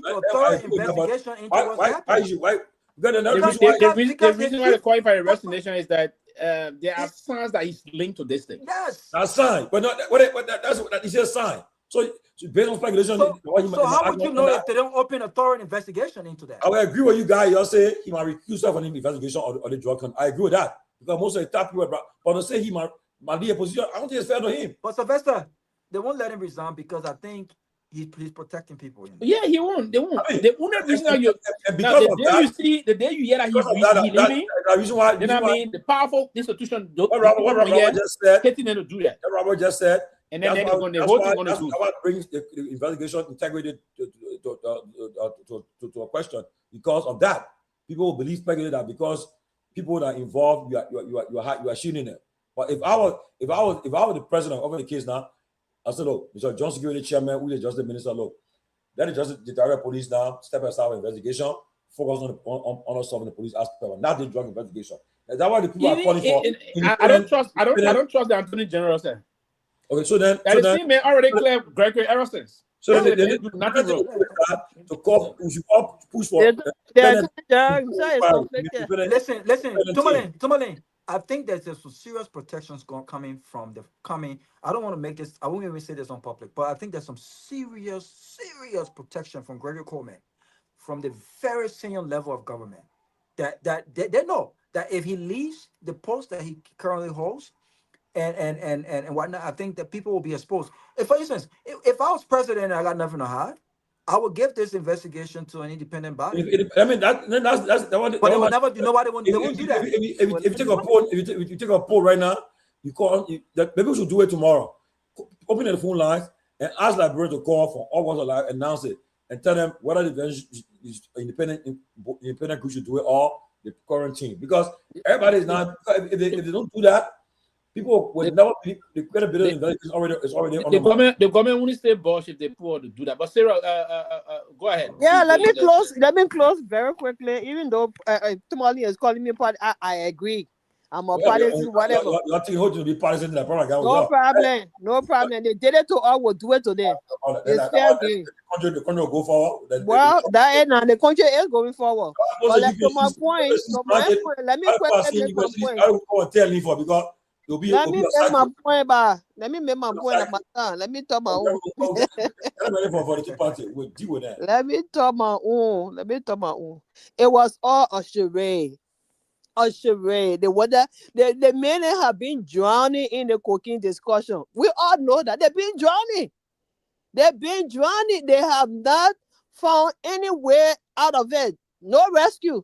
So they decided to use the vice president, set her up so that this thing can come out and then they go and perform. Carry all the police car around her, make it look like she's some kind of criminal. Why you ain't go carry police car around Bianco or whatever his name is, the LDEA guy, when you suspended him? Why didn't you guys carry police car around him? Why didn't you guys carry police car around or where his name, Johnny Bolladin, when he gave Garguah Kromah 10K and Garguah Kromah gave him 2K back? What happened with all of that? You're looking for optics? This optics is not good for y'all. It's not. Y'all screwed up. Y'all screwed up. Y'all screwed up. And the Garguah Kromah needs to recuse himself or resign, because actually they are not credible. And you're talking about the U.S. involved. U.S. will be involved. Garguah Kromah will be investigating, passing around, carrying cars around to do. When he's conflicted, it will not happen. The U.S. assisting whatever information you gave them. That's what they're helping with. Yes, they got their eyes on the ground because they don't want drugs coming into the country, so they're watching that for sure. But they are not heading the investigation. You might not lie to nobody yet. We got that facts already. So great show, guys. We'll continue tomorrow. Thank you. Sylvester, you know what funny? You know what funny other thing I just saw today? When I woke up this morning, the first thing I saw was Bucket Raw being handcuffed. The real one, the main case. I'm telling you, can you imagine that? They better just dancing for air, looking for us. He started speaking serious. So throwing the kitchen. Well, this was done. He said a libero. He said that libero for you. Rama, you ever before? Yeah, before. Yeah, el meo deported. Yeah, Yeah, first. Since 5 years. So I'm like, I said, poor Bugger Raw. He can't get crossfire anything yet. And he's still speaking a little serious. Yeah. I mean, I thought it was funny. Can you imagine that? Right now, nobody's covering. Nobody, at first when it happened, he received massive media coverage. Oh, yeah. So there were people talking on his behalf. But man, you got it from a vice president already. So it's so bad. Well, I mean, the good thing about it, at least I'm happy. I'm positive that tomorrow she will be allowed to go home. And that's a good thing, because please let give Bugger off 5 minutes tomorrow, because I'm sure they're gonna keep him in there. They haven't released him yet, so I'm like, is this was done strategically? He was by himself, one serve, in handcuffs, and he just walking. I bet the film I mean, by himself, nobody will follow. Wait now. They saw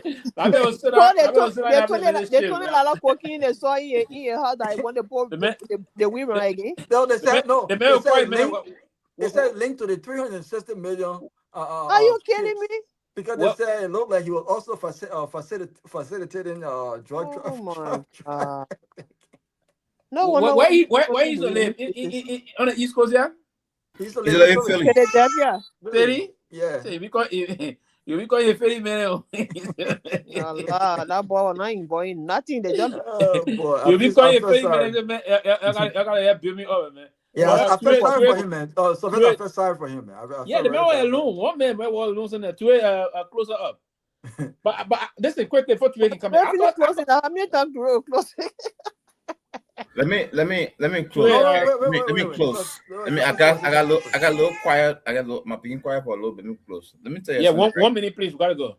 Oh God. You have to wait 35 minutes. Okay, no problem. Okay, 2 minutes. So no problem. Well, you want to you already. You see, Sarah. So let me tell you something. How my brother Tomalin saying is a precedent that set. And all the other speakers, vice president, other guys will come. They should watch it, right? Big precedent, very big one. But I told you, I say, even for the old man as president, hey, chief, you give me 2 minutes. Give me 2 minutes. Yeah. I tell because of the incident, we'll train the poor next time abuse. So by the time the minute come there, will be harsh. But I train, But I think, to be honest, it was very unprofessional the way they handled the situation. Not just her, even if it was a regular person. The way handled it, for the fact that she was not charged. What I'm not saying, but you still thanking for you talking about Bucky, right? But you still